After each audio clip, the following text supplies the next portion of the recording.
Good evening, America, and all the other lesser nations. It's your boy Donnie, former president of the United States, and really the best president, quite frankly. I'm here tonight to tell you not to be like China and instead donate to the OCA podcast. But don't just take it from me, the greatest and most loved president of all time. Listen to these other satisfied customers. I think of the host of the OCA podcast as my 5.5 additional children, and like a good American father, I support them by donating to their OnlyFans. If only I had started donating earlier, Uncle Ben might still be alive. I never met my real dad, but that's okay.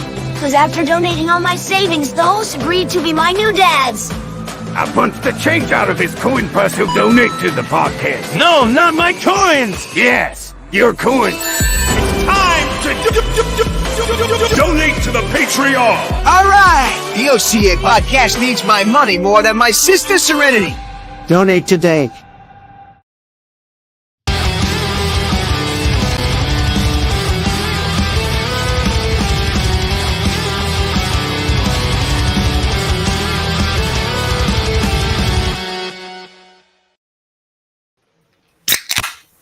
That is the sound of the OCA podcast starting a new year.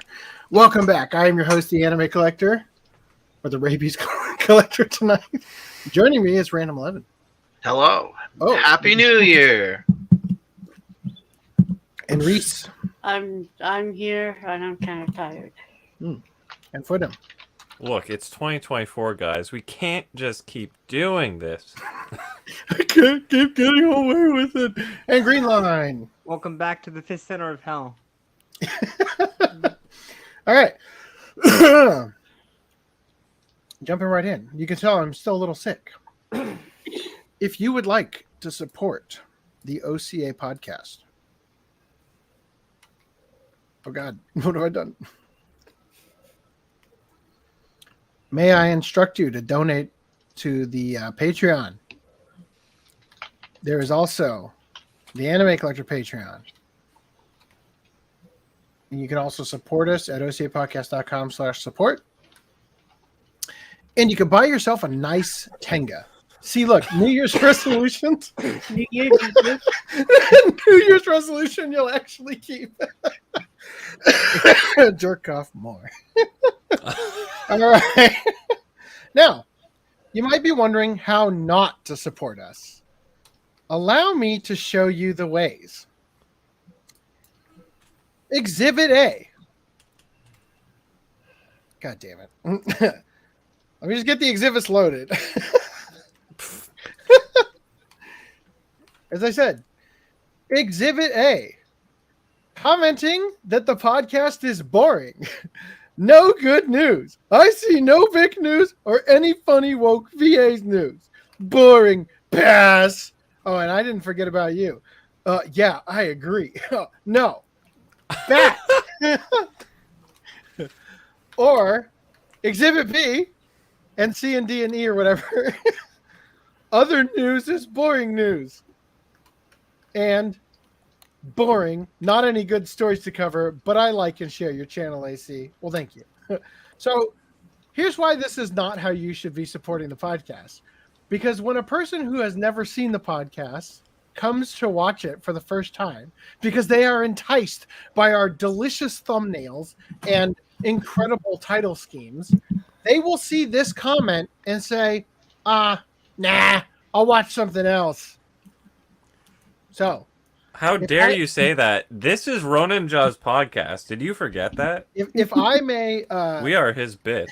If I may request, if you are only interested in the Vic news and the woke VA stuff, 9 times out of 10, they are easy to spot because there's a pre-pending to the podcast title that says something like, Vic Mignogna's penis falls off, right? And usually a thumbnail goes along with it. So it should be quite easy to determine which ones you should tune into. Why are you telling him that? Now he's not going to give us more view time. No. So, but seriously, for the rest of you, if you would do us a solid and come back and comment on the videos and tell everybody how incredible they were and how you lasted all night, harder than ever and needed to go in for surgery to drain the blood from all the edging you did, that would go a long way to get somebody to actually sit through the intro and find out what we're all about. We got a Twitter comment this time. Happy 2024. Wow. Thank you, Demon Blood Drinker. Thank you. You're too kind. All right. So that's how you help us, is that you do the opposite of what Ronan Jaw has been doing. Now, we actually have an audio-only version of the podcast. You might remember that we started that in like 2019. And basically, you know, like sort of what happened was podcast 43 is 8 hours long, and I could not get it small enough to upload. But that has changed. I have decimated the quality of it, and it is now up, and I will be working my way through the rest of the content. You, my sweet dear viewers who want to support us, can go and rank us 5 stars at iTunes by going to that link I just shared. And if iTunes is not your thing, there is also Spotify, which I have just learned I can also upload videos to. This is going to take a while. But there you go. So if you are interested in supporting us, that is a way you can do it. Now, completely veering off the cliff to another topic, I would like to discuss this tweet I saw in September.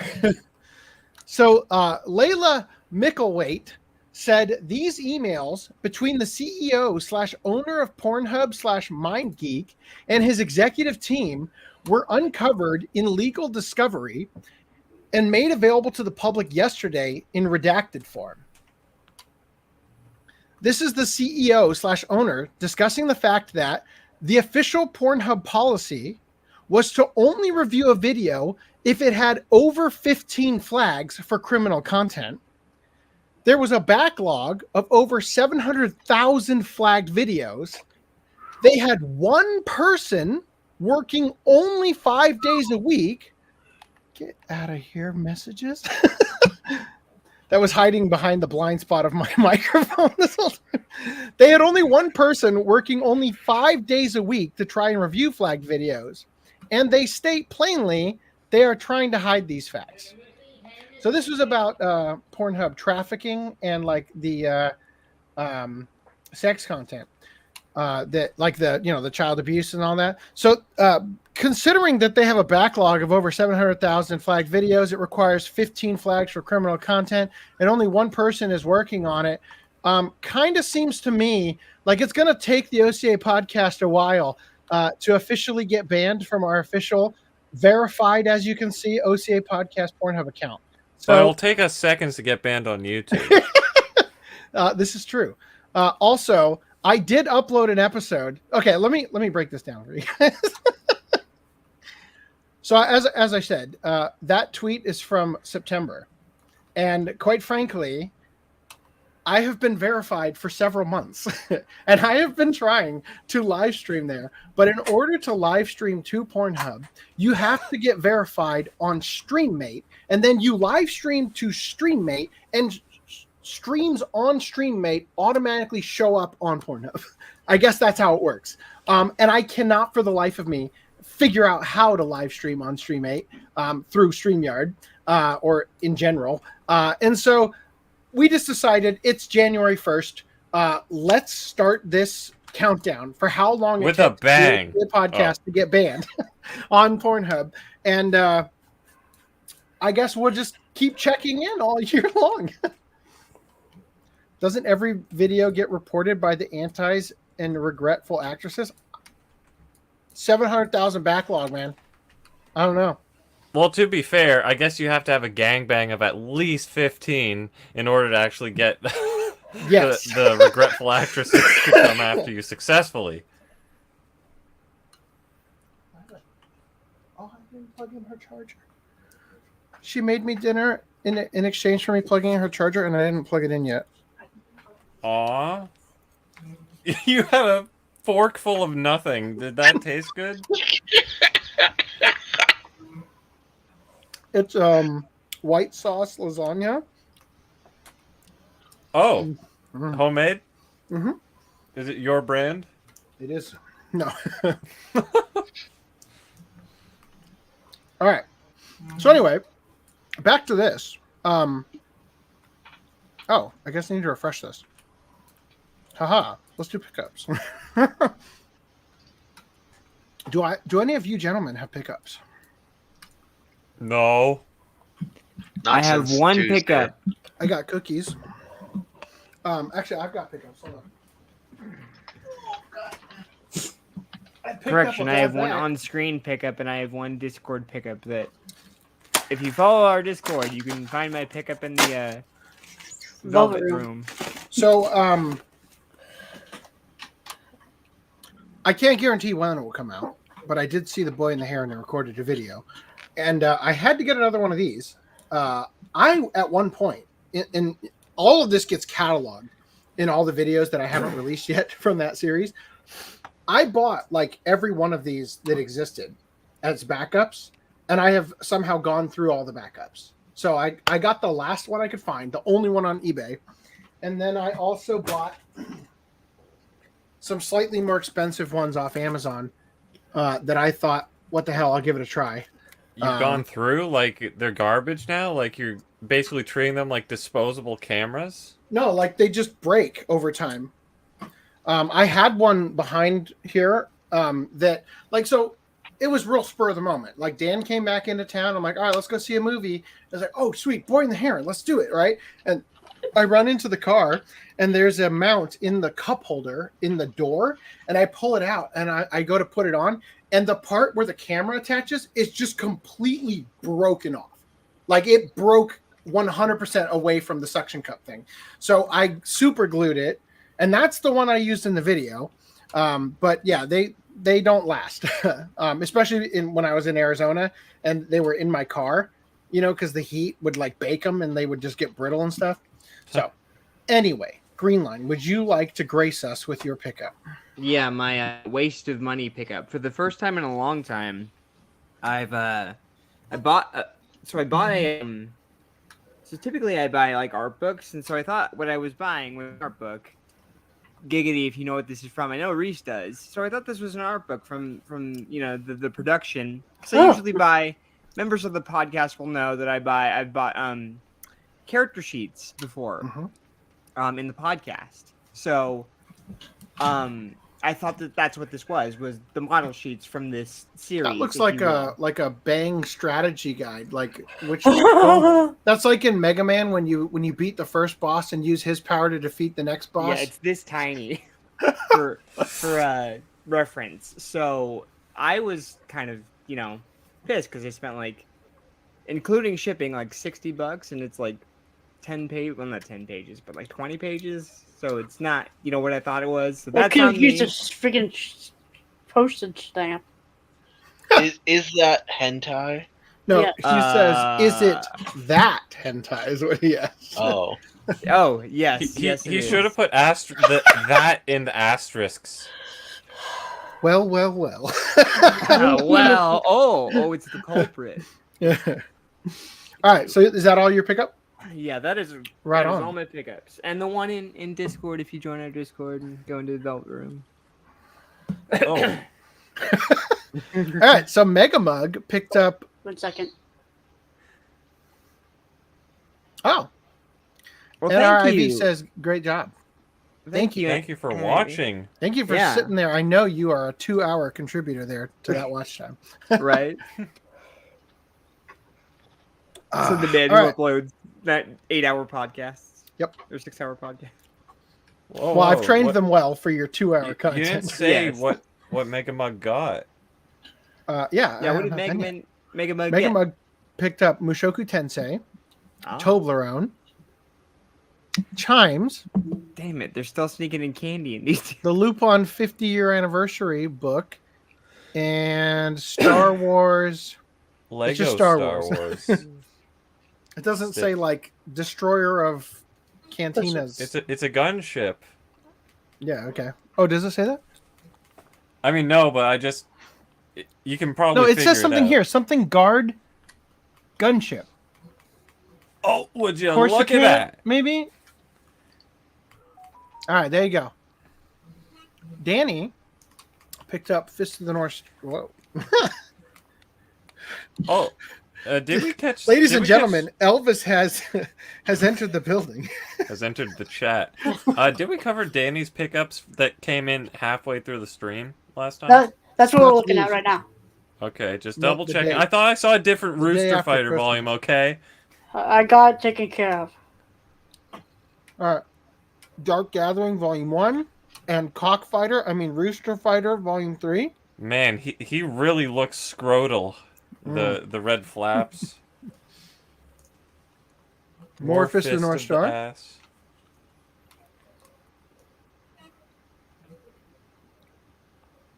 Record of Ragnarok 5 and 4. Helsing Deluxe Edition Volume 2. Sakamoto Days Volume 5 and 6. Vinland Saga. Tokyo Revengers. No Guns Life Volume 13. Every one of them is a gun. Cockfighter 2.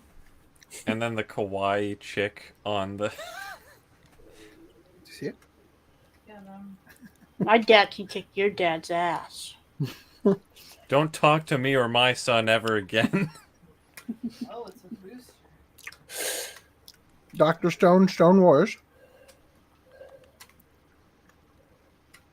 The Magic Stone Bus. Fire Force, Volume 8. Boy, man, your whole Christmas pickups here, huh? Goblin Slayer, Volume 6, and Mao, Volume 3. Fruits Basket, and Railgunt. A certain scientific railgun. T. I still have to pick that one up.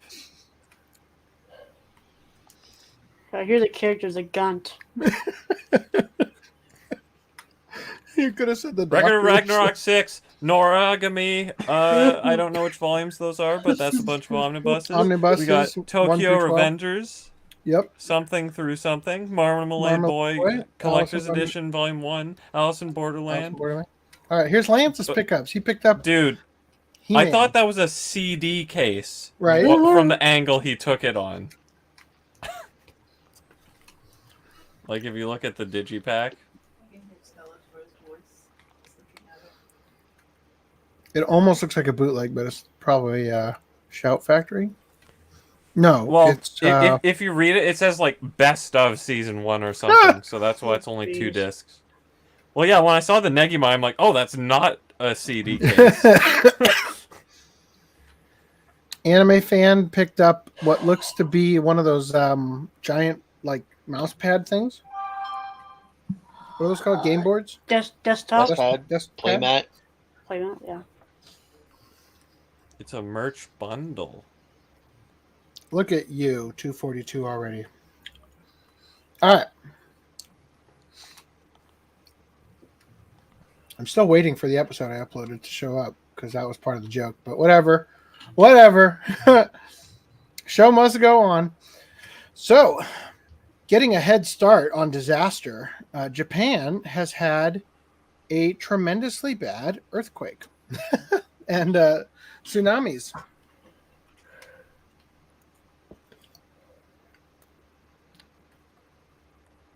Scrolling right past all this, it was a 7.5 magnitude earthquake in central Japan.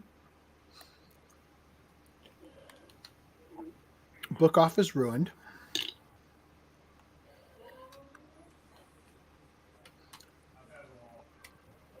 Here's the epicenter.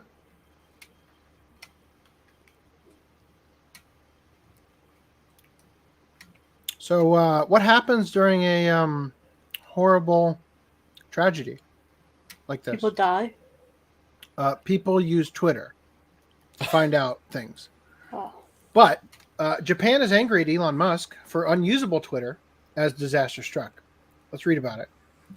Basically, the Twitter account for the earthquake alerts hit the API limit and limited the reach of the notifications. So the Japanese Twitter account for the Nerve Disaster Prevention app hit its API limit, limiting its ability to reach Japanese users. Japan has been rocked by a series of earthquakes off the west coast of Japan, causing untold damage across the country, as well as tidal wave warnings in the aftermath. Japan experiences minor earthquakes with relative frequency compared to the rest of the world, and users rely on apps. Users? You mean citizens? This is a weird way to phrase it. Such as Nerve, seemingly based on the Neon Genesis Evangelion organization of the same name, to receive alerts. However, due to the intense nature of the disaster, the Twitter account for the app quickly hit their API limit. Do they not have some sort of Amber Alert system that your phones get anyway? Right? Like, is this that big an issue? Yeah, something you don't need to use Twitter for at all, like the government system. It just seems like they should have the Nerve app, not the Nerve follow that account on Twitter. Or maybe we could take the random 11 route and look up TikTok and see if they have updates. Oh my god, guys, like, this Earth, it's like shaking right now. I'm shaking right now. I'm shook. Dude, you know what's tragic is that all of the weeb anti-tubers who took it too far and went to Japan and actually live there now are all just gonna die in a flood. So all of your content's gonna die at once with your anime. Dark. Yep. Good thing we never did that. Good thing we had the common sense to not take it that far. Good thing we're poor as fuck and can't even afford to go there anyway. If you want to help us move to Japan, please support our Patreon. Look, I won't say no if you give us a free sponsorship. If you're a hater and wants me to die in horrible ways in Japan in a collapsed building, donate today. I will live stream it. So, however, putting a rein on your hilarious joke, at the time of writing, no deaths have been reported as a result of the earthquake or tidal waves. Nerve's accounts were later updated as public utility accounts by Twitter in order to better provide service to users. So basically, they get unlimited API usage. Anyway, here's the thing I thought was funny here. Amidst New Year's celebrations, disaster struck in Japan with a 7.5 magnitude earthquake on the northwestern side, strong enough to knock earthquake-resistant buildings over. Uh-oh. It took me reading that to realize this building is horizontal now. You thought that was like, oh, what, wow. flood? I thought that it was sideways, like this was the bottom, and it like caved into the subway or something. Yeah. Like no, it actually fell over. Yeah. Instead of 90 degrees, you thought it was at like 70 degrees. Yeah. But it's actually at like 10 degrees. Damn. Yeah. So anyway, I don't think we need to read any of this. It's basically same thing that we just read. Although they do talk about engagement farming. Trusted accounts like the Nerve disaster prevention page reached the API usage limit and became rate limited, making it impossible to send out tweets with crucial information at the most important hours of the crisis. Only after 3 hours was the rate limit problem finally solved after registering Nerve as a public utility account. Engagement farming also became a trending phrase on Twitter during the important hours of the disaster, as people began to be flocked by engagement zombie bot accounts. They began to clutter the information feed with useless tag posts and replies. In particular, accounts with Arabian names were commonly seen, with many of them owning the shiny blue checkmark that signified Musk's Twitter. Yeah. Some of them were posting videos of the 2011 tsunami as well. Mm-hmm. So it was like, wait, is this... No, this looks like the old footage. And then yeah, people in the comments are like, yeah, this is old footage. Anyway, another news here. Comedian Hitoshi Matsumoto denies sexual assault allegations. Japanese comedian Hitoshi Matsumoto of Downtown fame, best known as one of the hosts of Gaki no Tsukai, has denied sexual assault allegations published by Shukan Bunshun. According to the Shukan Bunshun report, 2 women allege that 60-year-old Hitoshi Matsumoto invited them to a private party at a high-end hotel in Tokyo in 2015, where he made one perform oral sex and forcibly kissed the other.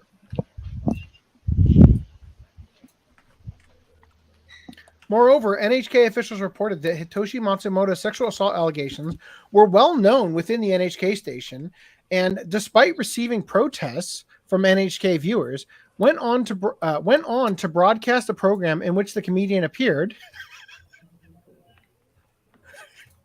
No way. The producers who planned the program at NHK are also being questioned about the decision to allow the program to air. That's like literally Hitler, worst man in the world. Now see our segment on his paintings. Major news outlets in Japan aren't reporting on the case, and entertainment insiders claim that the silence is likely due to the influence of Yoshimoto Kogyo, the talent agency that Matsumoto and about 6,000 other talents belong to. I just find it hilarious, the concept. They say, how do you force somebody? How private is this private party? You know what I mean? Like a bunch of ninjas come out of the walls and like hold them down so you can forcibly kiss one of them. I don't know.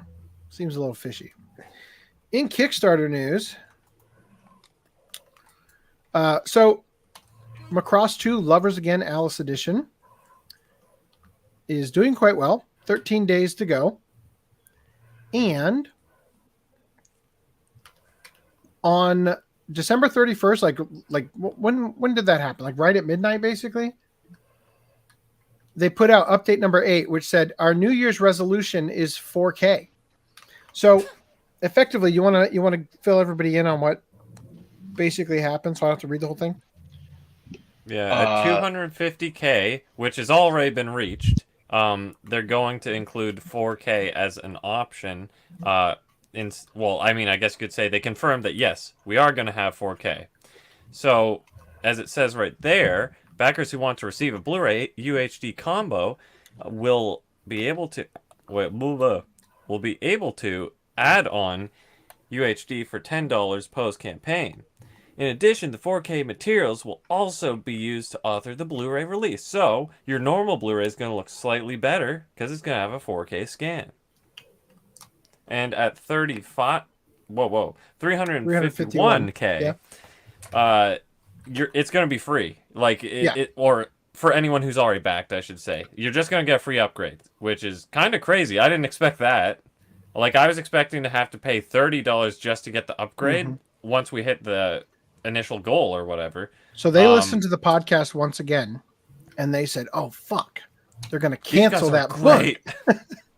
They're going to cancel the book and just get the chipboard art box. That's going to lower our pledge. He's like, wait, I have an idea. Free 4K. Yeah. So yeah, we've got 13 days for that to get to 351,000. It's less than 100K away. It's less than 90K away. Wait a second. Is that what the next article is? That they confirmed the dub too? Oh, I don't have an article on that. Is there an update about that? Yeah. But yeah, basically they confirmed that yes, we're getting the dub. Because I don't know if it was just kind of like spotty or something. Yeah, it sounds like sounds like they didn't want to promise something that was kind of on the fence until it was confirmed. Yeah, so the day prior, they said, we are pleased to announce that we just learned that we are going to be able to include the Macross 2 English dub on the Blu-ray. We would like to thank all the people who helped us work through all the details of making this possible. We'll provide more details in a future update.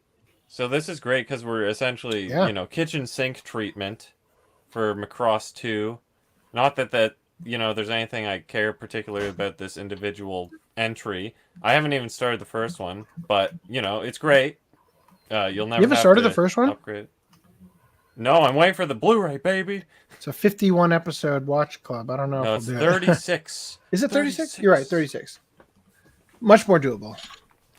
Yeah, but I want to watch it with the 5.1 dub that has Vic in it. Not necessarily because Vic, but just because that's the uncut one, right? Maybe. I watched it. No, it is. The cut up one is Robotech, so yes. Oh, I see what you're saying, yeah. All right. So the Cool 2T said, "Is this a Louis C.K. incident?" Kind of sounds like it. No, not really. Is anime? What's up? Louis C.K. was just masturbating in front of people. Consensually. No, okay, hold up.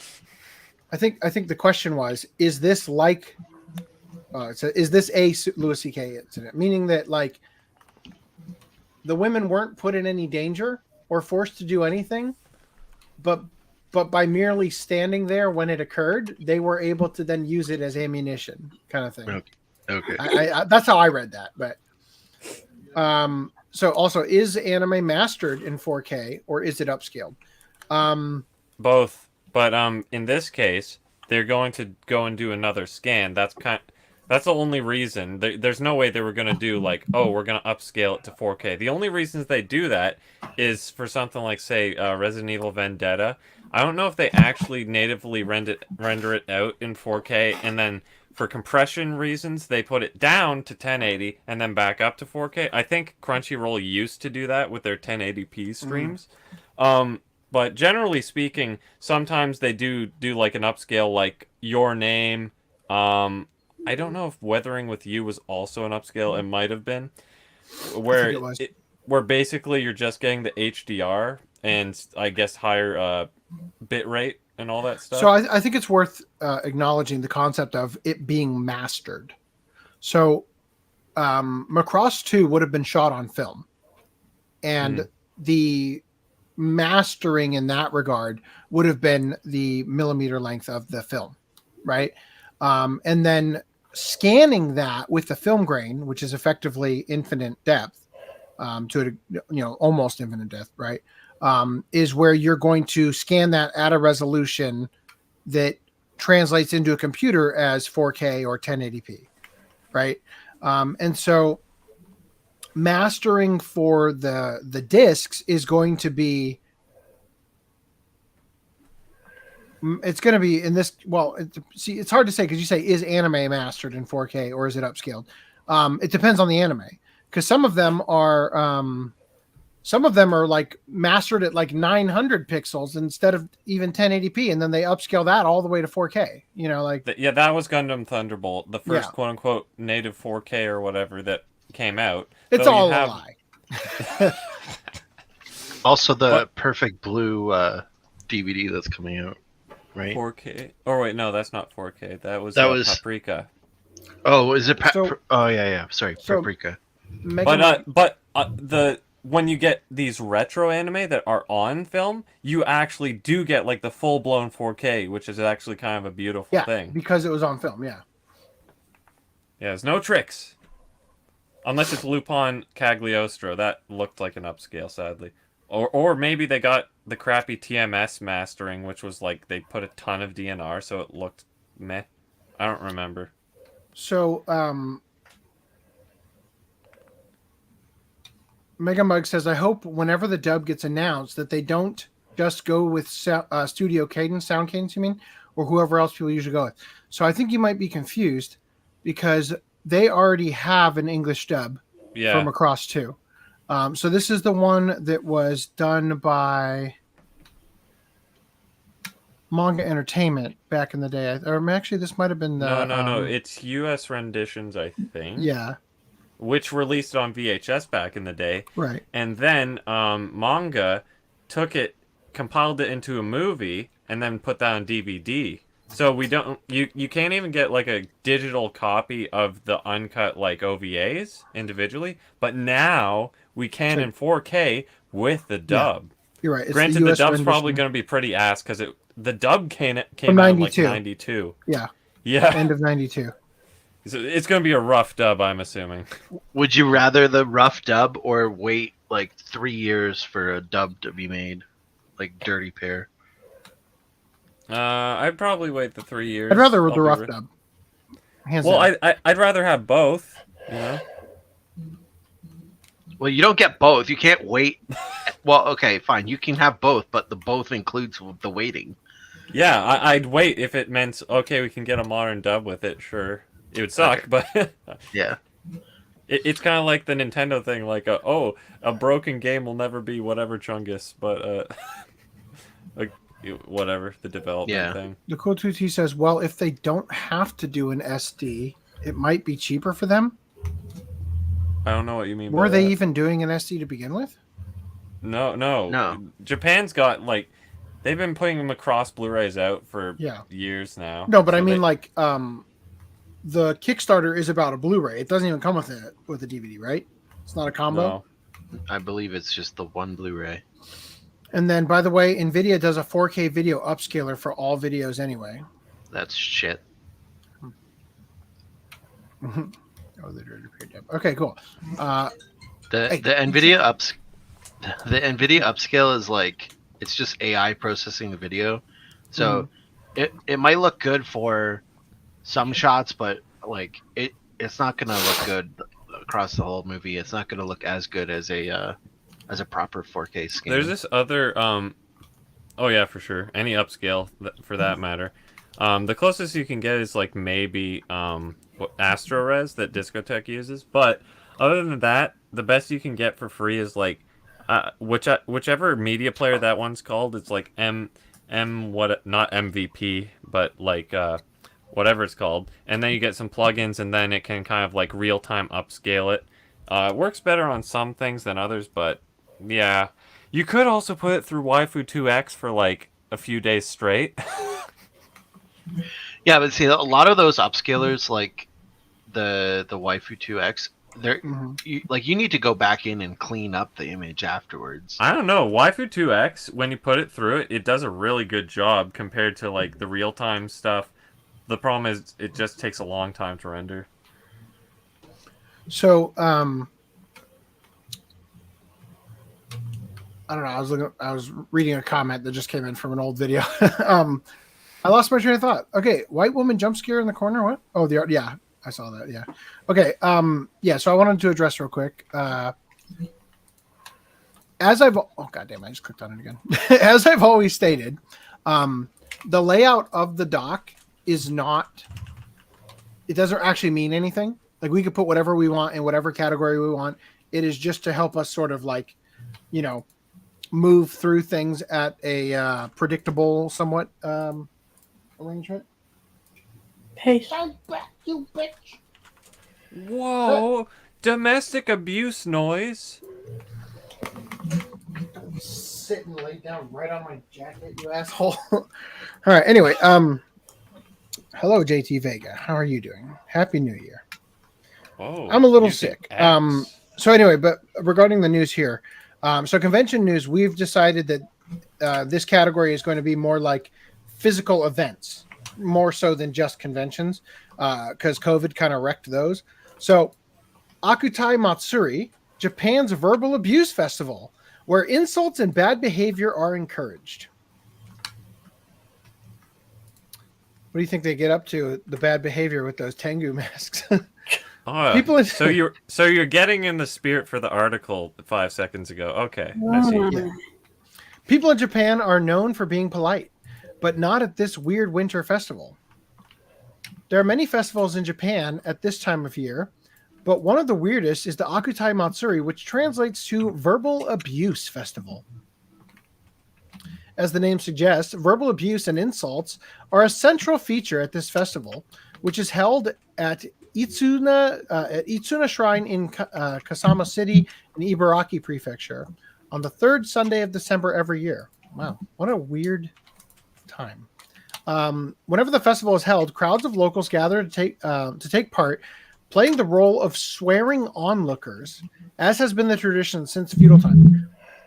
Question: how does a tradition like this even get started? If Japan doesn't have swear words besides Shine, Kisama, Kisama bin Laden. So it's organized by representatives of Atago Shrine, located in front of Itsuna Shrine. The festival begins with 13 priests dressed in white robes and black hats who represent Tengu, long-nosed spirits who are believed to reside in the mountains. The route takes place up the slope of Mount Atago, which is home to the Atago Tengu Forest, where the spirits are believed to reside. Not to be confused with the Tenga Forest. Yeah, it's a... Gee. Tries to done him. Sorry, it's New Year's, and people have a couple of fireworks that they, I guess, didn't. They got too drunk to remember where they put them yesterday, so now they're firing them off. All right. Anyway, so I do think it's funny that because of COVID or whatever, they're all wearing these masks instead of just wearing their Tengu masks, right? You think it's since COVID? the noses are so big, they couldn't put those over that. They should have put it under it, you dumbasses. Give me your Tengu mask. They carry small offerings and straw mats, which they present at 16 small shrine outposts along the way. As they make their procession along the streets and up steep stairs, the locals shout insults at the road walkers, with some common phrases being "Bakayaro, you idiots," or "Osoizo, you're so slow," and "Hayaku agare yo konoyaro, climb faster, you bastards." Are we sure this isn't? So here's how this. Let's be honest with ourselves. This is how this tradition actually got started. A bunch of masochist monks decided that they liked being degraded. That's not the only bad behavior you'll find at this festival, because when the priests stop to pray and present their offerings, the locals fight against each other to steal the gifts, which are believed to bring good luck.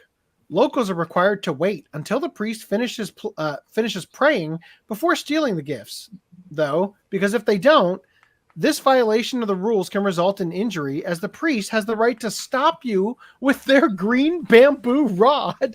What? Until the prayers have been said.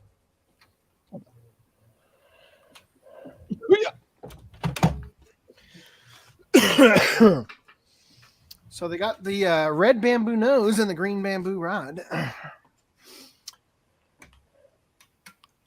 Though the Verbal Abuse Festival is said to have started in the middle of the Edo period as a way for feudal lords to understand the daily grievances of residents, fuck no. Can you imagine the president the president's caravan goes by and it's just for you to spit on him? There is a limit to what can be said, as another rule is that people must refrain from using personal names to slander others. There's no problem for the locals and the many tourists who visit, though, as the opportunity to openly yell random insults at the top of their lungs provides an outlet for them to relieve pent-up stress at this unique festival. Despite the bad behavior, it's all done in good fun, with the priests gathering at the shrine at the end of their journey to don long-nosed Tengu masks and throw gifts of snacks and rice cakes to the crowd. So it kind of sounds like this is also how the Bukake tradition got started. Pent-up stress relief.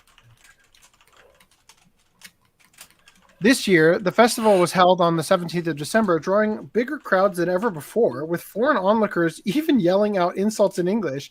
At the very end of the event, the crowd was encouraged to join the priest in yelling "Bakayaro," or idiot, 3 times, with the insult ringing out through the sacred precincts in what has become a traditional way to end the festival.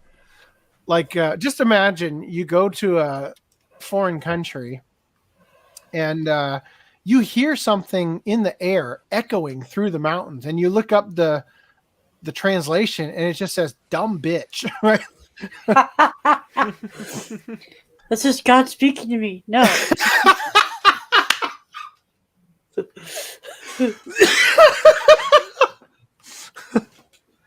Lord, give me a sign. Dumb Fuck bitch.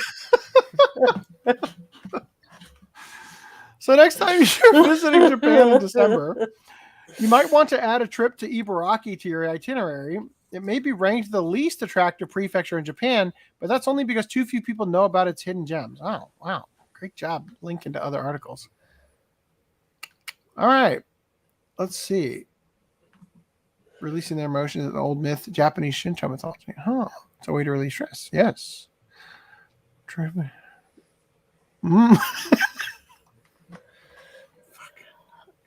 Well, we know what needs to go on the thumbnail. I'd like the idea, like when you were talking about putting the mask. So, like, is that a Tengu nose under your mask, or are you just happy to see me? All right. Get out of here, ads. Oh, I guess I have to wait for that one. All right. Hayao Miyazaki is painting classic Ghibli heroine and talking about returning to her world, and that excites fans. Wow, it's an ad for tampons. Unskippable. Uninsertable. Perfect timing, I'd say. Mm-hmm. Oh, what? No! It just starts a new one. Of course, Amy Schumer's the God spokesperson damn for it. tampons. All right, so anyway, now that we've ruined the timestamp. All right, so this new documentary ends with a scene of Miyazaki painting a scene of a not yet adapted source material from his manga masterpiece. Anime director Hayao Miyazaki has famously retired twice. First, after the release of Princess Mononoke in 1997, and then again following The Wind Rises in 2013. So with Studio Ghibli's latest movie, The Boy and the Heron, now playing in U.S. theaters, there's been some tongue-in-cheek comments from fans and critics about how this is Miyazaki's third final film. Here's the thing, though. Back in 1997 and 2013, it was Miyazaki himself saying that he was done with making feature-length theatrical animation. This time, though, Miyazaki hasn't made any explicit public statement on the fact. This time, though, Miyazaki hasn't made any explicit public statement to that effect. And the final scene in the new documentary about the legendary director has some fans excited for what they think may be a hint at his next project, which, if their speculation pans out, would also be an old one. Last Saturday, Japanese public broadcaster NHK aired the latest episode of its professional Shigoto no Ryugi professional work style series. Didn't we cover that like fucking Golgo 13 was a featured person or whatever? Which highlights leading figures in the art, music, sports, and entertainment worlds. The new episode followed Miyazaki over the course of nearly 6 years, chronicling the development of The Boy and the Heron and touching on Miyazaki's thoughts on getting older, his complex relationship with the late fellow Ghibli director Isao Takahata, and other topics. The episode included a quote from Takeshi Honda, The Boy and the Heron's animation director and character designer, regarding Miyazaki's creative drive. Miyazaki can't stand being bored. He's saying, I'm not doing another project, but he probably will, won't he? Article. Did you not just say he never said anything? Okay, public statement to that effect. All right, you're okay.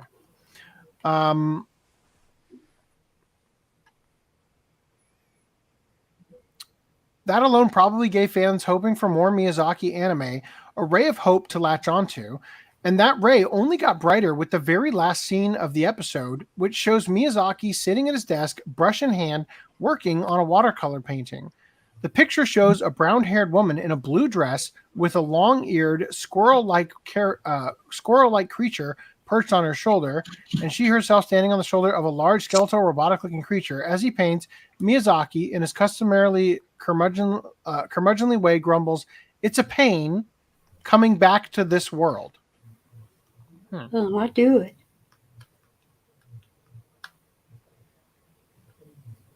Look, you just misread the title. It's his third to last film. Get it right.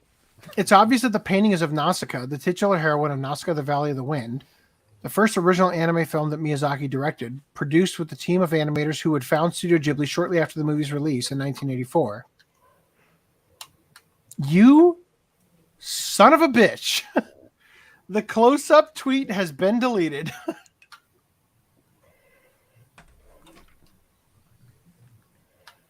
No, they just limit who can see it? Am I blocked? Maybe it's for that new circles feature. I am not like you blocked. can post to the people in your circle. It's definitely this account that'll work, right?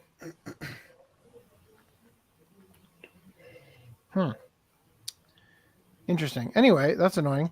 Well, so, he hates anime, so he blocked all weebs. So fortunately, I guess we can still see these.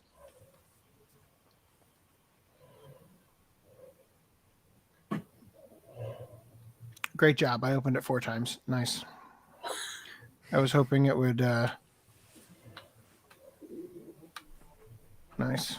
Totally wonderful. Okay. So anyway, you can see him working on this. I don't know what he would be doing. Yeah. I don't know what he would actually be doing here, though. Like, what is this? So it's... Is it a cell? Like, it's, like, clear behind it, right? Do you think it's a cell? Oh, go back. Go back? Yeah. Or is it cut out? Like paper that's cut a out? screen. Oh. But he could have scanned it, I guess. No, this is a photo. Oh, it's a photo. This is a photo of a TV. Get it together. That Moria effect is from the TV pixels. Yeah. So what do you think? What do you think about it though? Like, what do you think he's doing here? Because it's like cut out. So he's either cut it out or he's it's a cell. Oh, okay. So this is like a blue like beam sword or something because this is the other side of his head here, also cut out. I wonder what he's working on.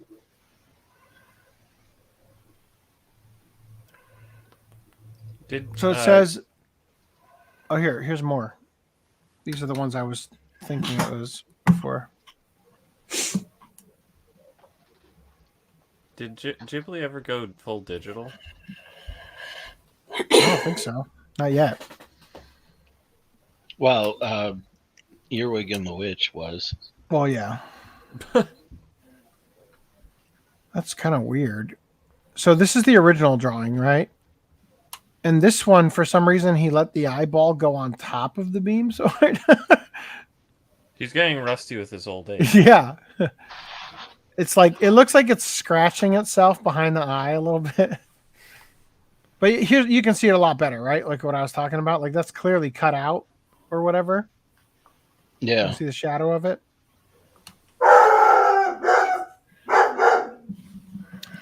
Pardon me while I murder a dog. Can you please? I'm begging you. Trazodone him. Or just drown him.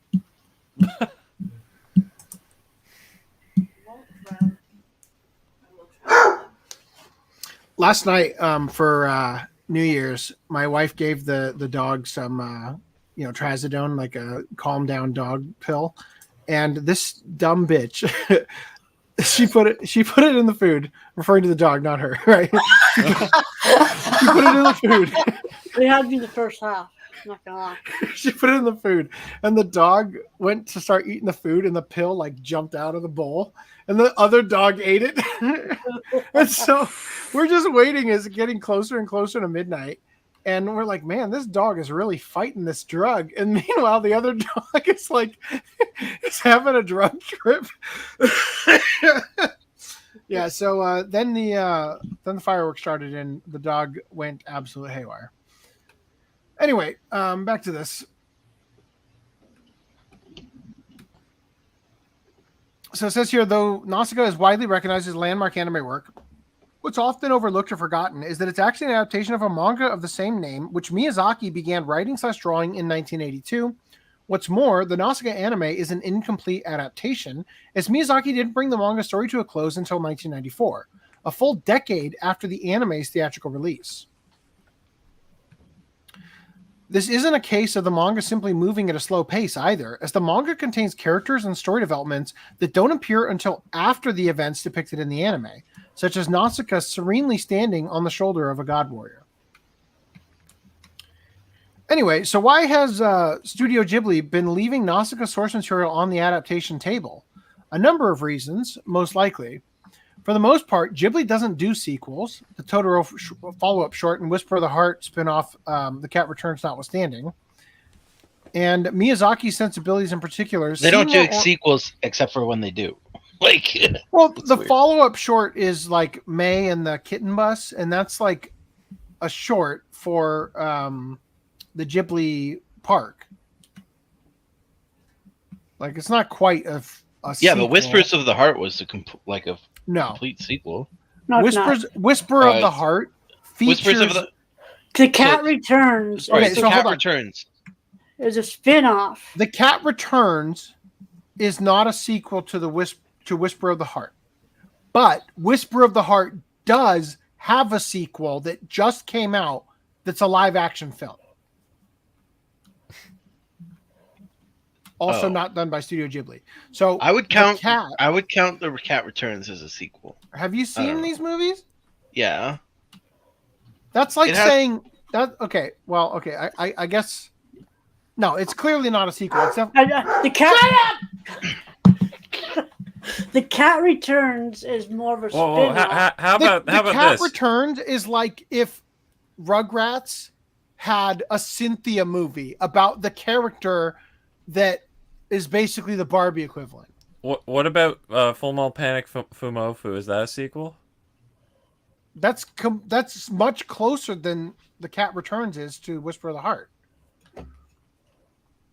Anyway, Miyazaki's sensibilities in particular seem more oriented towards creating a Do I need to get Footnum over here? Oh no! He Help fist me dogs out. during new moons. What? It's the newest of moon you could possibly have. You know, it's the new year. Yeah, might as well start the year fresh. Please don't. They found tapes. That is a cell. I don't think it is, though, because this is not the way you would animate something on cell, unless this was like meant to be like a panning shot or something. It's just that's not really how you would do it. I think he's doing It's like also a promotion. giant. It's huge. For a I mean, cell, it's huge. Depending on what you need really it for, big panning you shot. could that's do what like you meant by panning shot. Yeah. I get what you mean. But like, it has to be able to fit in the machine still, even if you're doing. No. Well. Okay, so I remember seeing some jank setup, like that. Apparently was official. I don't know if it was Toei or whoever. The camera they were using was literally, it looked like a camcorder that they were taking the pictures on or something, and it was basically like it was just hanging like above. Yep. That was it. Like a so rope. theoretically they could just take that big old thing and there you go. You take a picture of it. That's all you really need to do. Honestly, they might even scan it and do the comp digitally. Yeah, maybe. But you could, no need to like physically cut it out in that case, because you could totally just do that in post digitally. Let's see. Where am I? Where am I? Hence his It's a Pain grumble with painting Nausicaa. It wasn't like Ghibli was hunting for ideas or hits in the years after Nausicaa's 1984 release either, as the studio brought Laputa / Castle in the Sky to theaters in 1986, Totoro in 1988, Kiki's Delivery Service in 1989. Man, they were at such a great pace, and then all of a sudden 10 years went by. Right? Even if Miyazaki hasn't formally re-announced his retirement, though, he will be 83 years old in just a few weeks. And that advanced age may place limits on his ability to helm a Nausicaa anime continuation, what with his intensely perfectionist, hands-on, and time and energy-consuming directorial style. However, Miyazaki has shown he isn't averse to someone else adapting. I'm trying hard to... I thought you were trying to get my attention. Adapting the as yet not animated parts of the story, as the 2019 Nausicaa Kabuki play was billed as the first complete adaptation of the manga's plot. Miyazaki also commented that Spirited Away doesn't belong to me when the Oscar-winning anime was adapted into a stage play, further showing that he's not dead set against other artists interpreting his creations.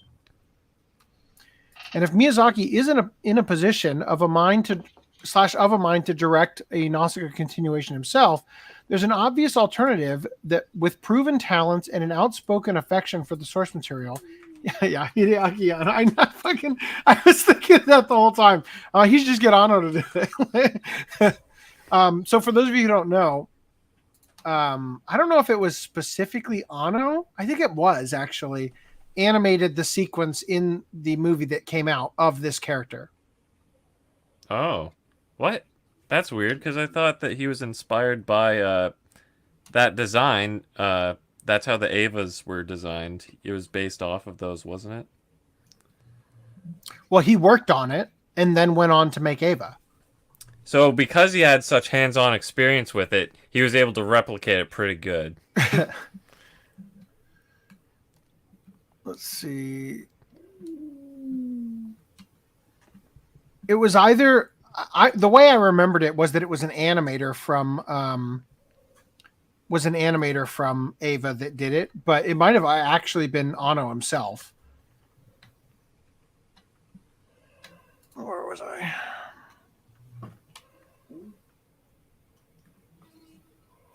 Where the fuck is Anno's name? Is it down here? Yes. Not only did Anno animate the God Warrior, look, if I just kept reading, in the 1984 Nausicaa anime, he and Miyazaki have formed a personal friendship. No small feat for two master animators who aren't exactly known for their outgoing personalities, and have occasionally collaborated in the years since Nausicaa's release, most famously with Anno voicing the protagonist in The Wind Rises, despite having no previous voice acting credits. Oh no. Everyone who's like sub-only superior just regretted it. BTFO'd. Watashi wa.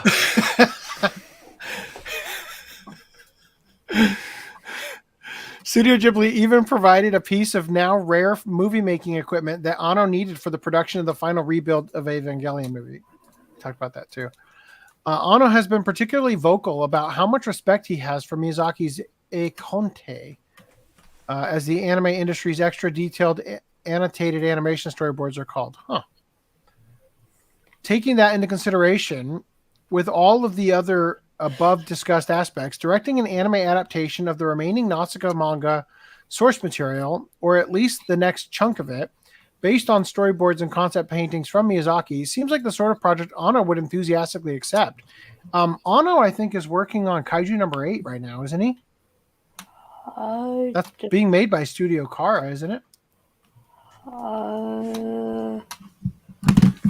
Of course, at the moment, this is all just speculation, and at no point in the documentary does Miyazaki explicitly say, "Get ready for Nausicaa Part 2." Still, with professional Shigoto no Ryugi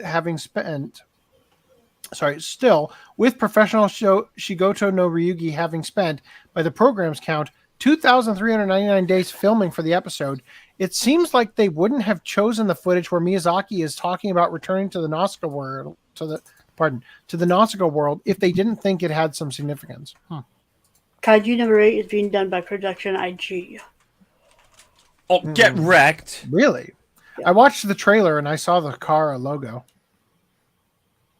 Anyway, in other news, Change Soldier will be uncensored on HIDIVE, except for the name.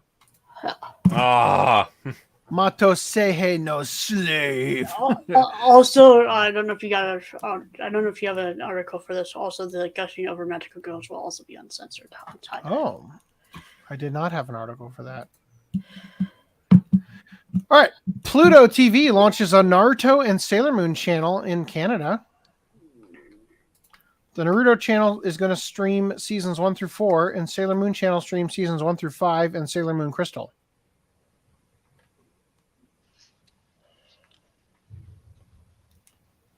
That's the news. Great.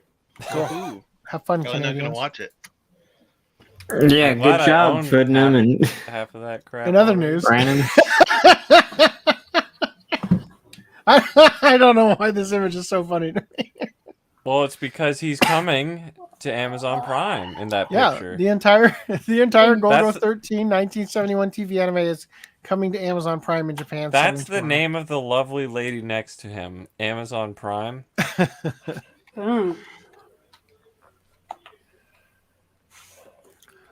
Good job, me.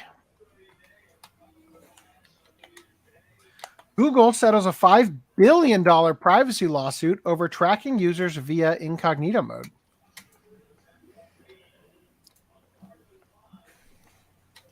Google has agreed to settle a massive $5 billion privacy lawsuit over their Chrome browser's incognito mode. More specifically, The lawsuit was originally filed back in 2020 and alleged Google was still tracking people using incognito mode despite previous promises it totally protected their browsing activities. Now Google has quietly agreed to the $5 billion settlement. The original class action lawsuit alleged Google misled users into believing they weren't tracked at all when browsing while using incognito mode. It argued Google's advertising methods and other tech kept cataloging users' data and browsing habits despite the supposed private browsing. The lawsuit also alleged Google's activities has earned them an unaccountable trove of information on users who thought they were taking proper precautions on protecting their online privacy. While the settlement was just reached later this week, it still has to be approved by a federal judge before anyone sees a payout from Google.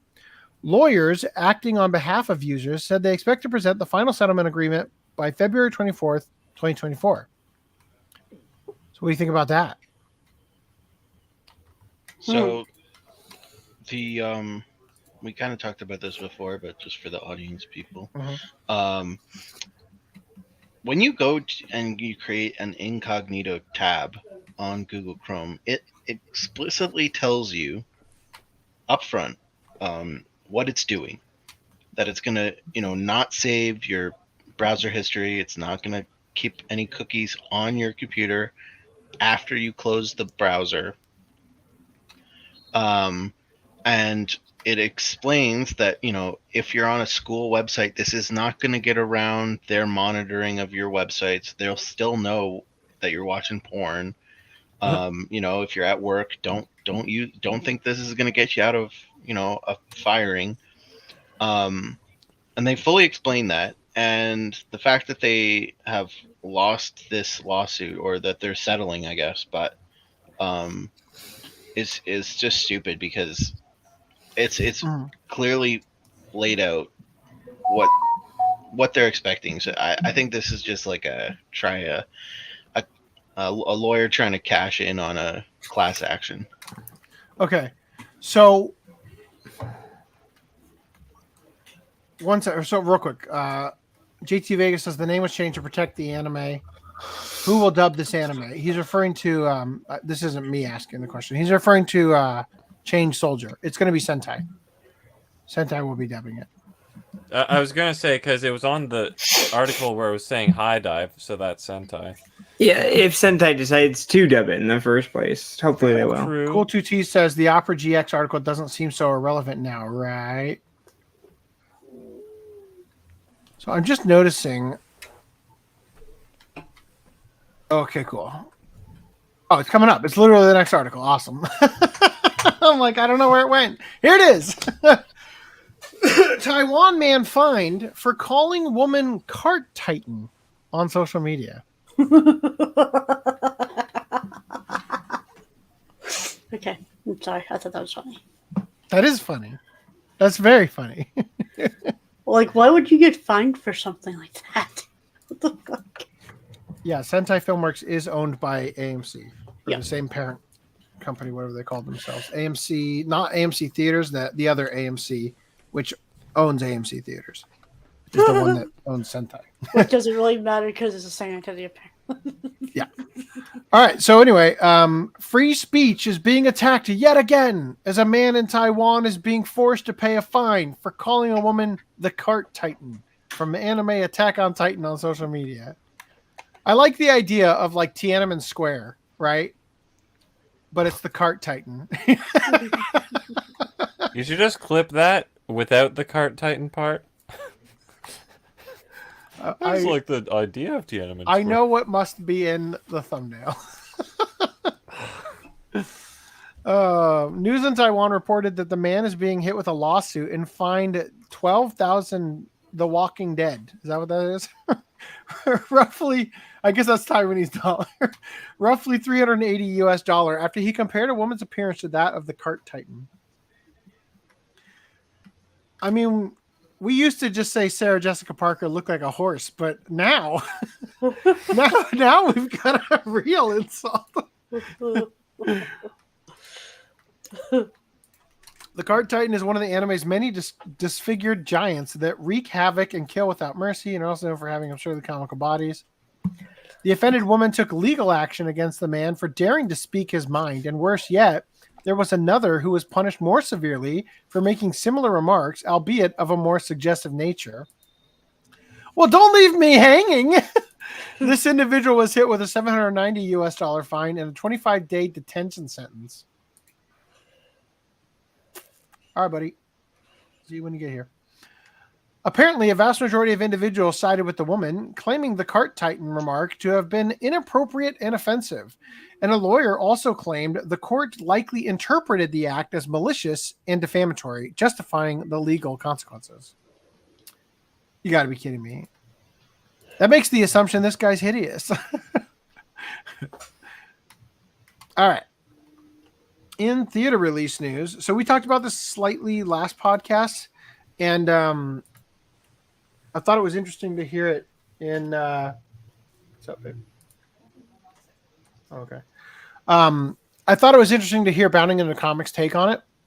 So we talked about the Reze arc movie for Chainsaw Man, and the way Bounding into Comics put it was that the anime ditches a second season, announced the story will continue in Explosive Chainsaw Man, the movie Reze arc. So, a couple things here. MAPPA makes Chainsaw Man, yeah? Yeah. And they made the Jujutsu Kaisen movie in 4 months. Mm-hmm. I wonder which process the animators at MAPPA hate more. 4-month crank out or animating Chainsaw Man in general? Anyway, if you want to read it, you guys are welcome to. It's in the doc. But for now, we covered that last podcast a little bit. So also Uma Musume, Pretty Derby franchise, is getting an anime film in May of 2024. This has never gotten a physical release over here. I think there's like 3 seasons now, right? Mm-hmm. It seems like the part that is necessary of a horse to be able to run fast, these horse girls don't have. Am I right? First of all, are you going to run with those sleeves? No. Well, I guess you're not running on all fours. Is okay. Hold up. Whoa. Maybe it's like, they have to digivolve into a horse right before the race. They morph, and then they're just a regular horse with human ears and no tail. Oh. Change now. Anyway. All right. So jumping into anime news. By the way, we did the last podcast on a Tuesday. The magical change. Not a lot to cover. It's giddy up. Yeah. Oh no! What's Sailor Moon's? What's it? Magical change makeup. Magical change giddy up. Moon prism power. Moon prism. Moon power makeup. Like horsepower giddy up. That's a good one. Kinnikuman Perfect Origin arc anime flexes in new teaser trailer. So you guys know how we cover the woman who wants to have the biggest lips? She watched too much of this show. Yeah. This is a bad influence on young ladies. This is white blackface. You took that one too far, Randy. I like the this pubes guy's on this guy's got normal lips. So, do the Ultimate Muscle guys represent shogi board pieces? Is that what those are? I don't know. You're the weeb. This guy doesn't even have one. He looks like he works for the Principality of Zeon, maybe? Yeah. WK? WTK. Whitest kids you know, huh? All right, anyway. Not quite. Yep. K stands for black. Kinnikuman. YMCK. And W stands for Woltimate. White.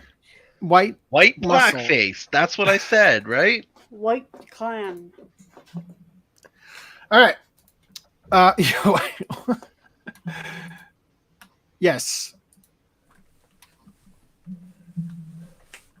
So, Welcome to Japan, Miss Elf novel is getting an anime. Could have fooled me. It looks like every other protagonist from a light novel with that white hair. Am I right? Anyway, Mob Car Hajimaru Tansaku Eiyutan light novel gets an anime adaptation as well. More like white novel with that white hair in the back. What about the various fluids that are for some reason splashing around both ladies' crotches? What did the author mean by this? The symbolism. All right. Also, Spice and Wolf is going to be premiering in April. And here's a new visual that, quite frankly, looks a little half-assed on that face. They couldn't finish the nose. Seventh Time Loop. The villainess enjoys a carefree life married to her worst enemy. Has a new trailer and visual. She's more stacked than I remember in the last visual.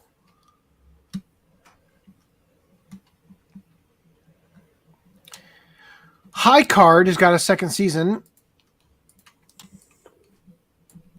And Paul, is that a dude in a dress? Because that body is not feminine.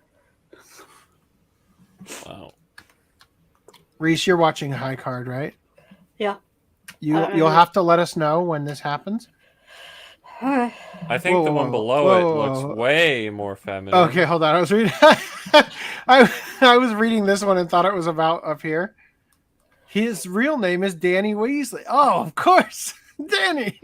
No. Danny boy. Anyway, you're gonna have to let us know, okay? All right, Dropkick on My Devil. Has anybody ever watched this? No. This is the one that always gets the Furusato Nose hometown tax seasons.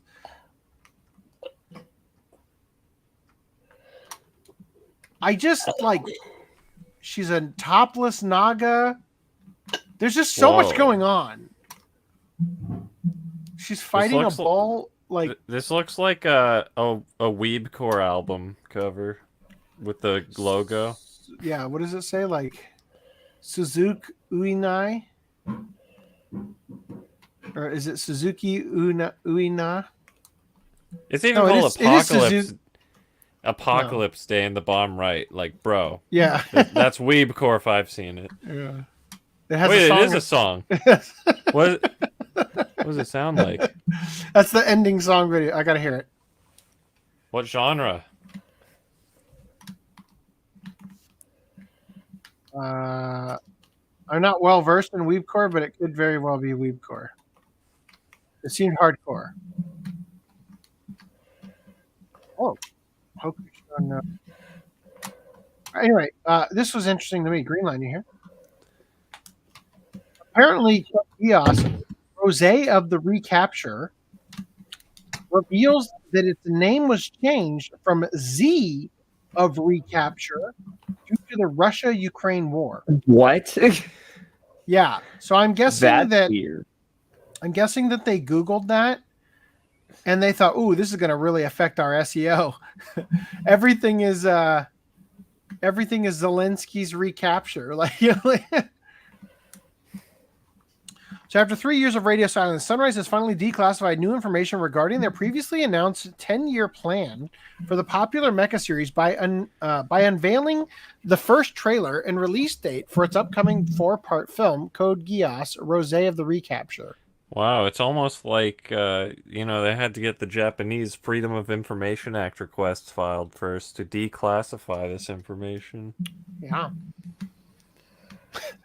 Originally cleared for takeoff on December 2020, under the designation Code Geass Z of the Recapture, Sunrise's first trailer for the film made its debut on December 18th during a production presentation held as part of a special birthday celebration for series protagonist Lelouch Lemperouge.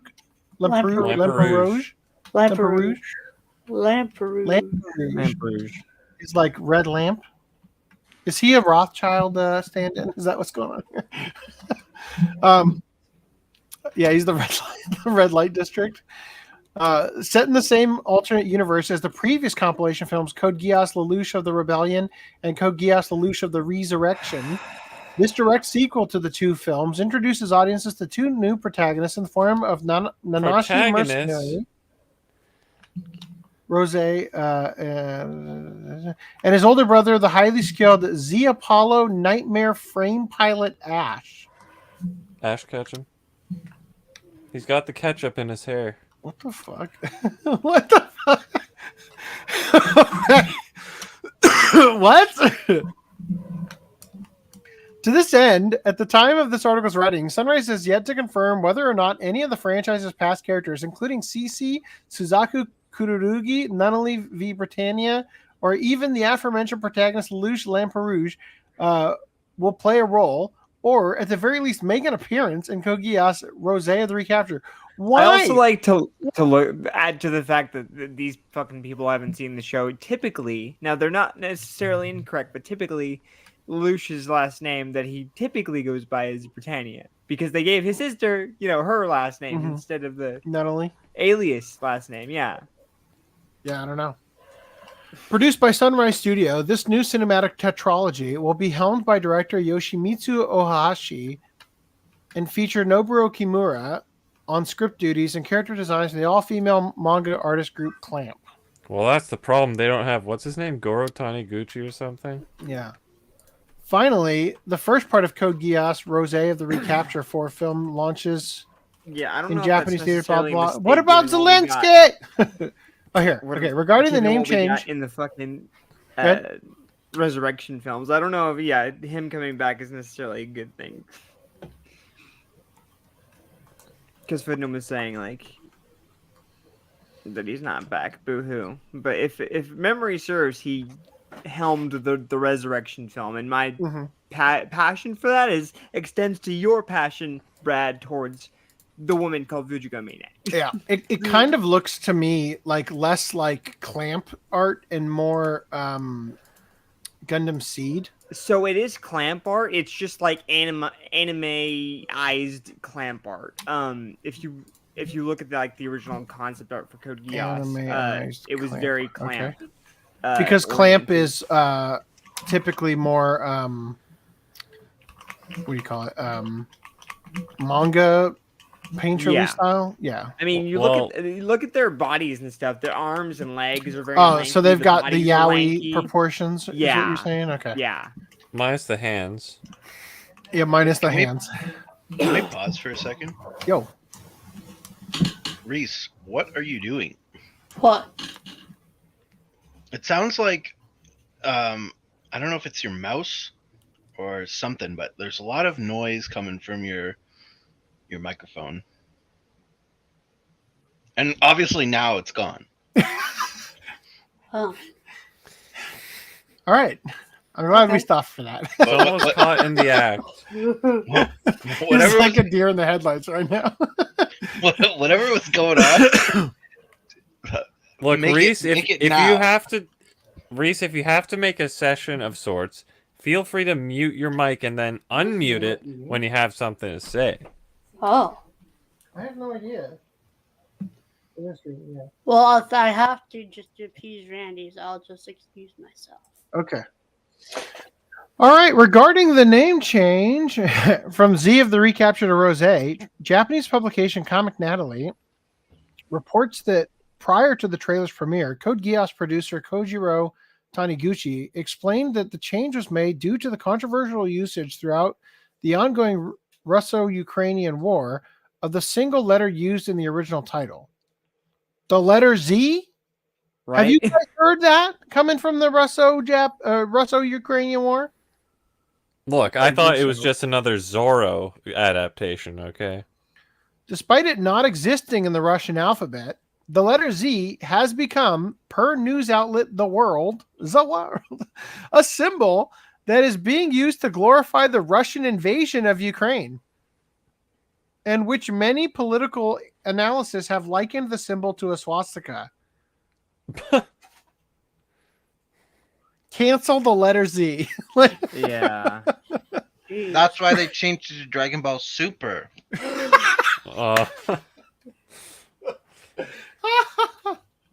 Further, due to this apparent equivalence, several countries, including the Ukraine and European Union members Lithuania and Latvia represent, have completely banned its usage within their borders.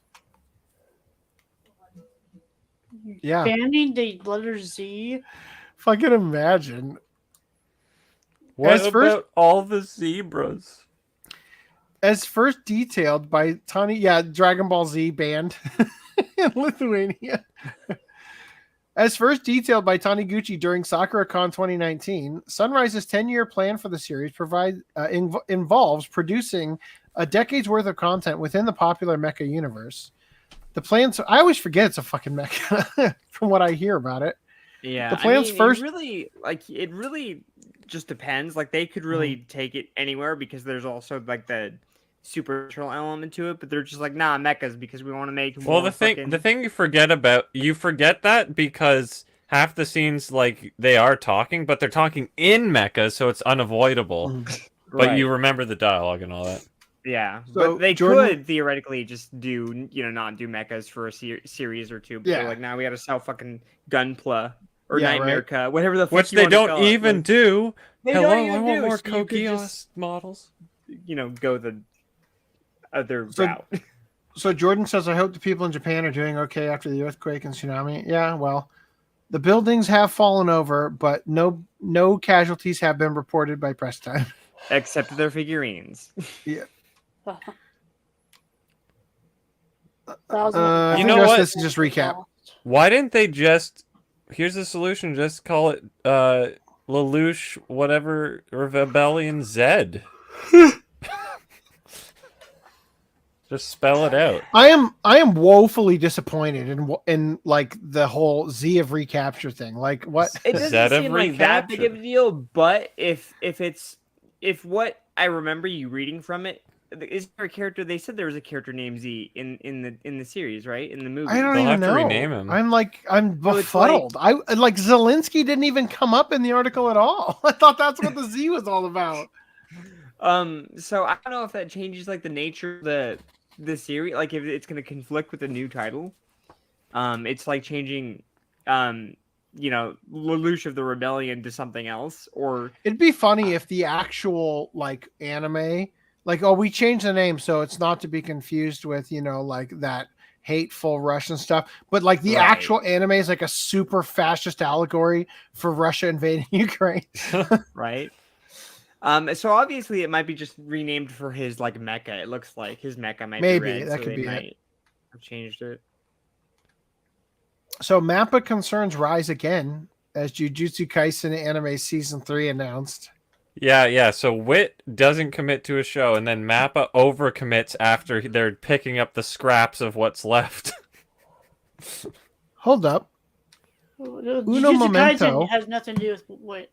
I know. I'm just saying that I just had that thought pop into my mind. It's wow, they have quite the commitment here, and I'm like, I guess they've continued everything else that they've picked up. What's up, Brad? What did you find? I found that I inadequately missed an article here, but we'll get to it. I just didn't put it in the doc apparently. MAPPA's concerns rise again as Jujutsu Kaisen Anime Season 3 is announced. So, everybody's concerned for them. So, what have they been doing about all the work that they've had on Jujutsu Kaisen? Well, they've been stealing from several different anime movie scenes. Why don't we take a look at a few? Hold on, we gotta go back. This is a 2 minute and 19 second, almost 2.5 minutes of them ripping stuff off.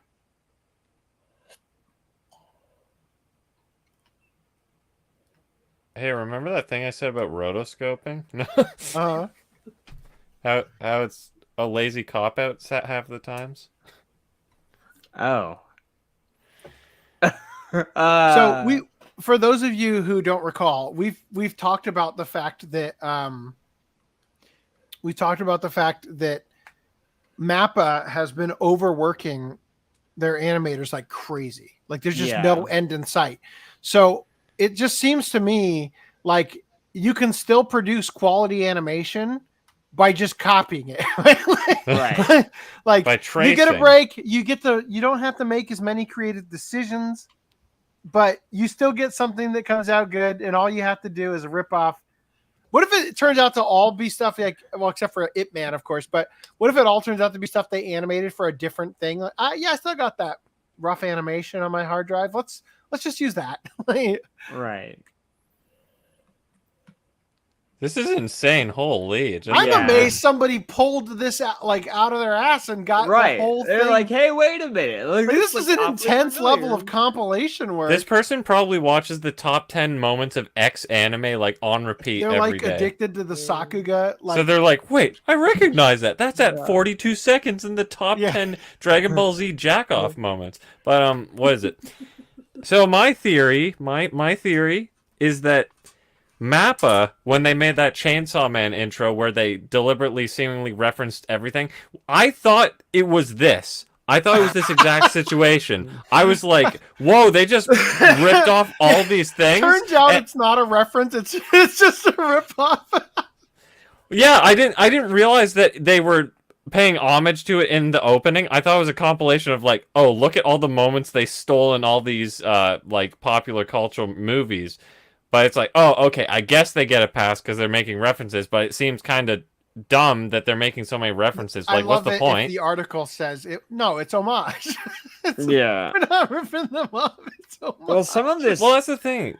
Why are they putting so much homage into it when they're adapting something? Holy Some of this does seem like a stretch, though, for a direct copy, but a lot of it obviously does not. It's... But no. To see this somehow doesn't surprise me because I had that that preconceived notion. Here's various comments from Japanese Twitter users in response to these accusations, with some mentioning these scenes are intended to be parody or an homage. Holy crap! Too many people don't understand that storyboard/director Tsuchigami tweeted about this. I don't think the user noticed because that's not their real name. But it clearly states this is a parody cut. There's a difference between homage and plagiarism. Overseas bros, please understand. It's an homage. Look, I just homaged all of Dragon Ball Z. Come on. Yeah. Do it a few times, or do it once or twice. It's an homage. Do it multiple times to this degree. It's. Hey, bro. No, isn't it? Do it. Steal from one source. It's plagiarism. Steal from 100. It's homage. Now I think. So my theory is that because they did that Chainsaw Man intro, they actually forgot to stop doing that. So I have a question that I don't know if anyone can answer. Maybe Reese. Is this in the manga? Yeah, do they have the scene where Jackie Chan's fingering the monster? Yeah, like, do they have the scene where Mechamaru is jumping down in the same style? I haven't read that part of the manga in a long time. Turns out the manga also ripped off directly those scenes from the manga of the. Does he strike him that many times in the manga? Yeah. Obviously, is the Matrix in the manga? Yeah. Does he block with that orientation? Obviously, some of that isn't going to be in there, but I wonder how much of it is. I wonder how much the original manga is making references that the anime is getting shat on for adapting. Hold up. That's what they said about the Chainsaw Man intro. It's like, oh yeah, the mangaka, he's a huge fan of movies or whatever. Yeah. It's like, yep. I'm sure you did it because of that, and not because you're lazy. Fan of ripping stuff off. In other news, Studio Gonzo apologized for censoring the Witchblade art. What? Gonzo is still around? Why are you censoring my art? Animation Studio Gonzo apologized for sharing censored artwork to promote goods for anime series Witchblade. Oh yeah, right. They had the resurgence where they're like, we're posting our stuff on HD on YouTube. The new promotional artwork was Is apparently Witchblade like Queen's Blade? Witchblade is an American comic. Oh, that's been that got turned into an anime. You've never heard of Witchblade? I vaguely heard of it, tossed around the term. Do you know the comic book Darkness? No. Oh. Witchblade is like the female version of it. Let me try to find the most open image in new tab. Here you go. That's the character. Oh, yeah, okay. Yeah. So yeah, I've seen these before. Anyway, wait, what did the... Okay. So, animation studio Gonzo apologized for sharing censored artwork to promote the goods for the anime series Witchblade. I mean, you're not promoting the goods if you're censoring it. Yeah, sure. The new promotional artwork was apparently only censored on Twitter and is uncensored on the actual items. I don't know why. Twitter doesn't require it. The official Witchblade Twitter account, the anime is from 2006, shared news of new goods available via the Gonzo store. So this is what they shared. Can you tell what's wrong with it? It took me a sec. Yep, her booty is clearly covered. Transracial. It's not supposed to be. She's black from the waist down. Is that? Afterwards, I'm also black from the waist down. Oh, don't we wish we were all black from the waist down? Afterwards, the international Twitter account for the animation studio Gonzo apologized and noted the key visual shared was censored solely for use on Twitter. The key visual had two versions, intended for a comprehensive showcase on Twitter. We prioritize transparency and creativity, never endorsing censorship. Your understanding is appreciated. Thank you for your continued support. Yeah, that's right, bitch. You know your audience. When visiting the actual store, individuals can see the artwork on the actual goods is not censored. Damn. Can we show that? Put the baby on. Showing it. I remember that babies suck ass when they're born. You're right. Right. The Gonzo produced Witchblade anime. Yeah, is loosely based on the American comic book of the same name that premiered back in 2006. Yeah. All right. I don't remember it. Like I feel like she's missing a part of the costume. To be honest, I really feel like there was a little bit more. Check the cover of the Blu-ray. Yeah.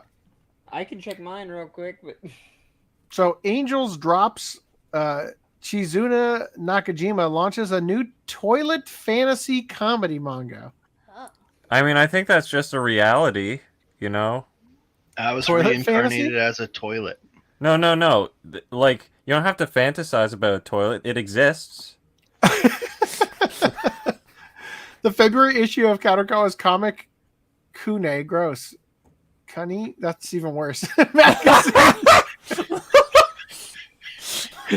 Revealed on Wednesday that Chizuna Nakajima will launch a new series, Elf Sensei no Toire wa Doko desu ka? Where is the elf teacher's toilet? Oh, jeez. I always wanted an elf toilet. Does it have bigger ears on the handle? It's nice of the the first thing we get to see is the upskirt here.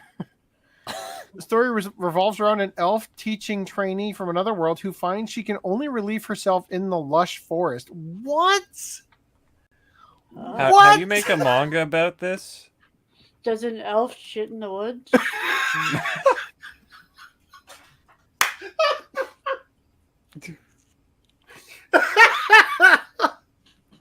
Oh boy.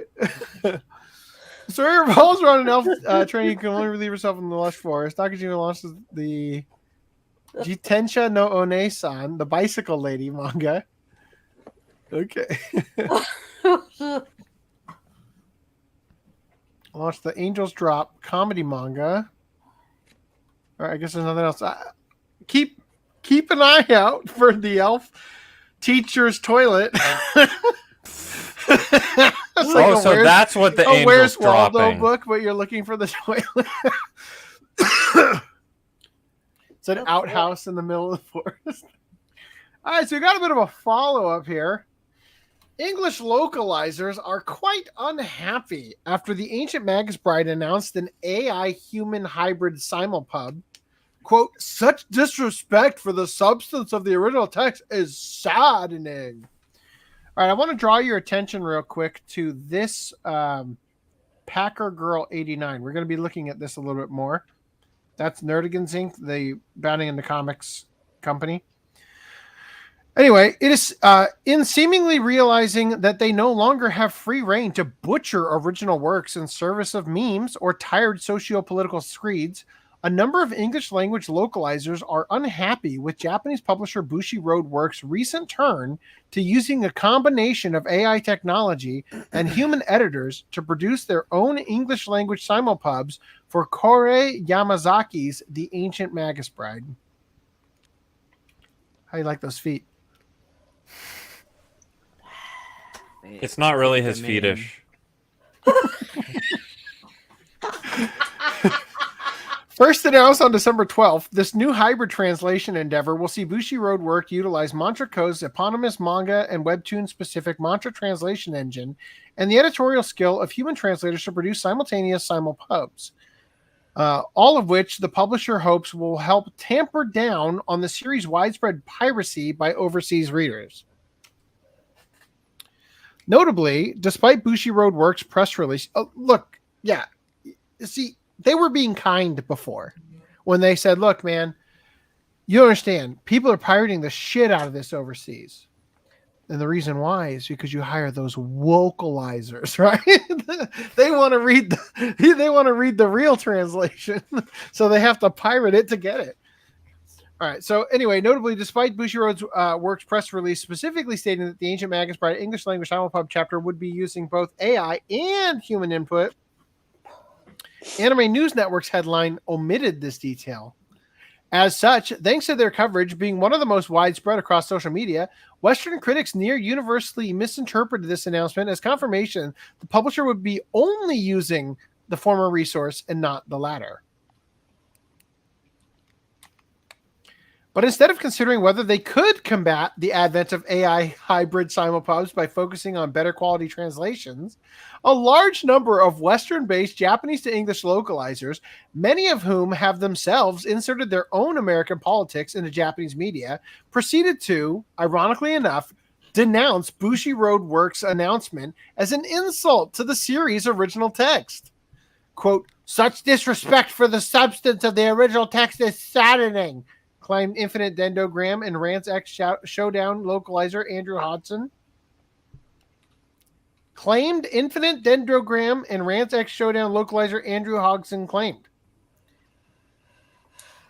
I wish just once that Bounding into Comics would employ some AI in editing their work. Especially with a series as thoughtful as this one. Corporate greed knows no bounds, of course. It's funny to me also that the official tweet announcing this only mentions the AI part in Japanese. Shameless! Your boy Kong Ming translator Jacqueline Fung likewise lamented, quote, speed isn't the issue. You can find good translators with quick speeds. This is so disrespectful it hurts. Jacqueline, you're right. Speed isn't the issue. It's the wokeness in the localization. Save your money and use Google Translate instead, wrote Shaman King script adapter and Pokemon Jessie's voice actress Michelle Knotts, get bent, because that's what this is going to look like. These are all good suggestions, as long as they don't involve giving any more work to most of the vocalizers. The letterer for Viz Media's English localization of Taizen 5's The Ichinose Family's Deadly Sins, letterer Brendo, escalated the rhetoric by taking a moment to wish all of the wonderful people of Mantra Inc. a very beautiful life of losing their job and starving on the street. Wow. Not at all unhinged. I mean, wait. So it's under which I company wish again? that for you too, Bren. Which company is this again that's using like the AI? The Japanese company that puts out the manga on like on the streaming for manga apps, whatever, the manga readers. They're simulpubbing it by using AI to, speed up the process. Well, I'm just saying which works have been affected by like the translation. No. I mean, which ones have been negatively affected by the vocalizers? Oh, all of them.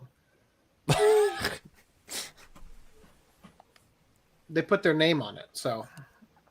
Well, I'm just saying that it's like, is this the same company that had like whatever those other manga we've covered before that we've like had those? Andrew specific Hodgson, examples? yes. I don't know about Jacqueline Fung. Katrina Leonidakis is going to show up. So yes, the answer is Our yes. favorite. Yeah. What do we call her? Nini. Big Brother. Yes. Big Brother. Also, incredible how 99% of attempts to circumvent human input in the art of localization use the pirated bootleg Lafayette Comic Pro font, he added. Really not selling yourself as professional or competent to anyone who actually gives a shit about these things. Get a real effing job. Wow. Those are some big words. I'll stick with my fake job. Thank you very much. However, perhaps the most audacious critic of the Ancient Magus Bride's new translation method, particularly in light of her own history of defending ideologically based translations, such as the transing of a main character in I Think I Turned My Childhood Friend Into a Girl, or her own butchering of My Life as Inukai-san's dog English subtitle, was notorious professional anime, manga, and video game localizer Katrina Leonidakis. Quote, I don't have words for how embarrassing and disappointing this is, she began her criticism. Instead of paying a human to do a quality job, they're using AI to get the mediocre product for free. Where's the problem? Is this how little they think of English-speaking audiences or translation? For shame. Or of translation? For shame. That's how little they think of you as the localizer who ruins their stuff and affects their bottom dollar and gets people to pirate it because your stuff is shit. Audiovisual translators are already criminally underpaid, both due to the intrusion of machine translation in the field as a whole and the demand to work in the entertainment industry. Okay. She noted, at least show your fans and creators more respect by giving them a human translation. I really wonder if creators know just how badly AI/machine translation mangles the words they've crafted. She continued, authors spend so long making sure their dialogue and narrative are written just so. So here's the difference. Can I stop right here and just say, when the fans notice a mistake or a not as eloquent as it could be translation from the machine translation, and they bring it to the attention of the publishers, the publishers will take that feedback and they will refine the machine translation / artificial intelligence. But when that same criticism is brought to the vocalizers, they nanny boo boo, stick your head in doo doo, the people on Twitter. Right?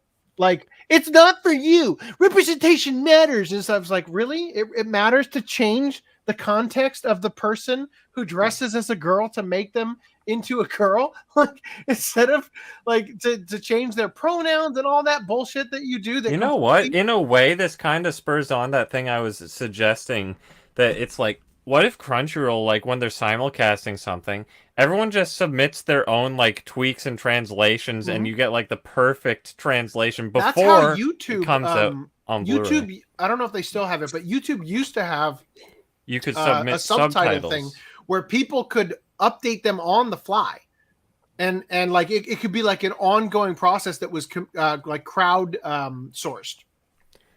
Yeah, so in a way, this is actually kind of putting that into the foreground, because the thing is, like before, their translations were like close to like, you know, as good as they're gonna get. So it's like, well, why bother putting that little extra effort? But because this is going to be probably quite a bit off base, they have to take that method, and then by the time it gets printed, it will be probably more accurate than ever. So that's actually kind of an interesting way to look at it. Now, I'll say right off the bat, though, it's like, you know, the thing they're trying to combat is like piracy because they release it before it even releases in Japan and all that stuff. Mhm. But the thing is like I don't know if either thing is really gonna necessarily be better. But I mean, I guess this AI is gonna save them money and all that The stuff. point that I'm making is that I think that they're making an improper assumption when they claim that, you know, like, oh, well, it's not even going to do anything because they released the fan translation on day -2, like before it even comes out in Japan. But again, I think that the reason people are pirating, they're trying to sidestep the issue that people pirate because your translation sucks ass and indoctrinates and, you know, doesn't take the actual, you know, yeah, so getting to the core of the intention. root of the problem is to have a good translation that compels them to stick with you. Yeah.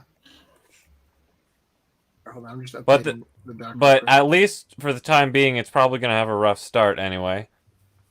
Yeah. Regardless of which method.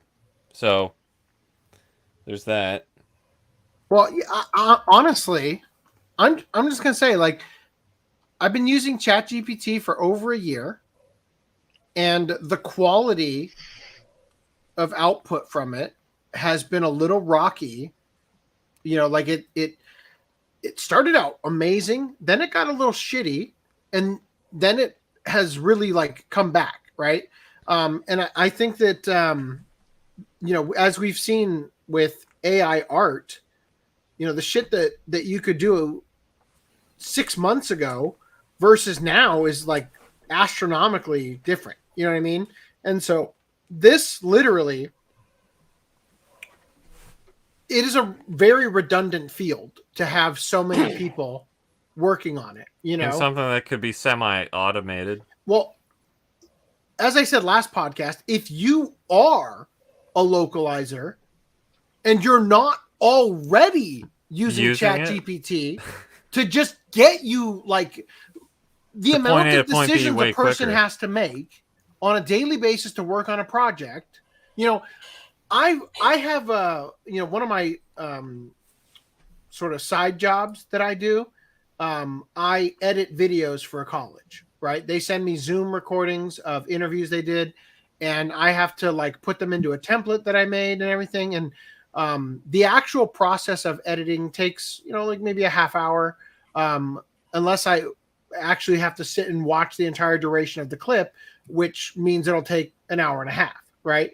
And I realized that I could use AI to get a transcript of the source material, like the source recording, and then I could take that and export the transcript to a different AI and just ask it, are there any points in the transcript where it sounds like they mess up and start over for the recording? Do they mention any URLs? Because I'll have to put those on screen, right? A way for them, people to click on it and stuff. And what are some moments that sound like they could be a good hook for getting people excited to watch the video that I can put at the front? I went from spending an hour and a half on these videos to now being able to edit them in 4 minutes. Right? And it's like, this isn't anything crazy. They hire me just because they don't know how to use the editing program. You Just know what hope I mean? they don't watch Like, this segment of the podcast. it's not like a super crazy amount of, like, there's not like creative editing. It's just get it into the pipeline through the template and out the other side, right? So if I can reduce my, you know, input from an hour and a half to just 4 minutes, like, hell yeah, I'm going to do that.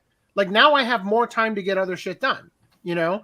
So if you're a localizer and you aren't getting this shit into your pipeline, you deserve to be left behind by, you know, these companies that are going to try to automate it nearly 100%. So anyway, continuing here, they say, I really wonder if creators know just how badly these mangle and where were they?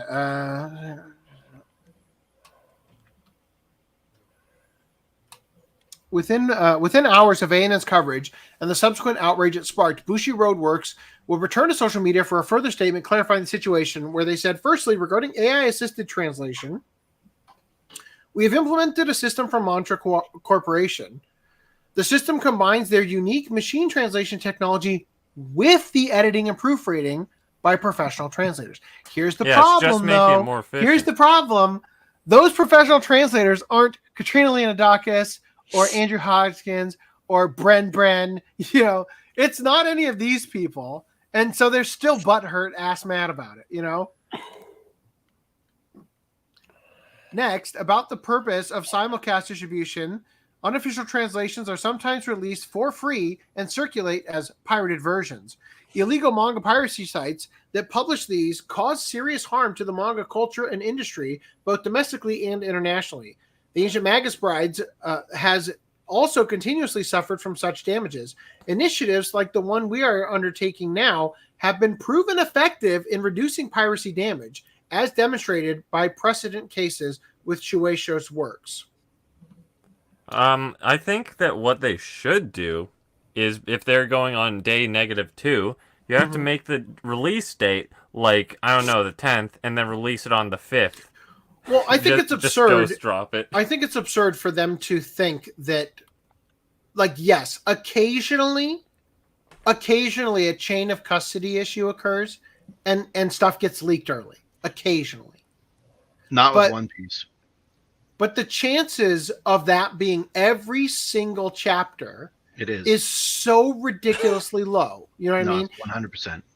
And it's on actually top worse. of that, with One Piece, for their New Year's Eve, so Shonen Jump takes a week off on New Year's, and so their last issue was last Sunday, and their next issue will be next Sunday, obviously. The last Sunday being like the 24th, right?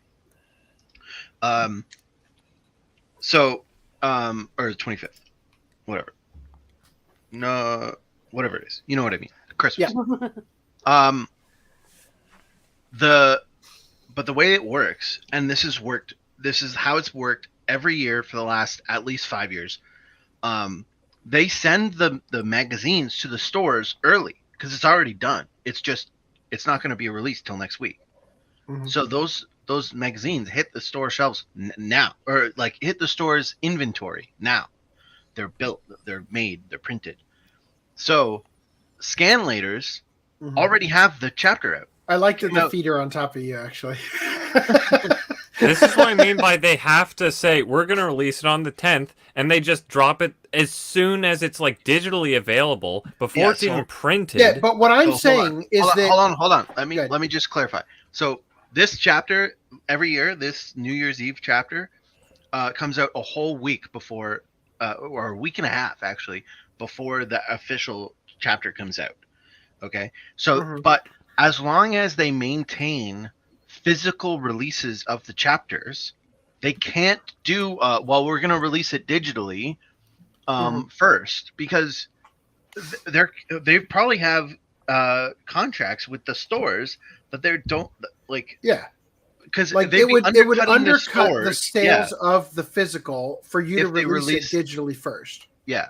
Well, in that case, you'd think that the what they're recouping with the physical, like there's the sales, would actually outweigh what they would gain from if they got rid of the physical and went digital without the pirates get it earlier. Wouldn't you think? In the same way that like buying a Blu-ray is way more. I think that the localizers who are whining about this will do whatever they can, smoke and mirrors, to avoid addressing the fact that the reason people will pirate, you know, obviously some people just want to get it as soon as possible. I get that. But a lot of people will literally go out of their way to not support the work by these people who are sitting up on their ivory tower, you know, with their hoity-toity, ideologies, trying to holier than thou their way through Twitter interactions with everybody else, kind of thing. Like Chain Soldier is a great example. Yes, right.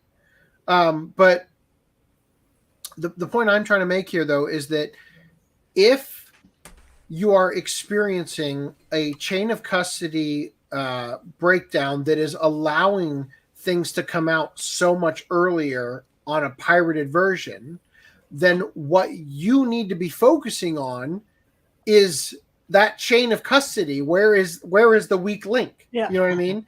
Like that's where if this was occurring and they actually needed to do something about it, you know what I mean? Like they could do something about it. There's no reason why they couldn't. I don't know. So to answer Fidm's question, in Japan, as far as I am aware, they seem to be a lot more keen on physical copies. Mm-hmm. They do not do, as far as I'm aware, the e-reader. digital like manga reading. So what you're saying is they're based. No. Well, but they also go and they buy the manga that is the collection of a bunch of different chapters from different series. Yeah, that's versus Shonen the Jump. Tankobon. But yeah, that's a weekly magazine. Yeah. But the thing is, we're paying $2 for Shonen Jump for 1 month. They have to pay what for like a whole magazine for all those chapters compiled? Like $4 probably. For 1 week too, right? Yeah, but I mean, there's costs. People have collections, although they don't really like. I don't know. Some people don't collect them, but anyway, it doesn't A matter. lot of people actually do collect like the weekly magazine ones. We've covered a couple of instances I cannot here. imagine how much space those would take. Mm-hmm. I have a small collection of them too, of the monthlies. So yeah. But anyway, so my point is the demographics of the market are different in Japan, thus that the switching to a digital model to avoid the holes in the pipeline. Might actually not make sense. Mm-hmm. And while it's frustrating to them, so do you think that speaking for Americans, Yeah. I don't think it makes sense for them to do to stop that just for. Well, do you think that they're going to experience a greater breach in chain of custody because of the inclusion of the AI? Because no, I probably don't. not. I don't think they would. I think they have a easier way to lock down the digital pipeline than because by implementing the AI, you're going to be utilizing a smaller team of people to do the same amount of work. Therefore, instead of having 30 people that could be the leaker kind of thing and having to investigate and all that shit, it's thousands. Yeah, but I'm just saying, like you could drop it down. Literally, like every store in Japan, right, is a potential leaker. That's why they always leak. No, because but they get the weekly chapters days early, and then I see what you're saying. So because they are scanlations, like they're not the digital file; they're actually a scan, and somebody actually took the print copy, cut it out, put it in a photocopier, and then that's how it came out. What's ironic is you get better image quality because at least on the American Shonen Jump app, the images weren't really that high res last time I checked. Depending on the scan later group, they do process the image, so sometimes it looks better. Sometimes the way they process it doesn't look as good. It just depends.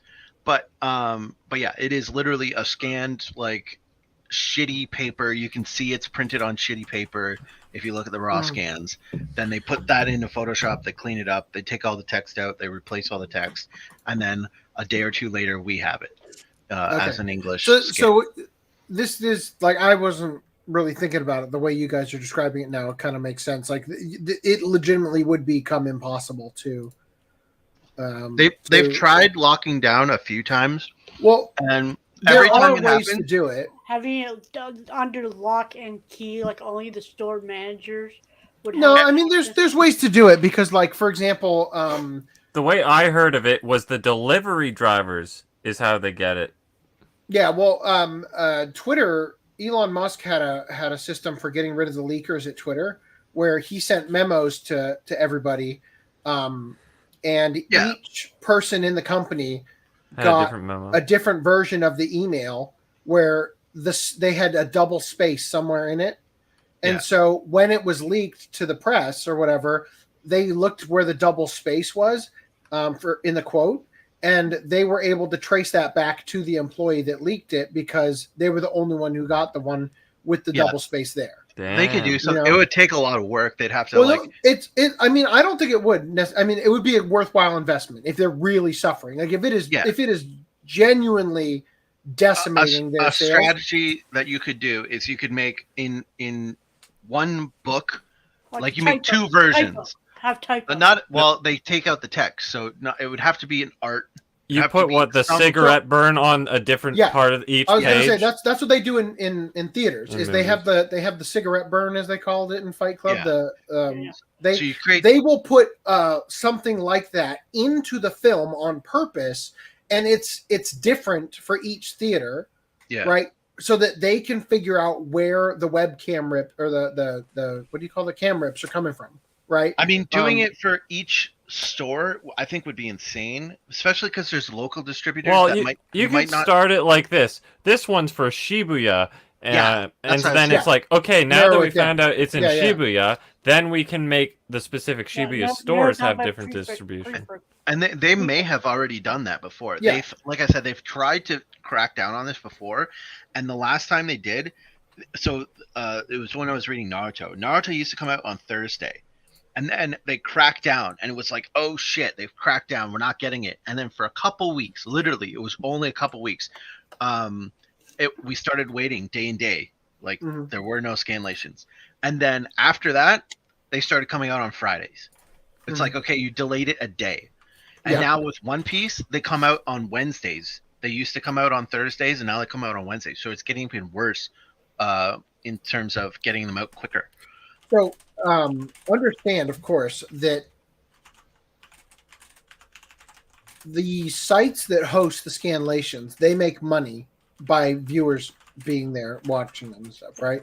So if one of their, it sounds silly, but it is like organized crime, you know? As soon as their supplier gets pinched, right, they will find a new supplier, and they will not rest until they do. Because the amount of income the piracy brings in gets affected by it slowing down by that single day. You know what I mean? So they will legitimately find a new supplier. And in cases, I'm sure there are situations where, we got somebody who's willing to do it, but they need a new scanner. Fuck it. Overnight it to them. Buy one, you know? Like they will legitimately, because like maybe their scanner's too slow kind of thing. Like they will legitimately do that kind of shit because that's organized crime, you know? So regardless though, I do think that let me put it this way. If these localizers, if you had to choose between a translation that was faithful and the one, and like let's say that there's two pirates that you follow. One of them does basically a Google Translate and then cleans it up a little bit, and then the other one is inserting, like memes and like woke shit into it, and they're like Latinx and all that kind of crap. Which one are you going to choose to pirate? The one that's actually accurate. Yeah, like it's obvious. Given the choice, you will choose the one that doesn't suck. Okay, so I just remembered. I would choose the one that doesn't suck. I'll put it that way. So now I agree with that. Now, I don't know if that's always going to be now translate that to the one you think it is. But are you going to pay for the one that does suck? That is for sure no. Right? Or are you going to go for the one that doesn't suck? Is the point I'm making. So I just remembered something pay for the one that does suck, or not pay for the one that doesn't. Yeah, if there's two releases and one's woke, I might read the woke one, especially for One Piece, where like sometimes like you want like a really good understanding of like the words that are being used because it could hint at something coming up later. So you want to understand, okay, well, what did the official like translation say? Because I don't want to make an assumption what's the name of Odin? What's the girl's name? Oh yeah. Oh my god, it just blew it in my head. Yamato. Yeah. Odin. So you want to you want to read the woke one just to find out. Unfortunately, the scanlators. The scanlators. Well. So I mean, you can't win on that one. But So, so yeah, I'll read both, but if they start like we've lost the plot on Yamato, unfortunately, but if they were to start like making egregious like things in the official, I'm not gonna pick that up. I'm not buying God, it. it would be so fucking funny. I'll read it, but I'm not buying it. Like, you go to the store to buy One Piece, and they fired all of their vocalizers, and there's like a sticker on all of the pronouns that change it from a he to she for the Yamato stuff. Choose your own adventure. So, real quick. No, just like a little slidey thing. Like a little, yeah, like a kid's page book where you pull the tab and it like you pull the tab and the whole page, all of the he's changed to she's. They, them.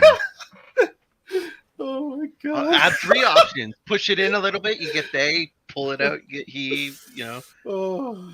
You could have different options. So wonderful. So there's a detail I forgot about the Shonen Jump like revolutionary like model that they're using now. Weekly Shonen Jump is free to view. For the last 3 chapters. Yeah, the but most still, recent 3 chapters. if you want to be the most up-to-date, fastest boy in the crowd, you don't even have to pay for this. So what I'm saying is, in Japan, when they sell the physical issues, they're making way more because there's still banner in ads Japan, or whatever, right? you have to pay to keep up Presumably, weekly. In English, ad block. you can just view it for free. Yes. If you want. What you're saying is the Japanese should get the English account and use ChatGPT to turn it back into the Japanese.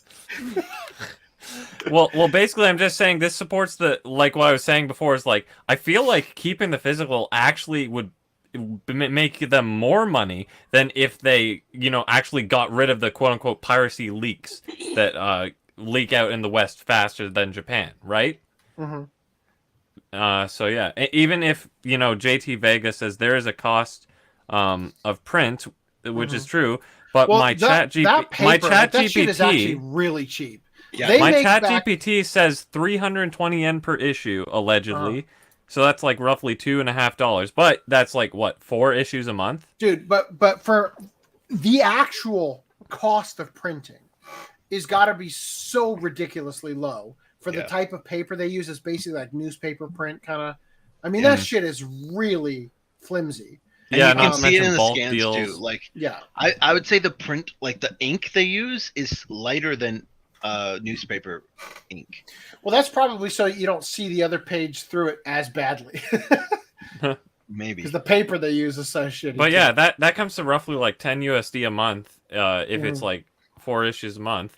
So that's basically a Netflix, well, maybe not a modern Netflix subscription, but it's kind of like that. So I'd say, honestly, they're probably fine even with the leaks. So it is what it is. Like, they have to change the entire system to actually legitimately get rid of that. To AC's point, though, like, so there's two kind of, like, issues that they're trying to tackle, right? If they could, they would want everyone to be on the the Shonen Jump app, reading it officially at 11 a.m. on Sunday, whatever. For example, right? But whereas I'm the type who will like, okay, well, I'll read it weekly, right, for free, but I'm not buying the official book if it's shit and like full of woke crap. I'm not going to pay money for that. So you have free trial.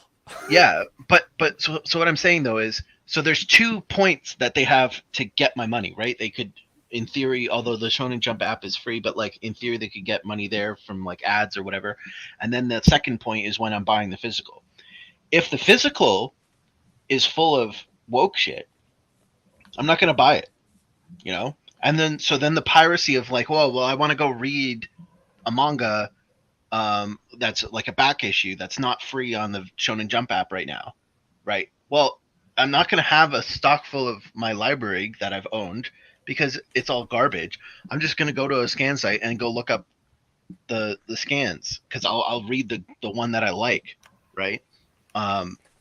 And so I think that's the kind of piracy that they're aiming to fix with this AI route of translation, are the longer term people who, when let's say they buy book one, right? Tankbong 1, and they start getting into the book and they're like, oh, it's full of woke shit. They drop the book. They don't buy issue 2. Yeah. Right. So I think it solves that piracy angle as opposed to dealing with the weekly readers, who you're not going to save. Though. That's a good point though. Like, if you're going to go like the piracy route, you're going to download the entirety of whatever's up. Like if you start reading it, right, you're going to go and get, if you're going to pirate it, you're going to pirate the whole thing from a provider, like wherever you end up finding it, easy access. And like if the piracy is written well enough that you like the story that it's telling, right? Like if they're doing enough of a service to the original source material that you're getting hooked into it, you're still probably going to read all of the one that was from whatever scanlation site or however you're getting it, right? So it is kind of an interesting idea that by even by like to the point of the localizer share, even if you do increase the speed at which this stuff comes out, people who are going in for the piracy are still going to go to wherever they can get, the full version of it. So unless you make everything free, right? Like you're saying that you have the last 3 weeks for Shonen Jump. Well, if the show or the thing has been out for more than 3 weeks, then where are you going to go to get it if you're not going to pay? You know what I mean? So I guess it is a really difficult situation. Like it's much broader than just what I was sort of bringing up earlier about the chain of custody and stuff like that. That effectively is a moot point that wouldn't fix the major problem on the fact that, like, to quote Gabe Newell, it's a supply chain issue. Not having access is what causes people to go the route where they can get access. Yeah. Well, like I said, I think there's two. I think the weekly, like the rush to beat the scanlators to the weekly is an issue because it does allow them to get a backlog, and that is if you take away the incentive by having a day and date, like if they were to go all digital in Japan and there was no leaks, the scanlators wouldn't have a business model to build up a backlog of stuff to go to, right? Yeah. So that would kind of hurt them. So I guess there is a point to dealing with that. So, dumb question: do scanlators, like, how, like, let's just say you're into piracy, right? And an anime is coming out, so you get the web rip, right, or whatever, as it comes out, the broadcast version, right? Then your scenes in My Hero Academia go dim because of the Japanese regulation that the Porygon episode of Pokemon enacted, where the anti-seizure measures. Yeah, the anti-seizure measures, right? And then when it comes out on Blu-ray, you have the ability to go and download it again and get a version of it that has the Blu-ray quality instead of the web rip quality, and it doesn't have that kind of shit. Do the scanlators take their translations and copy and paste them into a rip of the web quality versus the scanned quality? Out of curiosity, is that a common thing? Well, from my experience, anime quote unquote scanlators these days are just ripping off of the regular websites, unless it's not something that's streamed on Crunchyroll, HIDIVE, Amazon, Hulu, whatever.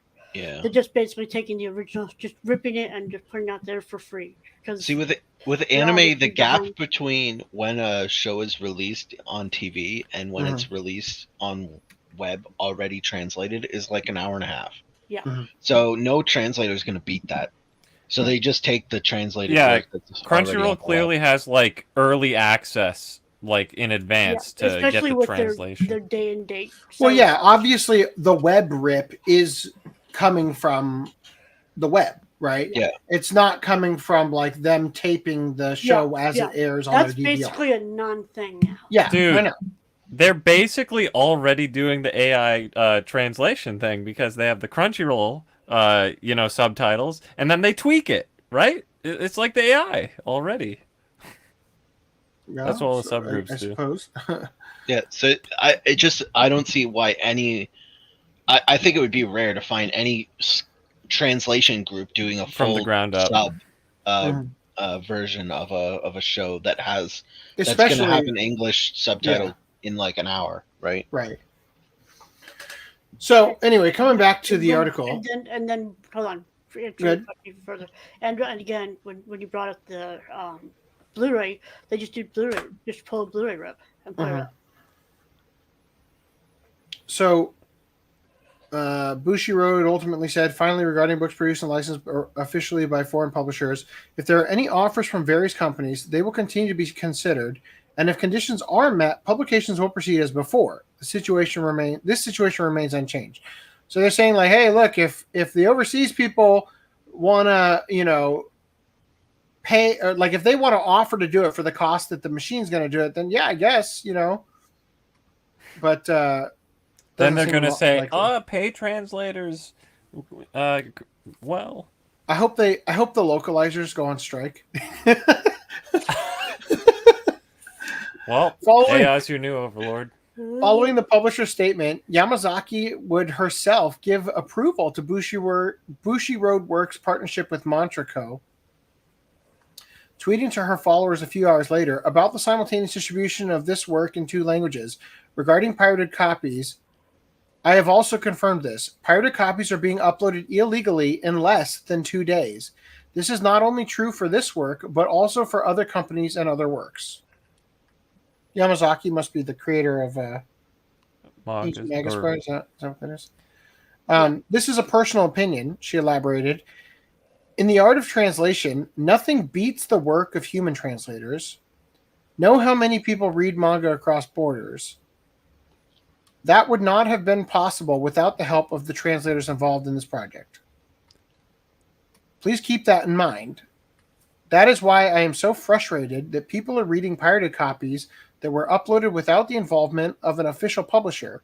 As for this case, I would be happy if you could look at it as a new way of doing things. Bless you. Just watch the last tweets, like sponsored by ChatGPT. Use this AI for translation. This thread was brought to you by ChatGPT. The translation of a book is no different from the way it has been done in the past. This applies only to monthly This applies only to monthly serials. Please read the statement on the official account. My text alone is not complete. Okay. Wow, that's the end. So let's now bridge this to what has happened beyond. Naturally, people like us cover this on the internet. Now, I think we had a much more nuanced take about this last podcast than some of the other people who have covered this, where we talked about the fact that it really doesn't matter if you're using a machine to translate it. If the person who's the editor is still a woke piece of shit, the output is still going to be woke, right? It's going to be terrible. So a couple people, including like Yellow Flash, and I saw Asmongold put out a video addressing this drama with localizers losing their shit over the fact that the robots are coming for their jobs, right? So this particular this is in reply to Yellow Flash. Let me screen share with audio real quick.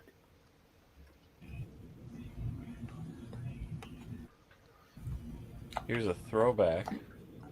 Yeah, this is a pretty old video. I think we've seen this video on podcast before, but so they said, "Hey Flash, now that we are talking about anime localizers, let's remind the world of how the Dragon Maid translator Jamie Markey responded to criticism. The insanity in this clip is beyond human comprehension." It's a stroll of power, and I appreciate it. Well, I'm kind of scared to ask this question. Can you guys hear it? I don't Okay? want to bring down the room. It's a bit quiet. It's a bit quiet. I can't go any higher, unfortunately. What directed Jamie? But all of you can answer. Go. I'm excited about it. I'm ready to bring down the room. Let's do it. We need need a spotlight. So Funimation has come under, let's call it, criticism for how they choose to adapt their scripts Oh, for like a couple of unnecessary shows. hate. Yeah, got it. Yeah, and a lot of that I feel is directed at you unfairly. Thank you. So how would you like to respond to that kind of criticism? To the criticism, like, I have a vagina, deal with it. Like, it's honestly, that's the truth. Honestly, that's the truth. I have a vagina. It's insane how she instantly went Right. to what we now call the most stereotypical, like, feminist whatever response of like, Yeah. well, you're a bigot. It's like, maybe you didn't notice, but I have a vagina. So there. Ha ha! Checkmate, conservatives. Gotcha. I am a woman. I am a Oh, this you can literally see the Pinocchio nose growing at this part. Hold on.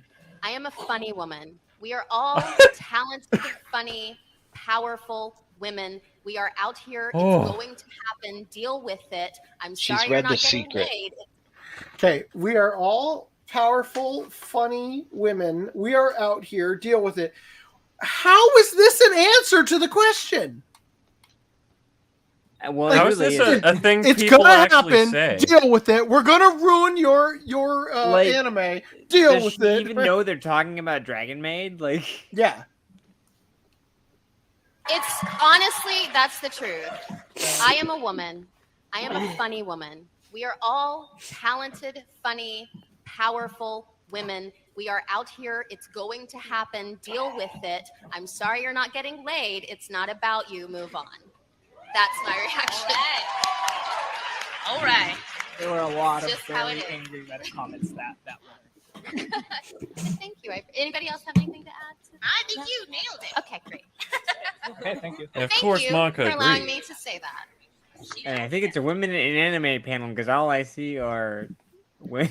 Like your tip is on the chair in the front. Go get it. Thank you. Yeah. For Who teeing me up responds for- that way? Like you already know that it's a massive, like, weird, like, self-fantasizing projection thing. Because it's Yeah. like usually people don't have to say their traits. It's just evident if you're funny and all Yeah. that stuff, right? Like I always think of that scene in Game of Thrones when he goes, "I am the king." Is like anyone who has to declare themselves the king is no true king, kind of thing.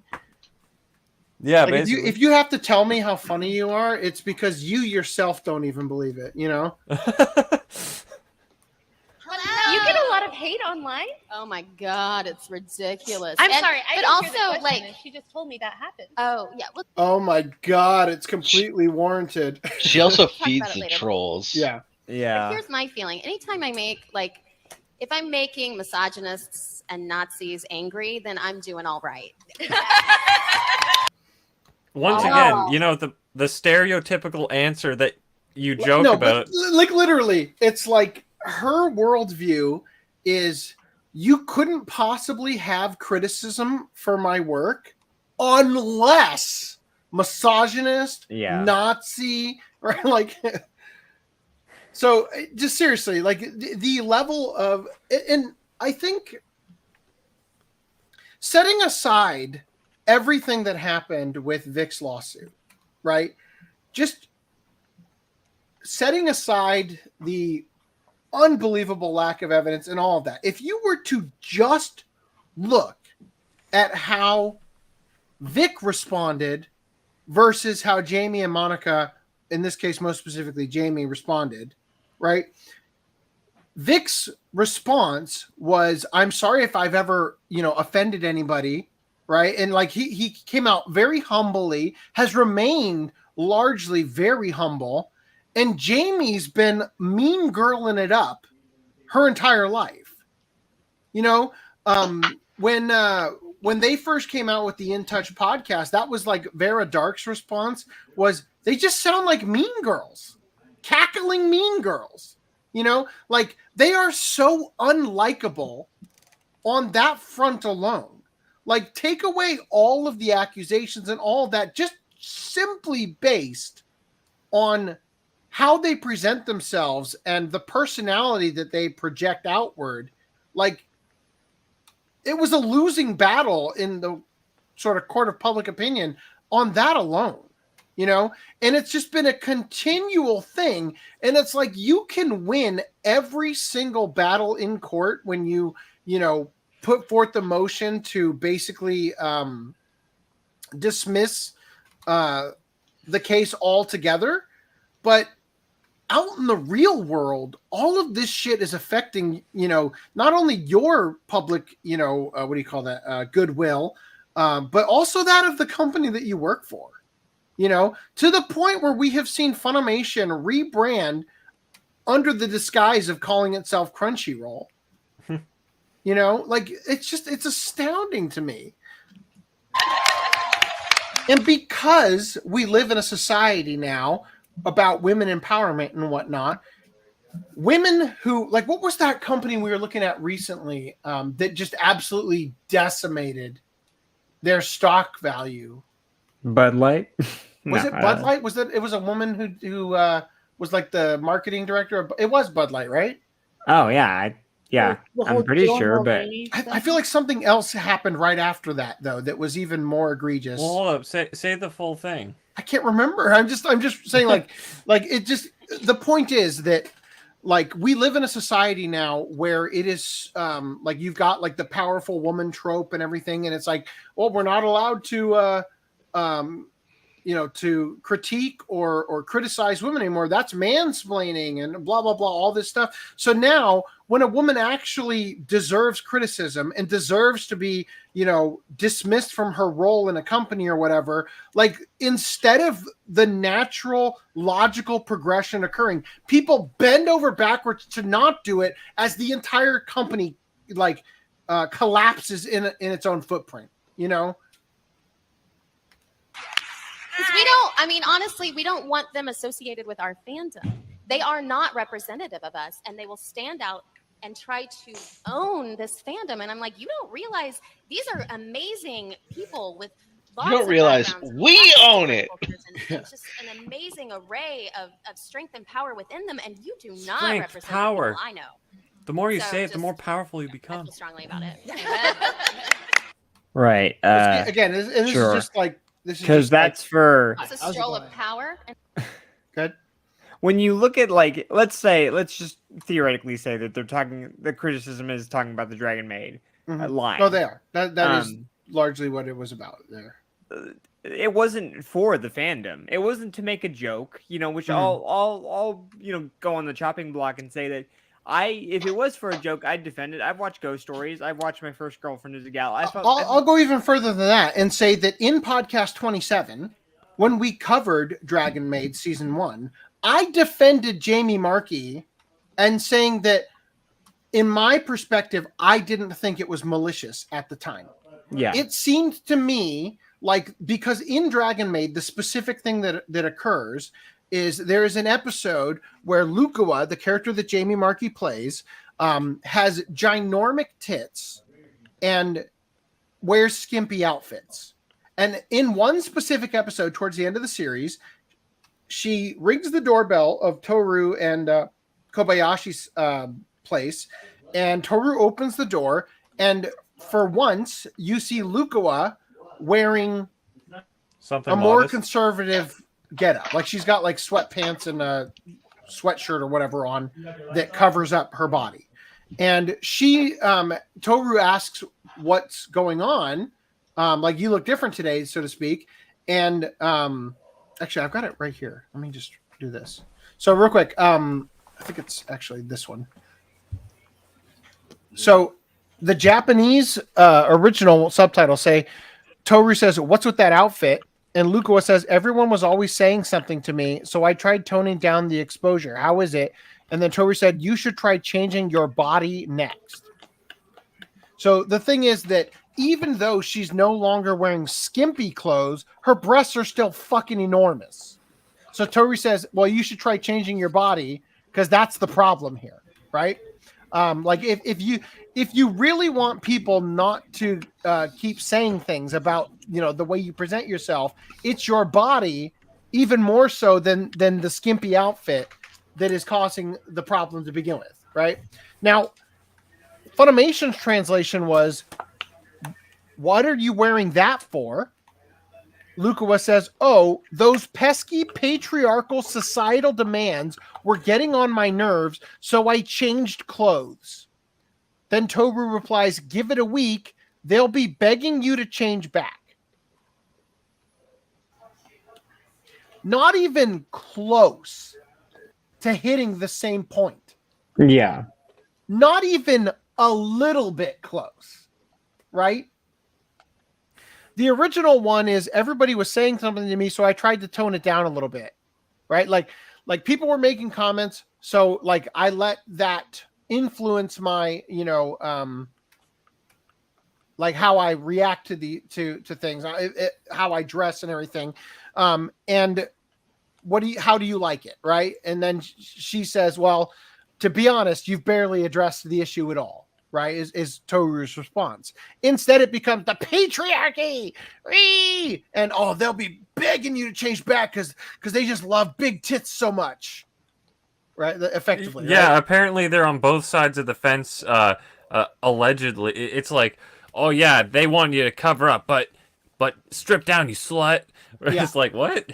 Which one are they? Pick a lane at least. No. So Packer Girl here, I was pointing out the article we were reading is written by this individual. This is one of the owners of Bounding into Comics, right? Followed by J-List. Nice. I as well. So they said, whoa, Jamie Markey is going the fuck off. I don't know, changing the way I have always done my job because of a few online hate mobs seems like an extreme response to the loud and angry few. That would truly be unfair to the audience. So she's saying she's done this the whole time. No. Mm-hmm. We'll probably see it in here. I can't. GIF. Good. I can't help but like picture everything she says as like swap it in for Vic. Like, I don't know, changing the way I handle all of my convention appearances just for the loud few online, you know? That would truly be unfair to his fans, wouldn't it? Yeah. The context for these is not included here, but... Well, I just love how she's just being like, oh, see... I shouldn't have to change being a massive piece of shit. Like, come on, that's part of me. Changing is a big thing. Like, you saw how that big titty lady changed her outfit? That's me right now. And I am shocked. No. So she says, that wasn't the question. Quote, decided to offend your audience is an assumption. How could you possibly know what decision I had made then? Also, the audience wasn't offended. They laughed. I never said I didn't write the line. Well, considering you put Gamergate Creep Show into Prison School, which thank God they removed for the Blu-ray version, I have to say that was an attempt to offend your audience. Not to mention the fact that you were just talking about those, what did she call them? Neo-Nazis or whatever the fuck she said? Like misogynist Nazis or whatever? Misogynist and Nazis. You want to offend people who are watching anime, and you go so far as to mischaracterize concern over you literally completely changing the context of the scene in the show as being Nazi misogynist. Another one here. Because men do not get attacked like I do. Yeah, Vic never got attacked. Just saying. Show me on the doll. Yeah. I guess Vic might not be a man. I mean, first of all, we have not attacked you, number one, right? It was fair play. But we have not attacked Jamie, right? And also the non-binary hose line, fucking Damon Mills grooming a kid, like, men do not get attacked like I do. Cry about it. Seriously, this woman is obsessed with the, I have a vagina, deal with it. You only hate me because of my vagina. You know, like...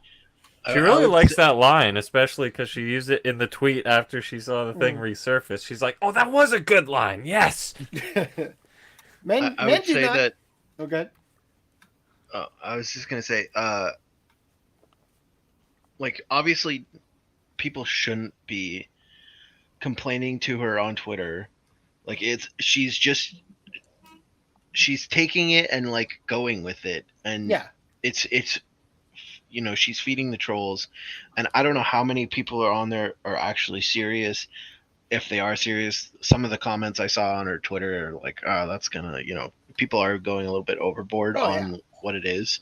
That's the but internet. also, yeah, that's the internet, obviously. But also, like, I criticize any shitty sub or translation, right? And when we covered Dragon Maid, I even we even looked at the people credited and looked at the men that she's claiming were involved. Right now, later on, she goes and said, "Guess what? I wrote it. Yes, I did write it. It was me." Right? But we talked about each person involved, and went on to say, whoever was responsible for this. And now Jamie Markey literally delivers the line. Like we said, to a certain degree, each person in that room is responsible for not saying, maybe we shouldn't change the complete context of the scene. So she says, because men do not get attacked like I do. The director of the show is a man, the producer, the head writer, yet I'm the only one attacked. No, you just have your head so far up your own ass that you only see attacks coming at you. I've been attacked for lines I didn't write, while the rage mob ignores the man who wrote the line. I have a vagina. Get over it. She's the only one advertising all this, though. I normally don't respond positively to death threats, accusations, and assumptions. I wrote the line. I don't find it cringy. You do. That's fine. What else you got? Some more here. The patriarchy told us to come here to give you hell for trying to ruin anime with your mental illness of thinking you're oppressed. Go back in the kitchen and shut your mouth, because every time you talk, you just shows people how much the patriarchy was needed in your life. Nah, they can't possibly be mad at me because I'm a woman. Why do you rewrite? Why do you rewrite with an agenda? Why are you forcing politics into your writing? Why do you hate men? Why are you racist? Why do you hate the work you do? Bad faith questions don't deserve my respect. If you think they do, then I don't care if you think I'm a bad person.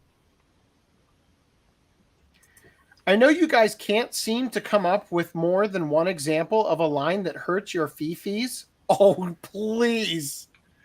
Please. But other lines do exist.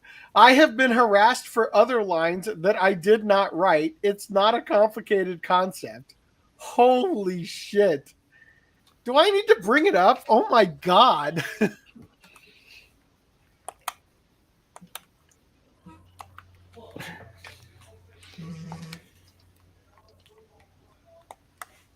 Someone's controller ASMR is coming in real good.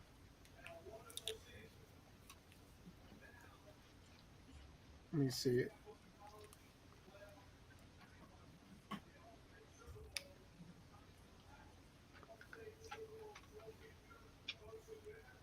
This one. This one right here. Oh, come on. I'm blocked on all my accounts. The thing about the non-binary hose line is that was the voice actor kind of spontaneously rising to the occasion. So for all we know, maybe she wasn't the writer for XYZ show, but for all we know, that could have been the situation where she's like, let's put the patriarchy in there.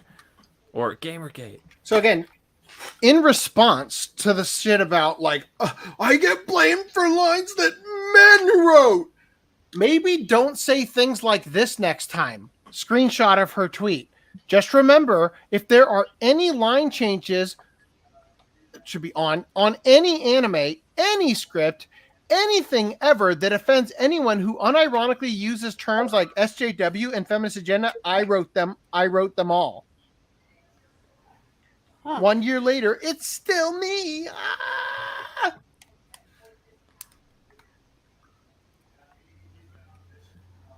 So yeah, I'm sorry that you literally told everybody, and it's an obvious, like, she's obviously joking when she says that, like, I wrote them all kind of thing. But I mean, you fucking said it, and now you're complaining that people think you wrote them all. Like, I don't know if you've ever been on the internet before, but there are dumb people there. I did. She disapproves of people telling her to cover up in both the Japanese and the dub. It's exactly the same as the source material. If you don't like the word choice, that's fine, but the context is the same. It is not even fucking close to being the same. Everyone was always saying something to me, so I tried toning down the exposure. How is it? Oh, those pesky patriarchal societal demands were getting on my nerves, so I changed clothes. Literally, you have gone It's a commentary from on society instead of, people are talking. Every single person instead of just only men were. Yeah, and literally, it's gone from people were saying things to me, so I tried to tone it down to it was so demanding, the patriarchal demands. They got on my nerve. I changed for them, right? Like, and then Toru is the one that changes here. You should try changing your body next. Give it a week. They'll be begging you to change back. So once again, Jamie is intentionally looking at the part of the line that is closer to being the same. Like, it's the same. I didn't change anything. You wrote Toru's line too. Give it a week. They'll be begging you to change back. You should try changing your body next.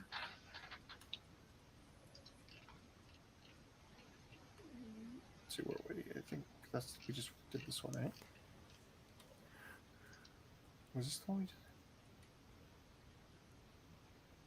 Yeah, that's the one we just did. So next one is this one. I had a lot of flaps to fill. And pesky patriarchal society filled up the flaps.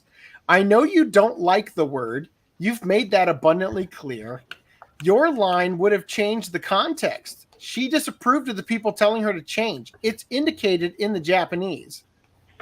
So this is her getting pissed about this is a quote reply. Why didn't she use the pesky monarchy demands? So this person, Lunar Archivist, said, based on the subtitles, there's no indication Lukua disapproves of those people. That's just you filtering her words through your feminist lens. She took note of feedback and adapted her dress code accordingly. Also, here's me filling the flaps with a more accurate translation. So Funimation's was, what are you wearing that for? 7 syllables. Alternative translation, what's with the new outfit? 7 syllables. What's with that outfit was the original, right? Oh, those pesky patriarchal societal. I will also remind you, by the way, that Toru's back is to the viewer during this exchange. So the only syllables that matter are Lukua's here. Oh, those pesky patriarchal societal demands were getting on my nerves, so I changed clothes. 24 syllables. I kept getting comments for showing so much skin, so I tried dressing more modestly. Any thoughts? Also 24 syllables. Toru says, give it a week. They'll be begging you to change back. 13 syllables. You might have better luck by changing your body shape. Which one would you pay for? Which one is the shitty vocalization that you begrudgingly are force-fed, and which one is the one that you would pirate because it's better? I don't know. It's a pretty tough choice. It's not. Stilted. Try again. No, honestly, it sounds great. Pesky patriarchal societal demands. That's fucking a mouthful. So let's come back to this. So, where was I? Dubs cannot be a direct translation ever, no matter the language. I am also not a translator. I adapted the script. In the world of Dragon Maid, Lukua is an Aztec god. You may not think a god would be aware of how societies work, but I think they would. But again, see, here's the problem, Jamie. And I was nice about it in podcast 27, but I love the fact that I was fucking spot on when I said, I think she makes the translation based on the lens that she views the world through, which is a woke feminist, modern day, political correct kind of sort of view, right? I think I was quite accurate in that assessment, except for the part where I said I don't think she's malicious. So, in the world of Dragon Maid, Luke was an Aztec god. You may not think a god would be aware of how societies work, but I think they would. But see, here's the problem, because she thinks they would be aware of her lens on how societies work. Her jilted, misandrist opinion of how society works. So, you're wrong, though. She isn't aloof. In the Japanese, she disapproves of the people telling her to cover up. That's literal. Lukua is a god! She chose that body for a reason! Yes, so she could molest a 6-year-old. You cunt! That's why you I may was want her thinking to be just, a... she should have What's just up? kept with the patriarchy line throughout the entire show. How does the Just grabbing patriarchy his butt, feel like- about pedophilia, you bitch? Yeah.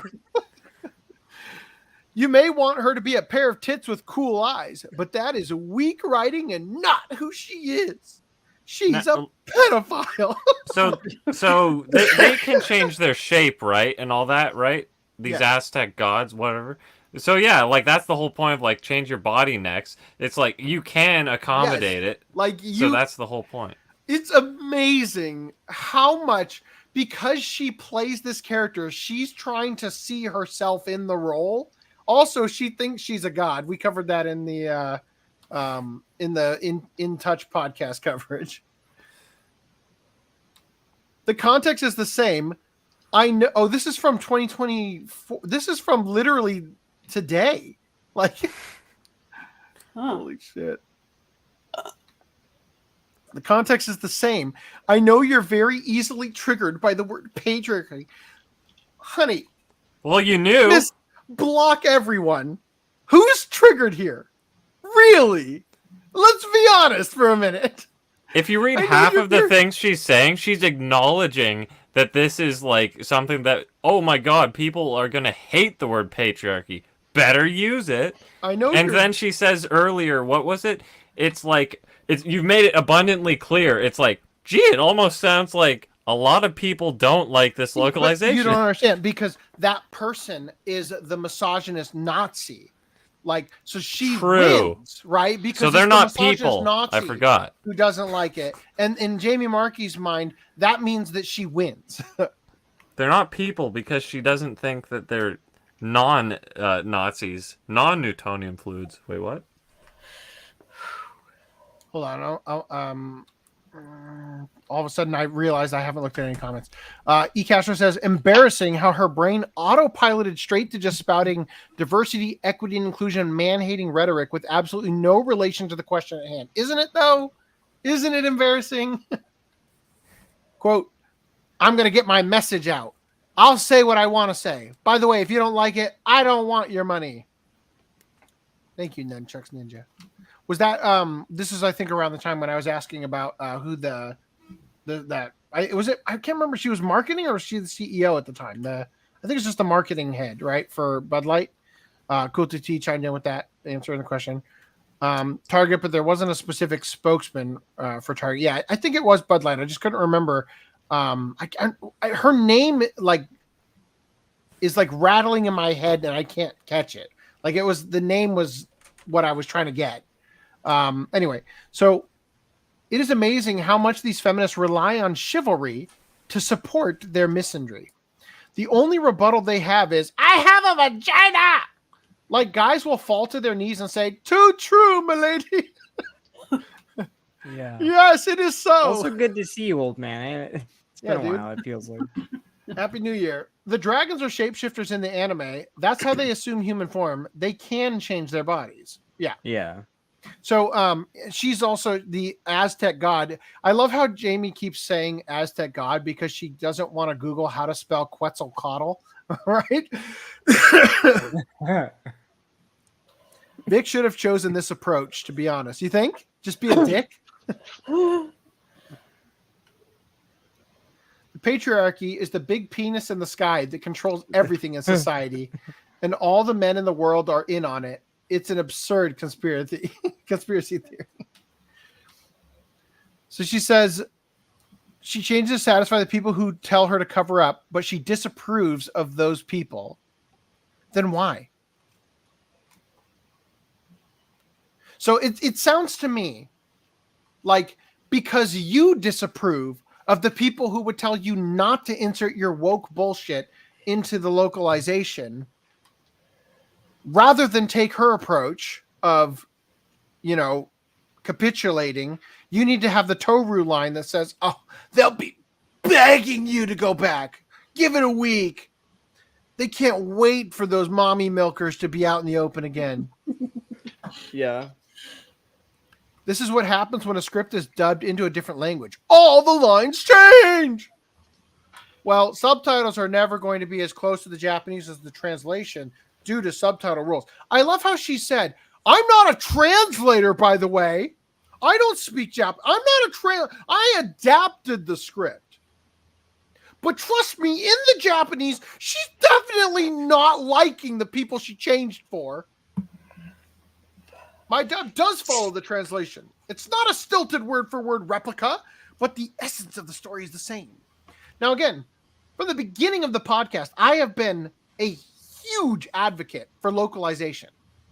I love when they change shit for the Western audience. When you get a dub that has no business having as many F-bombs in it as a Tarantino movie, but they do it anyway, I fucking love that shit. All right? Yeah. But localization and vocalization are not the same thing. Did we read this one? Yeah, I genuinely thought in the beginning that she was just trying to make it funny. And then, I come to find out, no, she's just... The joke is just for her and only her. Yeah. Yeah. Again, I am not a translator, but the context is the same. The word patriarchy is not political. You cannot like the word choice.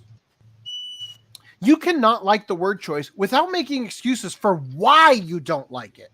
You don't like it. That's enough. It's fine. We disagree. The context is the same regardless. Again, it's not political. Fuck you. Yeah. It's not political. Seriously, not even close. Apparently, the word patriarchy isn't political. Oh, it gets better. The non-political word has the same context as the Japanese dialogue. Again, I am not a translator. Translation, I don't speak Japanese.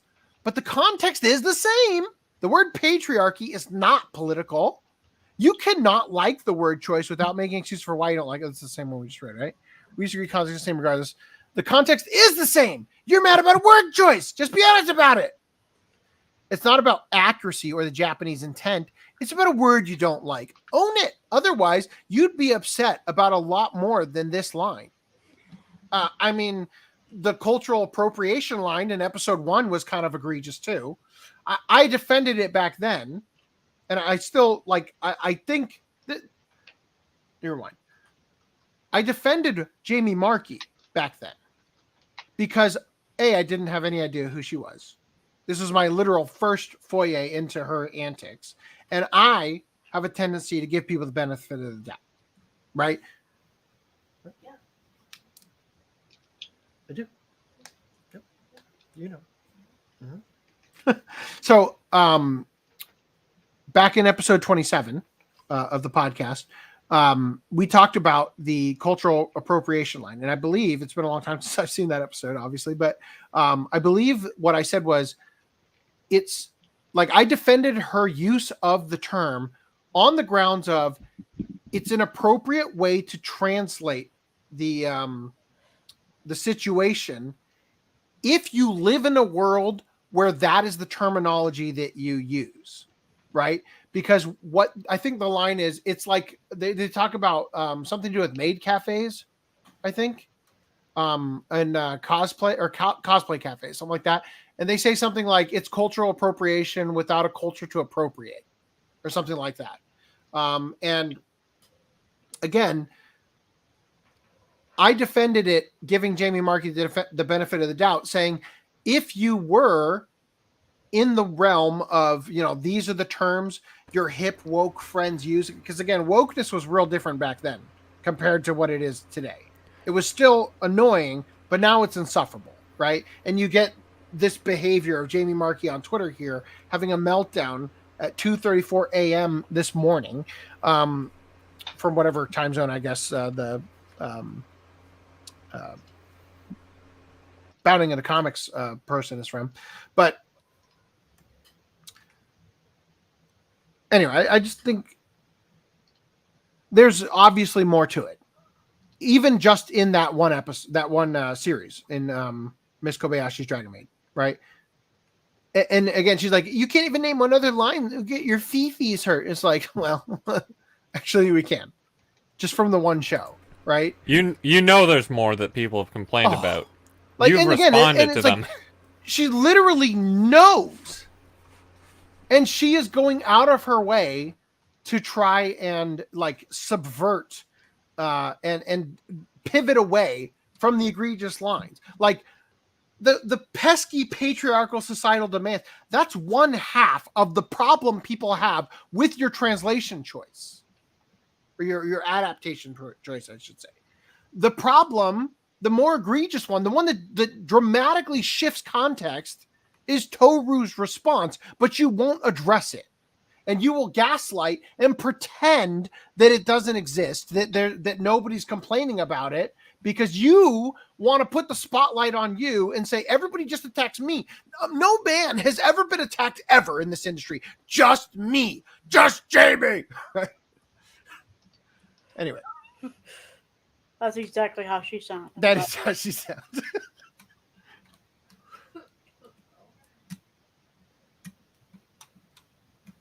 So this is from...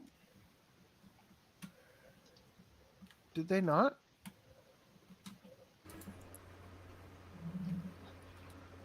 I mean, these are a bunch of examples of the localization. After watching / editing all of these. Greenline's video, I agree. Jamie is a hack, which he defined in the video.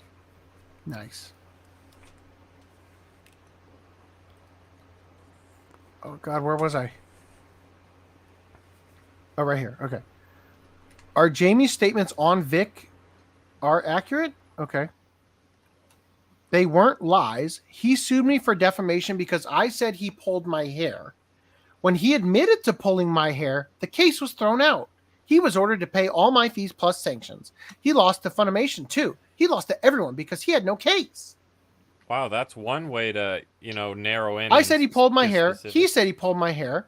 He was fired from Funimation before I made my statement. He was canceled from multiple conventions before I made my statement. He sued me, lost, and now owes hundreds of thousands of dollars. Those aren't lies. Those are facts. Well, I mean, first of all, you called him a rapist. I do just so happen to have over here. Let me This is what happens when I never fucking close a tab, is I can do shit like this in the middle of a show live.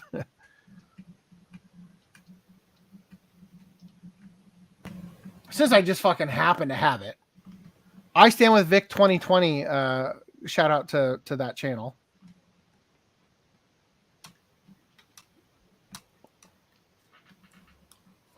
Here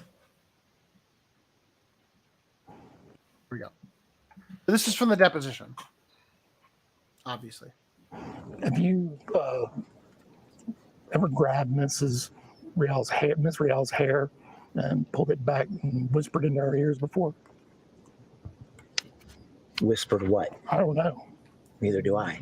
I'm not asking for what you whispered. I'm asking. Well, you asked if I did. I don't recall whispering anything. You recall grabbing her by the back of her hair and pulling her hair? I recall doing that not in a violent or hurtful way, but in a playful way. Miss Rial used to be a hairdresser.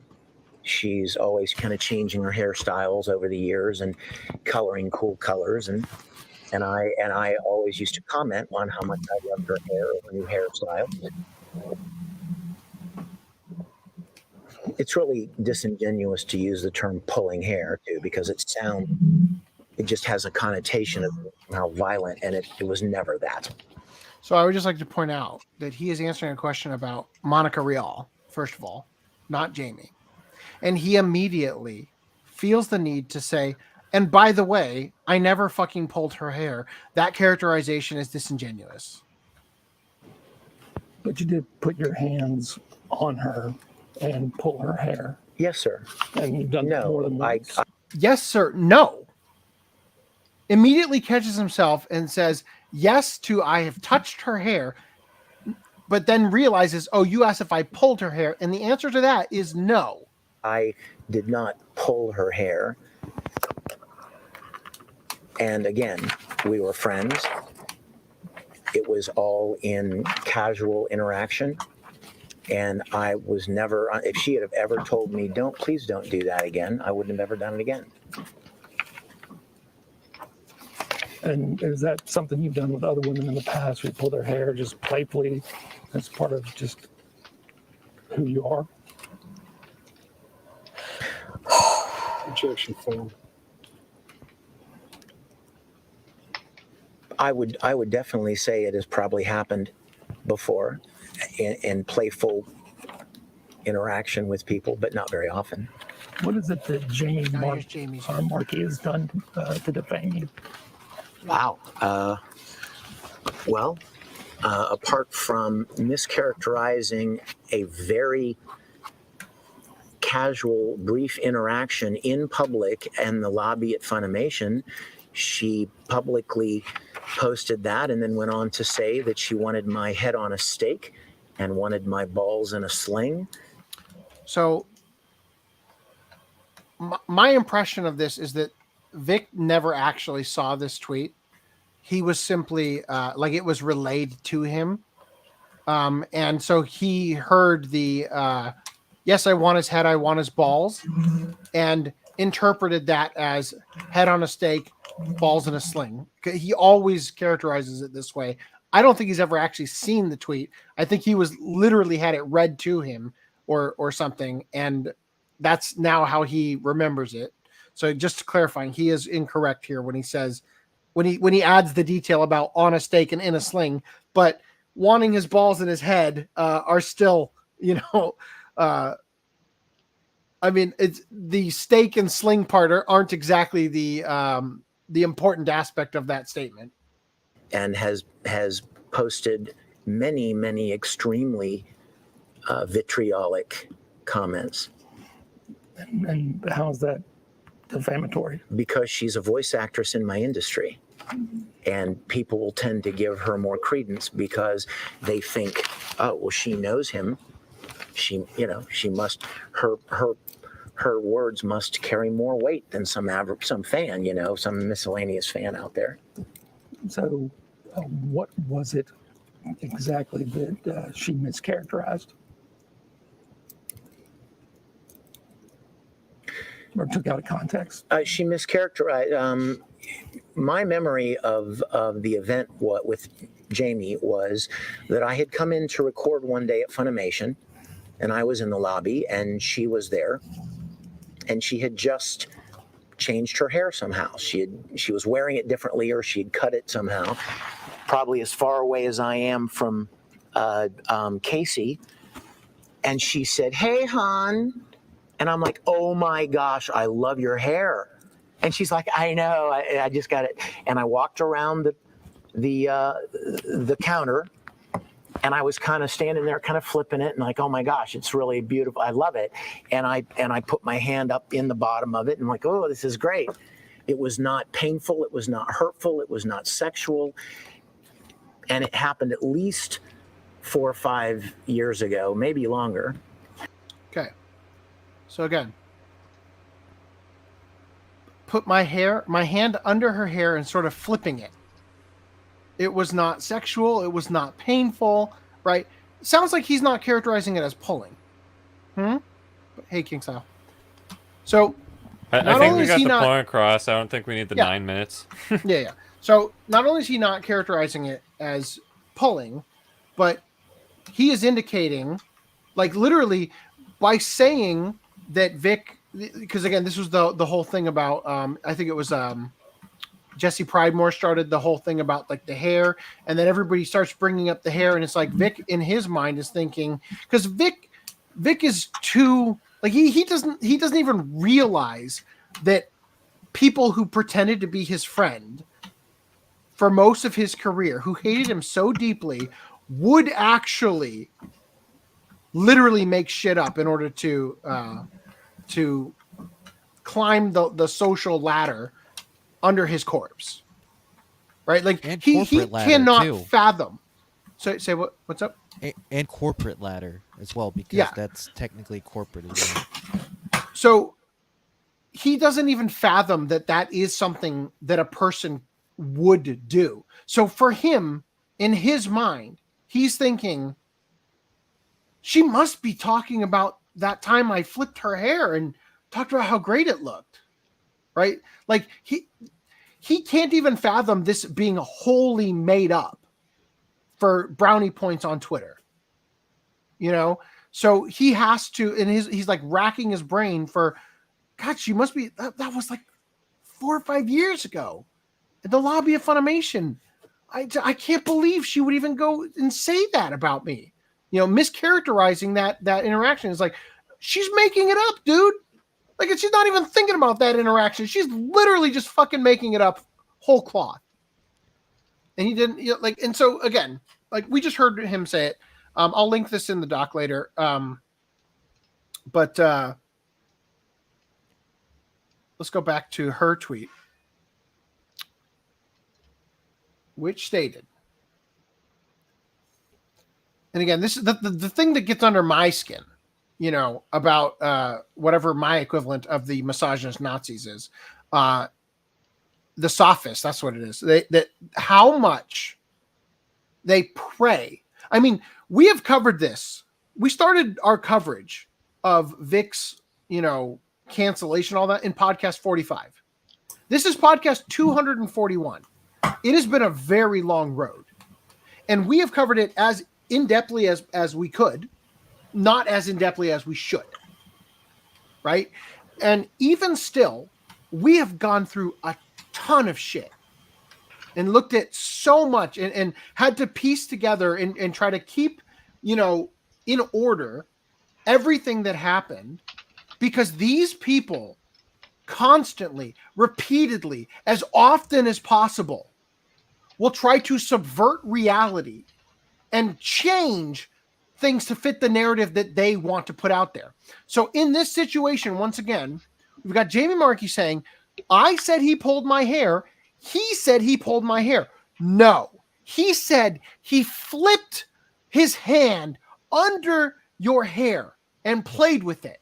He did not say pulled. He specifically went out of his way to say he took offense to the mischaracterization that it was somehow violent or sexual. She's literally just lawyering the part where he said yes, right before he went, no, it was like this. Dude, you have no idea. Her lawyer, let me grab this real quick from the other window here. Where is this? Hold on. Okay. Her lawyer took this right here. There's no audio. That's all right. His hand is off screen for most of this. Watch. I'm flipping it. I put my hand underneath it. Now, his hand, as he is saying, and you can see that his hand is like palm out as he's doing this. It's mostly off screen, but you can see that his hand is mostly palm up until he moves his hand back onto the table and closes it into like, you know, a in rest position toward the fist. Jamie's lawyer took a GIF of this sequence of these like few frames of his hand right here and looped a GIF and put that in the court filing, showing him wringing her hair. Like literally they presented that as a Freudian fist. As him going, I grabbed her hair. I grabbed her hair. I grabbed her hair. Yeah. So she is using the lawyer answer. And her lawyer's a fucking scumbag. Yeah, that's pretty fucked up. That's why the context here on this video, full context, that's why it fucking matters. And again, let's talk about the Vic locks that Jamie Markey herself explained was actually because of Johnny Otaku. Right? Like, these people are so disgustingly evil. Also, didn't the Jesse Pridemore thing, she mistaked Vic originally for Todd Habercorn? No. But they just kept going with it? Oh. No, you're thinking of the Han Leia thing where she mistook him for Illic Guardiola, which I take issue with that. I don't think that was a mistake. I think that was a person who, because we covered this on the podcast too, about how she talked about, spoiler alert, it was his Christian CDs, right? Like, it was an attack on Vic from the beginning in the post, the original post. The Illic Guardiola thing was, yeah, and I heard later he had to get married to someone because he was dating an underage girl. Like, that was your malicious intention against Vic, your distaste for him, that when you hear a rumor at a con or whatever where people are talking, and it's true, it happened to Illic Guardiola, Monica's former boyfriend. Whoa! Are you bringing up a male who was, chastised in the industry? It's kind of funny because didn't Monica dated that dude? Yeah. And then he but the point is that a lot of people say, oh, well, she wasn't even thinking of Vic. She was thinking of Illic. It's like, no, she was definitely thinking of Vic. That's why she went to all the detail about Fullmetal Alchemist and his Christian CDs and all that stuff. That was an attack on Vic. She just not smart enough to actually know that the further accusation she made after she got an attaboy for posting about Vic and everybody jerked her off on Pretty Ugly Little Liars, that she came back for a round two and said, yeah, and also I heard this. And it's like, oh, that was a misstep, honey. That was a completely different person. So can we wrap up this? I think we're off the topic of the translation thing now, so right? Anyway, so she says he was canceled for multiple conventions before I made my statement, like that mattered. So let's see, was this, we covered that? Okay. And okay, so then this says, I promise I will never make changes to Miss Kobayashi's Dragon Maid from here on out. Oh. After it's done. After it's done. Yeah, so this is continues in a new thread. I've got that new thread right here, and this is the one we were talking about, right? I assume that's the same thread, right? Yes. Okay, cool. So we will jump to that one. This one's shorter, I believe. So Lunar Archivist is saying, based on subtitles, I was able to do it using the same syllables. She says, stilted. Try again. It's stilted, right? If so, and that's subjective on your part, only because I matched the exact amount of syllables in your original dub script, let me know how much wiggle room I have with the mouth flaps, and I'll gladly give it another shot. Every syllable is not the same. Take diphthongs, for example. Diphthongs. I also don't know why she'd ask Toru a question that would just be ignored. That doesn't make sense. What's the question she asked Toru?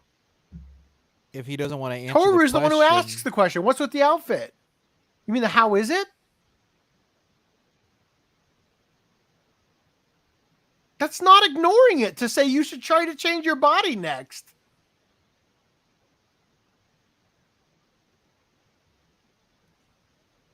I think Toru's response makes perfect sense in this situation, but that can easily be tweaked since she's facing away from the camera, as I said. Here's 3 other alternatives for you off the top of my head. They can't all be more stilted than pesky patriarchal norms. I don't think that was the line. It was a pesky patriarchal societal demands, right? Original version. I kept getting comments for showing too much skin, so I tried dressing more modestly. Any thoughts? You might have better luck by changing your body shape, right? So, alternative version, based on the comments I've been getting, I tried dressing a little less risque. What do you think? Maybe you should have better luck altering your body shape. People kept saying that I was overexposed, so I tried covering up a bit. How's my new look? Have you ever considered changing your body type? People said I was dressing too sexily, so I tried dialing things down a notch. Do you like it? I think changing your body might be a good next step. Disagree. The question isn't being answered. Are you a fucking idiot? The question is being answered. Hold up. No, she is thinking of this as she's a normal human being who can't transform and change her body type, so it's body shaming for something that's immutable. The question isn't being answered. The question is being answered. You have to read between the lines. The answer is, it's not enough.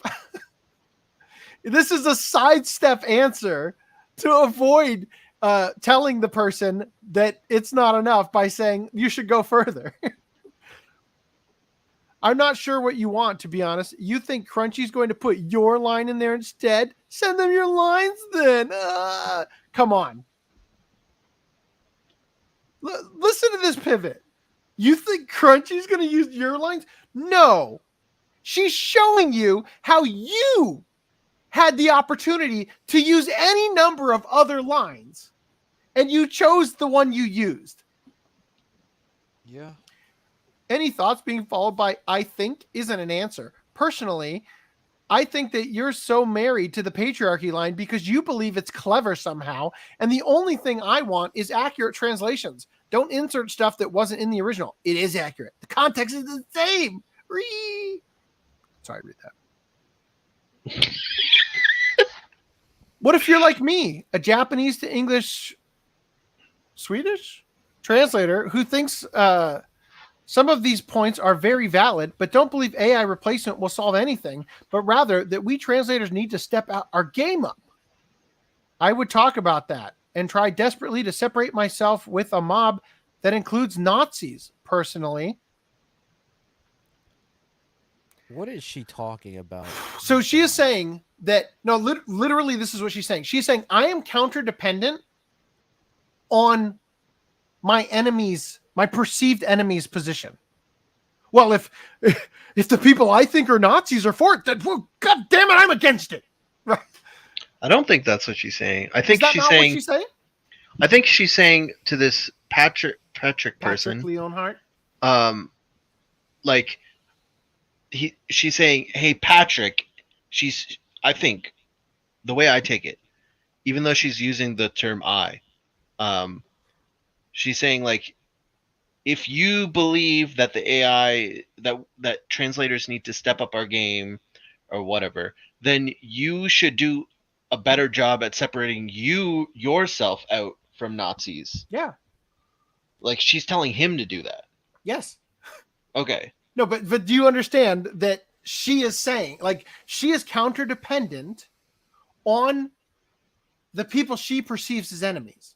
So because she I think her ramblings is like she's feeding off of the troll stuff. So yeah. I think that's but what fair. I'm saying is that because she believes that you couldn't possibly have a problem with the line having the word patriarchy in it or whatever. And again, this specific tweet appears to be in context to them talking about the AI localization simulpub, right? Rather than the specific line we've been looking at up to this point, right?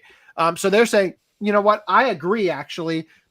I think that there have been too many points where us localizers have not quite hit the nail on the head with the translation that accurately conveys what the Japanese were going for, right?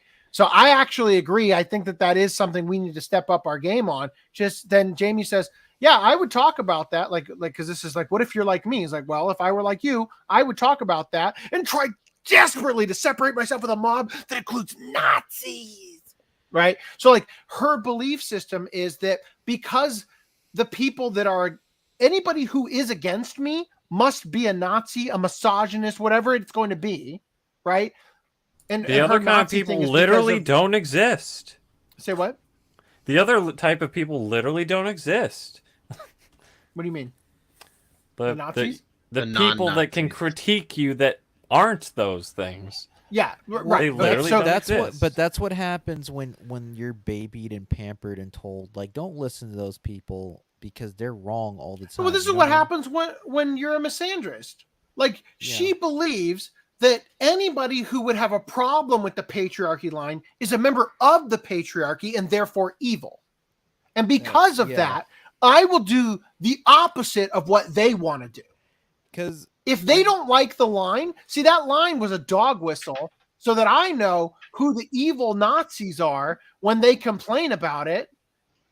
Right? That's effectively what she's doing. She's counter-dependent on the reaction to the patriarchy line because it's impossible for any good person to have a problem with that line. Therefore, the people who have a problem with that line are the bad guys. They're the bad guys from World War II, the Nazis, right?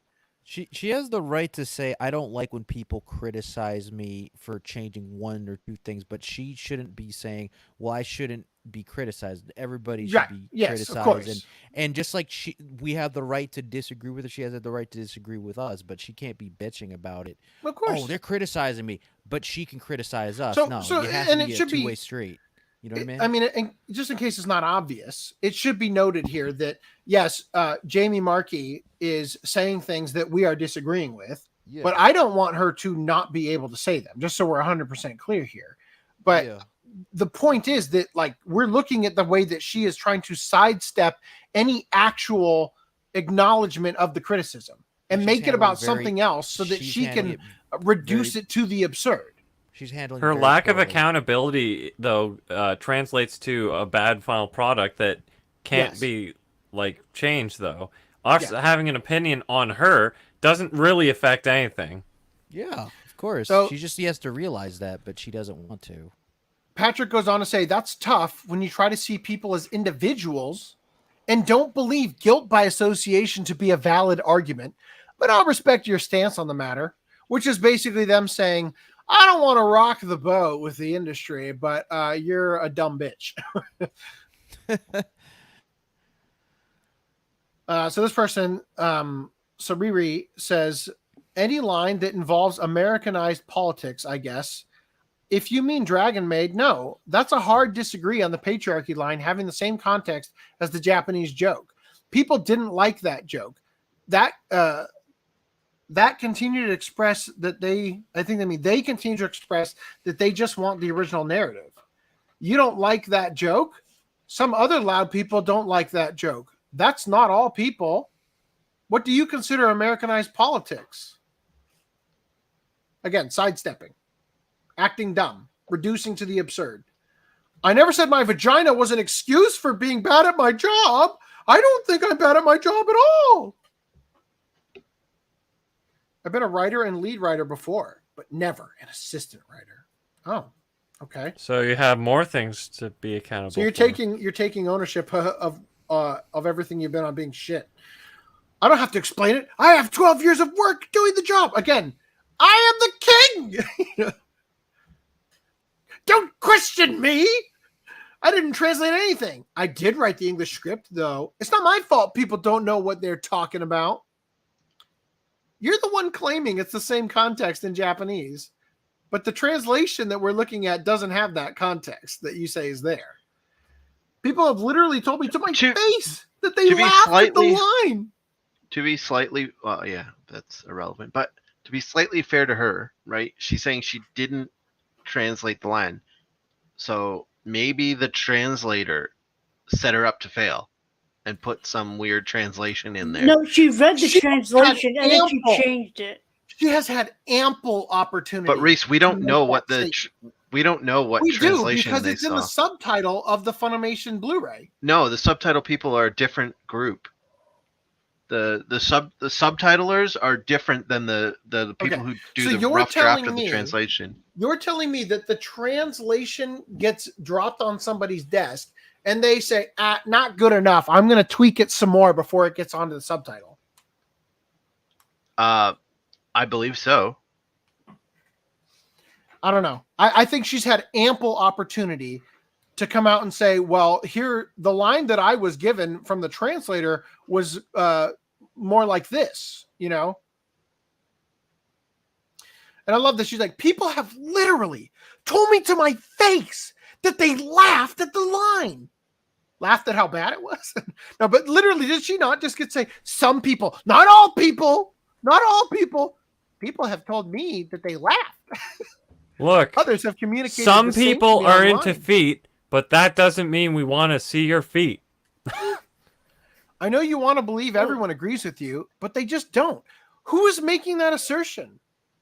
And literally, I just love this. When we first started covering this shit, the stance that we took all those years ago was, I am opposed to this because it affects the bottom line of a company that I want to do well.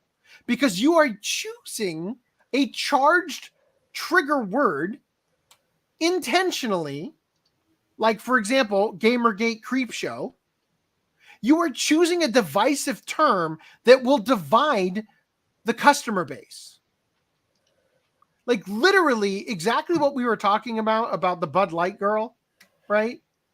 I mean, that happened with Funimation in slow motion to the point where Funimation had to rebrand as Crunchyroll. We all know that's what happened. I know you want to believe everyone agrees with you, but they just don't. Everyone is not going to agree on everything. What she meant to say is, everyone who doesn't agree is a misogynist Nazi. Wow, okay, so you're wrong. The only people mad about the line are the ones screaming about it online. The dub is still very popular because people enjoy the show. There are people in this very thread who don't have an issue with the line. My simps are here. Simp army, go. And then the last couple here. We're on the infamous Miss Kobayashi Dragon Maid English dub. It is accurate. The context is the same. Where in the original text was pesky patriarchal societal demands mentioned? At best, Lukuo was guilty of violating public decency laws, like with the beach episode. Why not say, oh, those outdated public decency laws were getting on my nerves if you wanted to go that route? Do you understand the difference between context and text? Yes, do you? Patriarchy wasn't even mentioned in the original. You're extrapolating that based on your own ideological or personal biases and making a gender-based value judgment where none was originally. Public decency laws would be more ambiguous when assigning blame, at least. Lunar Archivist, if you ever are watching this podcast, I would love to have you guest. You are based as fuck. And I love the way you think. Jamie Markey replies, patriarchy is the text. That was different. As was most of the text. The context is the same. I seriously, I want someone to pitch to her. So why patriarchy and not monarchy? Or like the other types of societies or whatever. I love how much you think a Reddit translator is the author. Which is why so many of the men who make changes to the scripts are harassed as much as me, right? Right? Well, I'm just saying, when a man changes the script, do they fuck it up as badly as you did on this one? Or did we not even notice because it wasn't so egregious because they have, you know, they aren't viewing the lens by everyone who would have a problem with this is a misogynist Nazi? Well, that non-binary hose thing, I think, was... Yes, we brought that up earlier, yeah. I mean, it's... Rest my case. Rest Random Levin's case. Even the mere mention of the patriarchy defines her character as being both aware of the associated politics and is ascribing to a particular side of them based on the context of her speech therein. It necessarily injects politics into and changes the discussion / character. So she says, only if hearing the word patriarchy triggers you into making her that. So one of the good outcomes of this is that every time people have these interactions with Jamie Markey on Twitter like this, she goes hardcore into like, well, I'll just 100 down it then. I've already doubled down, triple down, quadruple down. So it just affects the next one in whatever she's working on that much more. The problem gets worse. Well, the thing and is, worse. this pressure's going to be building and building because I doubt Crunchyroll's just going to be like, yep, we're on your team, girl. You go, Slay Queen. Honestly, I mean, it's conspiracy theory here, but it seems to me like after the incident with Vic, and more specifically, the mean girl attitudes and the bad faith actions and the lack of goodwill with the audience that they've garnered, I feel like their careers have taken a nosedive. It's hard to say that for sure because immediately after the year after the stuff with Vic started, there was COVID, right? Well, we've heard Monica in new dubs, but I don't know about Jamie. Well, I'm just saying, like they don't seem to be where they would have been otherwise. You know what I mean? If the line was something like, "Oh, no, I don't want that expensive car," and she changed it to, "Oh, because of capitalist society, I don't want to buy that expensive car. I'll go more the communist route." Would she really say that, like, "Oh, well, only communism and capitalism," mentioning those, that's only bad because it's triggering you. It's like, no, those are words that you're adding to the line to specifically give meaning behind what you're saying, right? Like, those aren't free words. Oh, it's just a word in the dictionary. Like, no, there's a bunch of baggage to that word, and know it. Like, you're insane. I just noticed that when I am on the comments tab on StreamYard, it doesn't have the notification thing. It puts up the new comments thing, and that's behind my laptop. So I have just noticed there are a ton of comments that came in that I didn't see. So Nunchuck Ninja says, "Nah, I mean the representation of Marchie's tweets and the vagina comment." Pardon, Marky's tweets and the vagina comment.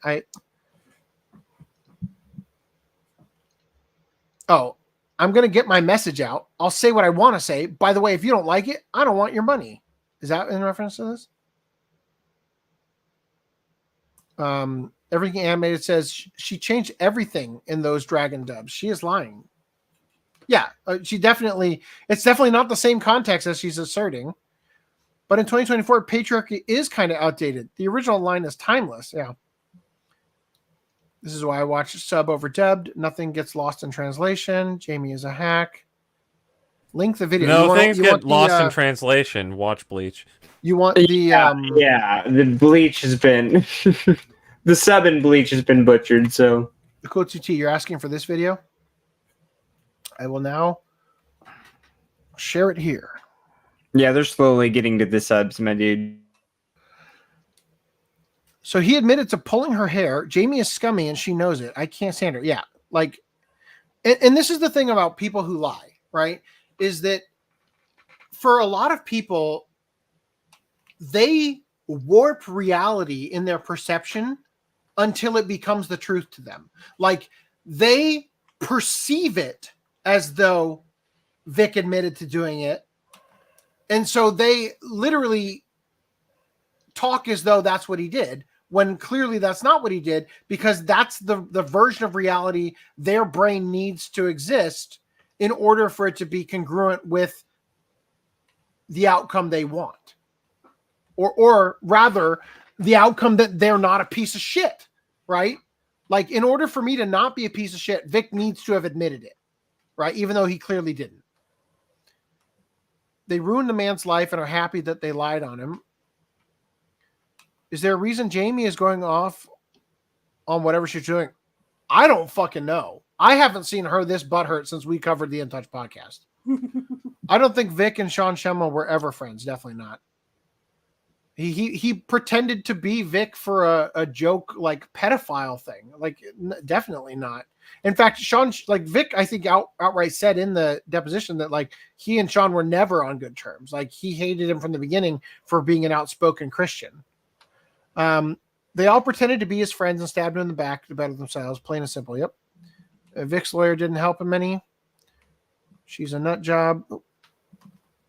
Vocalizers changing Japanese anime and manga is like colonizers going to the Americas and trying to make the native population Christian. They are the thing they hate. Yes, and we talk about this all the time. Whenever people attempt to change anime or Japanese video games or anything to do with Japan, they try to change the thing about Japan they don't like. Oh, it's a little patriarchal. It's a little misogynist. And a little bit like women are victimized a little bit too much there in anime. Like the panty, stealing or the groping or whatever. Like it's a little. I don't like that. The fan service, that shot where the upskirt is for one fucking frame. I've got to get away with it. It's like what effectively you're doing is you are colonizing the culture. You are attempting to come in and say, no, you savages, my way is better. That is literally what they are doing. Oh, here's me sharing the thing. Green Line's hag video. I think he means hack. No, that was the video. Green Line said, the one where he defined Jamie as being a hack. Hack. I defined Thomas Astruck of being hack, but I defined the word hack. Define the word hack. Maybe he's wondering which video. It's the Miraculous Ladybug one. Video. Sorry, we just named it the wrong name. I'm pretty sure Jamie. This is the last comment here. I'm pretty sure Jamie Markey mostly retired from voice acting. She was working for Gearbox at one point, but I'm not sure if she's still there. What would cause Jamie Markey to retire from voice acting? Do you think? Like clearly the bad faith acting, the lack of goodwill with the customers, the audience. I mean, maybe right? it's quicker and easier and more money to just adapt scripts. I'm just saying, like you have a good thing going with Funimation, and then like everything burns down around you because of your behavior. Well, remember the voice acting is not like your main gig. You're making like pennies, so doing like the ADR script adapting Of all course. that. Yeah. Probably pays a lot better. Do not go back to the screen share. Holy shit.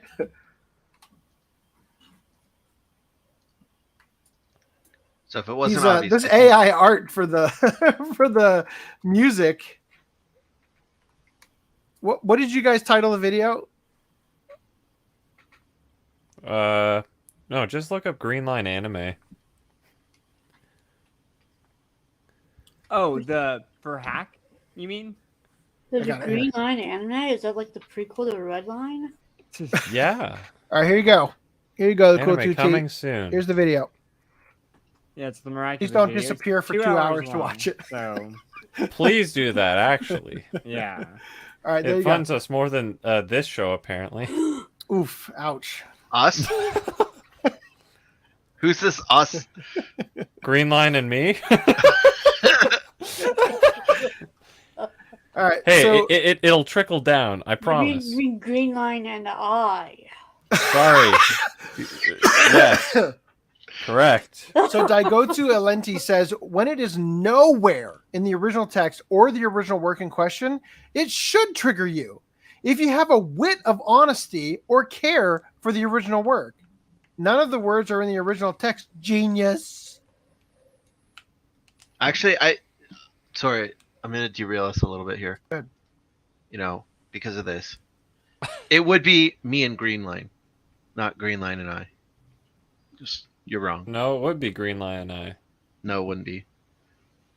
Why? I am ready to derail this entire timestamp to bend you over backwards in that oven. Repeat what you said, right? I said, who's this us that it is? And you said, us is referring to Green Line and I. Yes. Right? That is not grammatically correct. You're not grammatically correct. You're Canadian. Shut up. You can't replace the and I. Imagine saying I. Just every time you think, oh, is it me and, or is it and I? Just erase the and. Look, and I whatever can else we're agree talking with the about. thought process that it's always me and this person, but No, it's as not I learned in always. Yeah, every time we No. said that to our Hold on. teacher, they would interrupt us and say, and blah blah blah, and Okay, so he's making an advanced argument here, where he's trying to say that because the context would have been, if you were to speak on your own, you would have said me rather than I, right? Yes. So he's Anytime arguing that in this specific scenario, so like if you were to say, I went to the store, or Greenline and I went to the store, that would be, he's saying that that's the appropriate way to use it. Whereas if you were to say, like they picked up, the person who benefits from the video is Greenline and I. That's not it. It would be Greenline and me. I don't know. Or me Agree and to Greenline. disagree on this. I think it would be okay. Well, you can Martin's been agree to ahead. be wrong. Agree to but be you are wrong. wrong. All right, so I this think we've got just a few more. Oh geez. Oh no. Okay.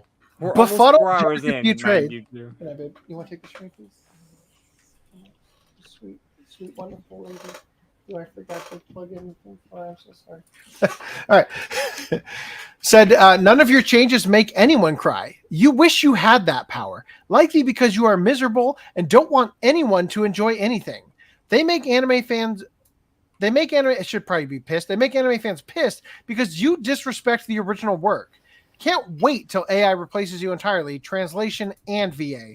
I mean, you're crying about it right now, along with a bunch of other suckers who give grifters money to make them angry. If I didn't have any power, you wouldn't be here. She's also claimed authorship of multiple changes, some of them obviously just her jokingly attacking the fans because she's a scumbag. But not knowing how to translate doesn't matter when you just rewrite it with insane for left slop. Excuse me, I claim authorship of all changes that make you cry. All of them. Just take the L. Sure, great. Totally taking the L. The L has been taken and all that stuff. So much L. Wow, you can go now. I'd say I have a pussy is a weak ass clap. It's better than a pussy with clap. Wow.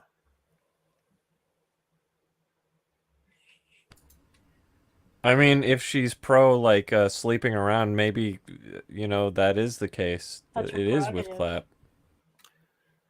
Whoa, you don't speak Japanese? Your job literally should not exist. You do literally nothing of value. You don't translate. You don't understand the culture. So I guess there's more to this we can't see. One word in one line from 2017. Yeah, literally, the Dragon Maid line is the one I am the least upset about. Like, seriously. Schrodinger's controversy. No backlash. I did it. Praise me. Backlash. Lol. Fucking idiots. It was a joke. I love that your argument here is that I wrote every line you don't like ever, as if that's possible. Just because you didn't get it doesn't mean people aren't laughing at you. It's like, and the fact that you think we're only upset with you, like it has nothing to do with the fact that we're literally dealing with, a cultural takeover of a fandom that we fucking care about. It's like I'm dumbfounded, quite frankly, at the level of what do you call that? The megalomania. That's the word, right? Maybe you should dub anime that involved the patriarchy. No one would complain then. So, like most of them, again, the fucking lens that you view the world through. Like the patriarchy is behind every corner, ready to smack you with a baseball bat. Is patriarchy in the room right now? Yeah, exactly. So far, the only one grifting here is you, and it's mind-boggling that anyone kept you around in this industry when you have been a net negative to it, apparently. Yes, nothing says grifter like hundreds of accounts attacking a person for a line they wrote 6 years ago. Totally a grift. I'm definitely getting paid for all this harassment. I thought she said she didn't write it. They wrote was it some 6 guy. years ago. Did you write it around the time when Vic allegedly touched your hair? Like,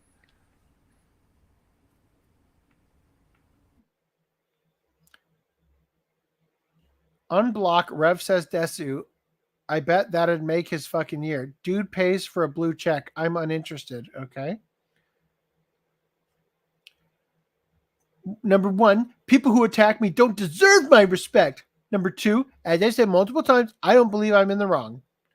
I also believe the context is the same. Triple, quadruple, 100x down. However, at the time, I didn't realize a word that was hundreds of years old would make angry chuds freak out. They get so ragey about so many things. There's really no way to be sure what will set them off. Maybe my this dub isn't says she put chud in. Yeah, seriously, maybe this isn't a profession for you then. I did write one line in 2017 that hurt some online fifis for sure. One line from 6 years ago made everyone look bad, huh? And someone can think the earth is not round, but that does not change reality. You change the context of the conversation when you introduce the patriarchy line. No matter your denial of that fact, it remains the truth of the matter. I wish you would be more honest about it. The earth being round and the context of the scene are not a fair comparison, and you know it. Are you fucking serious? Are you seriously going to say, this is different? You don't understand. I could say the same to you. Instead, I said it was okay for you to have your opinion. She's really getting a lot kinder to the misogynist Nazis, I've noticed. She's weakening. You're getting weak. I promise I'll never make changes. Yep. Because your line actually doesn't fit into the context nor character, especially since the line is supposed to be a bit naive. I disagree. The character is kind, but also slightly in the airhead territory. Yes, otherwise, Jamie, if you think this is a genius god, then this genius god is a fucking pedophile. Otherwise, the airheadedness is why the joke about them being inappropriate with Shota matters. Like why that can be not an egregious crime against humanity in universe. So in the scene, she's talking about people kept bringing things up about her body, so she tried something new, and given her character, I doubt she'd know or care about the patriarchy. Given the fact that she's an Aztec god who chose to live in Japan, I disagree. What does that mean? She chose to live in Japan. The series takes place in Japan. How is this even an argument? If we want to get technical here, right? If she's an Aztec god that knows everything, she would know that Japan is generally a patriarchal country, and therefore they discriminate against women, right? Yeah. So then she would choose therefore, a if she male chose, form. if she chose Japan, she should be okay with the patriarchy. So But why hold would up. she be complaining about it? But at the same time, she'd be like Jamie, where she's aware of it, so that's why she tries to trigger them.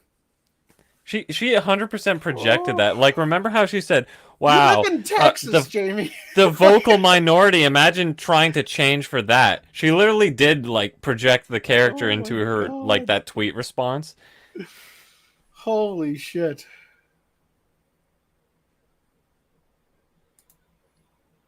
Oh my god. She has a vagina, so she has to do it. Oh my god. Okay. There you go. That That's it. colossal. Yeah. Are we finally fucking done? Yes. The Thank Marky God. Manifesto. All right. Oh, were you giving us free watch time? Yep. All right. Thank you. Any new chats come in? Whoa.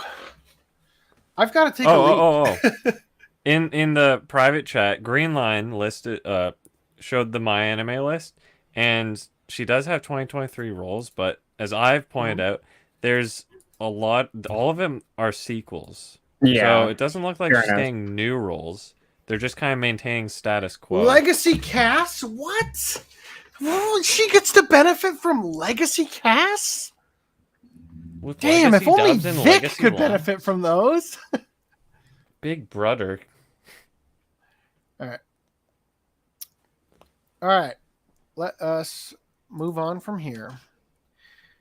Whew. We missed one comment, or at least I believe we missed it. It was the one that I starred. I don't know how you missed it.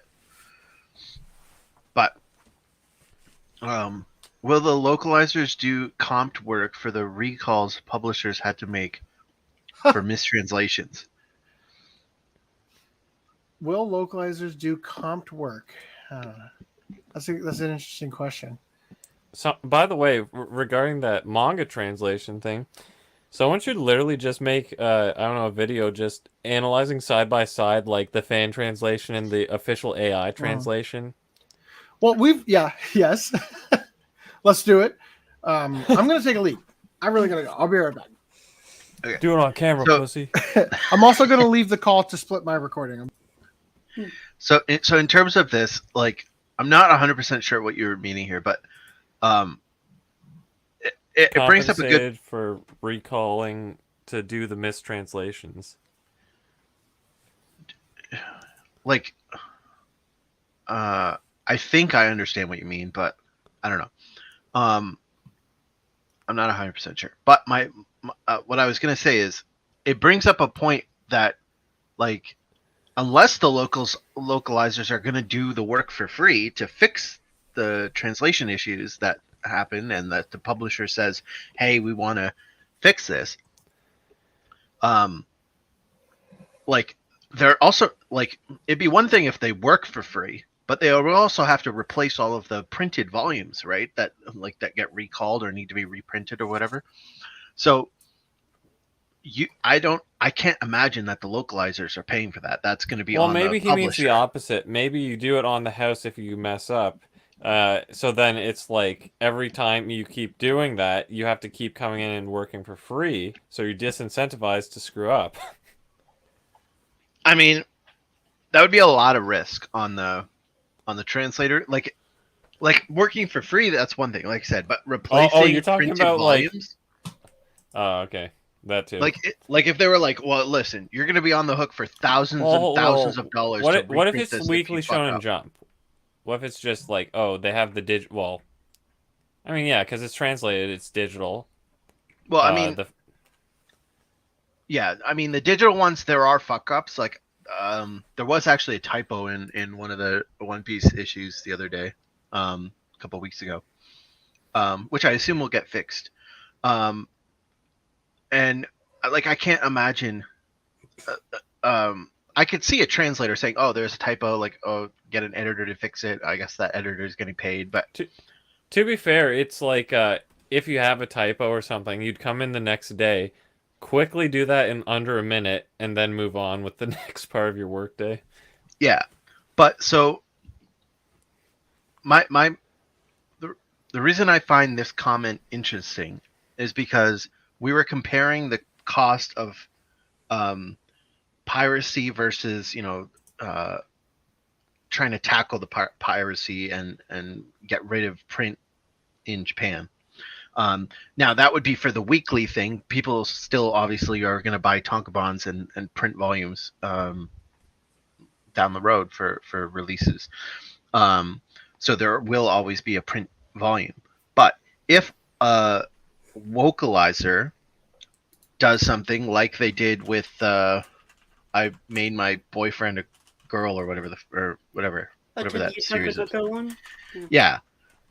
Where they do have to say, okay, listen, this is so bad that we're going to do like a reissue. Yeah. Like go back and fix it.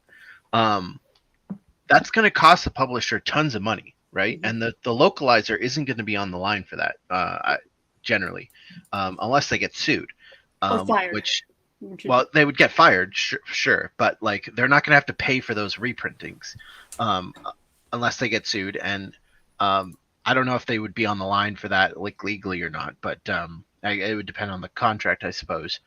But if they are using AI to do the translations, right, then they can at least save themselves from ever having to go down that road, right?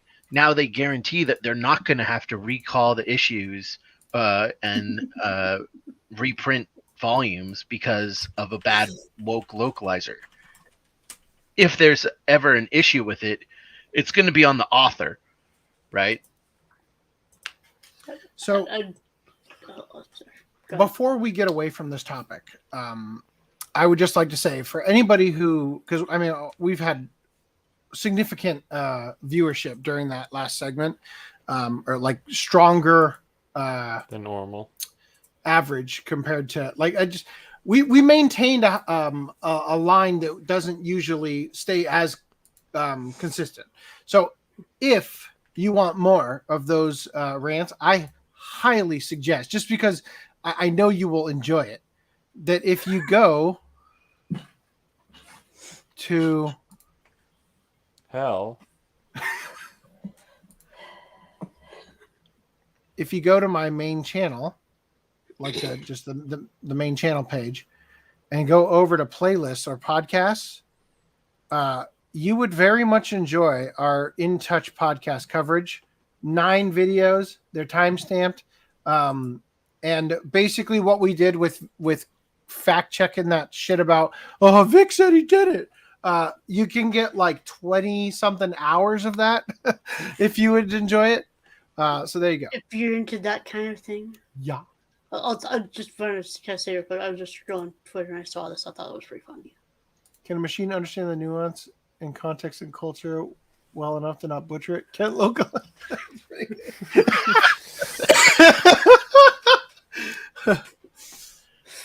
So the cool TT says no one remembers the jobless reincarnation, reprint, and replacement. I don't. I don't. I do. Oh, with the Okay, manga? so what happened with that? Yeah. No, the light novel. Mushoku Remember Tensei how it's like there was covered that it. scene, the entire scene where like Was I don't know, panties cut or something or whatever? got cut. I don't know. Yeah. I literally thought about that this week because I saw them in my local bookstore and I was like, do I want to Panties? get them? Bro, I called it. So does Remember- that have to do with this starred comment? What's up? Or is No. I just saw the article for the thing that I just mentioned, by the way. Not Okay. the chat. Okay. I'm confused now. Seb says, glad I don't watch dubs. Remember how I sent So- you that banner hold and on. I said, does this Hold on, Footnote. Does this comment, with your knowledge, have anything to do with this comment? Well, the localizers do can't work for the recalls publishers.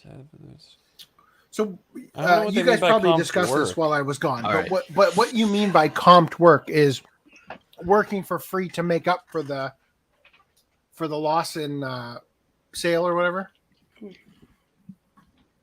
That's the working theory. Anyway, Xbox was slammed for AI generated art promoting indie games. So just real quick before we jump into this, I just want to say that this podcast was intended to be the A short one.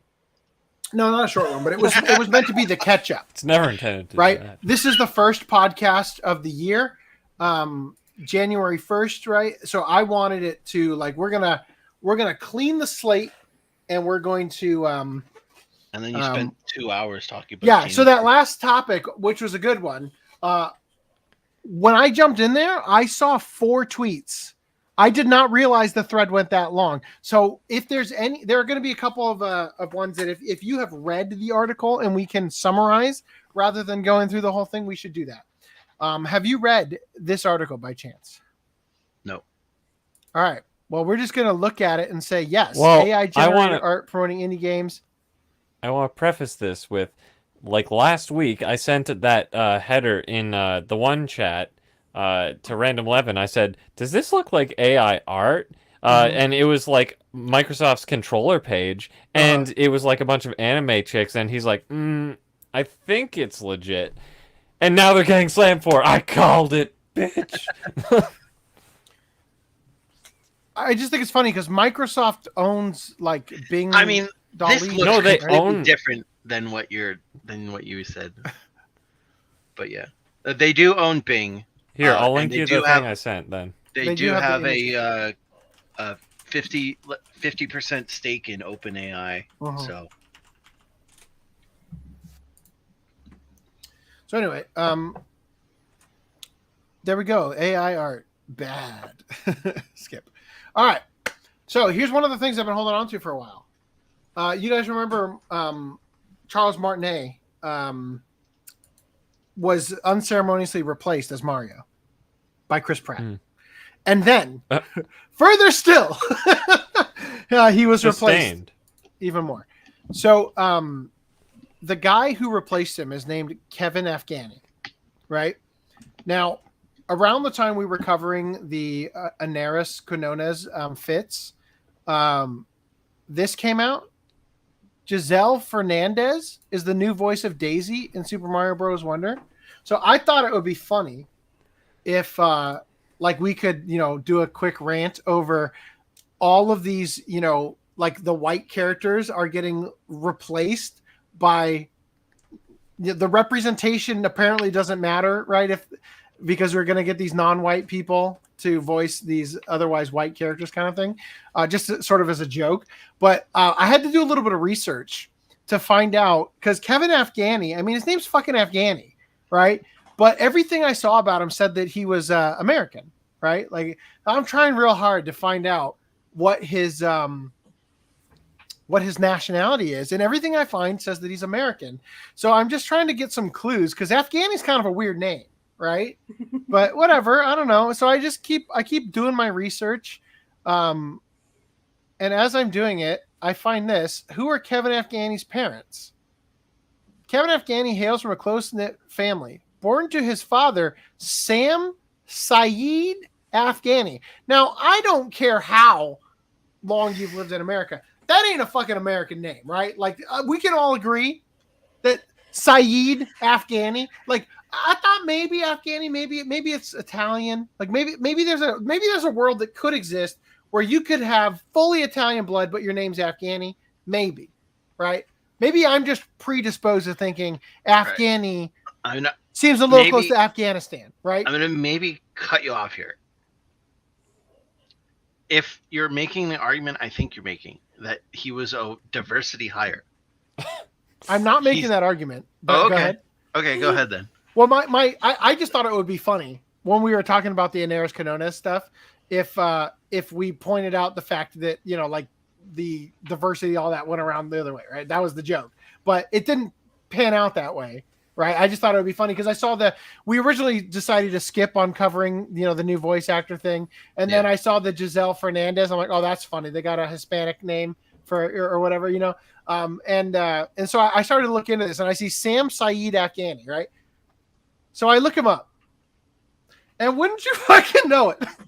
California brothers and employee arrested in alleged felony fraud case. Brothers Sam Saeed Afghani of Agora Hills, California, and Siamak A. Afghani of Calabasas, California, as well as employees Renee Laws of Encino, California, were to be arraigned July 14th for their suspected roles in a fraud case at several government construction projects in Ventura and Los Angeles counties, totaling $1.7 million. This is the guy's dad. Like, this is not just a coincidence saying him. It is his fucking dad. Hey, look, you got to have the lineage of criminality to be represented. I thought that makes him Italian. He steals enough, coins. Right? Construction project. That's a plumber. Yeah. The original representation matters. The original Mario what do you call it? Instruction book said that Koopa had turned all of the inhabitants of the Mushroom Kingdom into blocks and Goombas and Koopas. So all of the or maybe not Goomba and Koopas, but definitely all the blocks. So so he's a mass murderer. He's literally killing everyone in the Mushroom Kingdom in the first game. Sam Afghani is the owner of AFCO Construction, and both the owner / president, the owner and president / CEO of AFCO Builders Inc. Siamak Afghani is the secretary of AFCO Builders, and Renee Laws is an employee of AFCO Construction. So I think it says in this article, Kevin's father is associated with AFCO Construction / Double F. It just tickles me so bad. I just try to look it up for a little joke, and it's like, oh, felony fraud. Right? Anyway, Let's see. I don't know. I never actually read the whole thing to find out if he actually served the minimum 5-year jail time or not. This sort of fraud is not a faceless crime. It steals cash from employees' pockets and money from taxpayers' checkbooks. My department remains vigilant against insurance fraud, and we will continue fighting it with the instrumental help of our public and private sector partners. So let's see. Do they... I don't think they say in here if they... Anyway, I just thought that was fucking hilarious, right? They could not be trusted. Oh my god. How fucking weird is that though, right? Well, I mean, criminals' kids have to make a living too. Yeah. He's like, don't worry, Dad. You don't have to work anymore. I'm the voice of Mario, Pops. You don't need to keep stealing cigarettes to feed us. I'm tired of eating it. We're going to get you some TV dinner. All right. So the Goddess of Victory Nikkei devs apologized to an artist for stealing their design. The popular Oshiri smartphone game, Goddess of Victory Nikkei, appears to have been caught stealing character designs after an artist confirmed that the dev sent him an apology message about the striking similarities.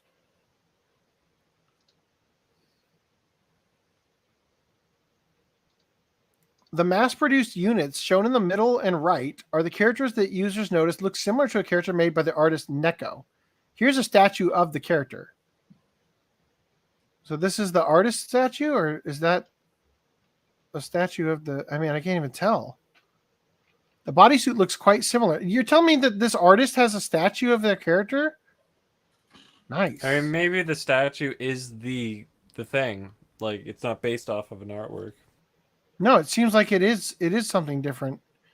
Wow, though, like black skin tight bodysuit with a black mask on, and that's copyright. Like, it's pink hair, I guess that doesn't help, right? The bodysuit looks quite similar, but the hairstyle and hairband are probably the more prominent parts stolen by Nikkei designers. I just love that, like, we live in a world now where you can iterate shit with AI instantly, and instead the Jujutsu Kaisen animators and these fuckers are just choosing to steal. The artist Neko confirmed the fact on an X post saying, I'm sorry, Twitter post. I think there are some people who are interested, so I have received a DM from Nikkei management apologizing and acknowledging the similarities between the characters. We're currently investigating and discussing future measures, so please wait a while for more. Oh, I guess we'll have to follow up. Why apologize? Isn't that a lawsuit in Kyoto Animation Arts and Risk, right?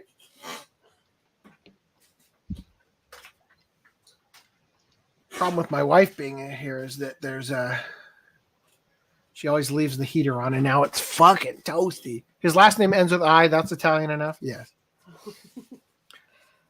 Oh. Go. Thanks. Go to the private chat. There's a Discord link that should link to an image. Oh, is this the AI art thing? Yeah, what do you think? I don't think so. I also didn't think it was AI. There's 1, 2, 3, 4, 5, 6, 7 hands that don't look like butt. That's a ratio that is too high for AI. They haven't gotten there yet. If it was AI, it was like heavily fixed up. Yeah. In my opinion. But who knows? Maybe. If anything, anything, it's Microsoft. They can afford to get that done. The only thing that tips me off the most is like that finger on the far right. It's bending a little. It's a broken finger. It's like you had the high quality on like everything else, but I saw one bad finger up AI. I knew it. well, let's be clear. That's not the only thing that tipped me off. I just thought that this looks particularly like the 9 billion other AI generated things, like in the shading and style. Yeah, the style is definitely seen a lot. So hot right now. All right, thank you for sharing. All right, closing that. All right, Apollo Justice Ace Attorney trilogy stops localizing Japanese culture. No. So I guess the joke is eat your hamburgers, Apollo. He's like eating sushi, but they're localizing it as hamburgers. So an interview with the producer for Apollo Justice Ace Attorney trilogy collection reveals that the countries that are getting new localizations of the games aren't localizing it to the country's culture like the English and French translations. Eat your escargot, Apollo. Oh, no.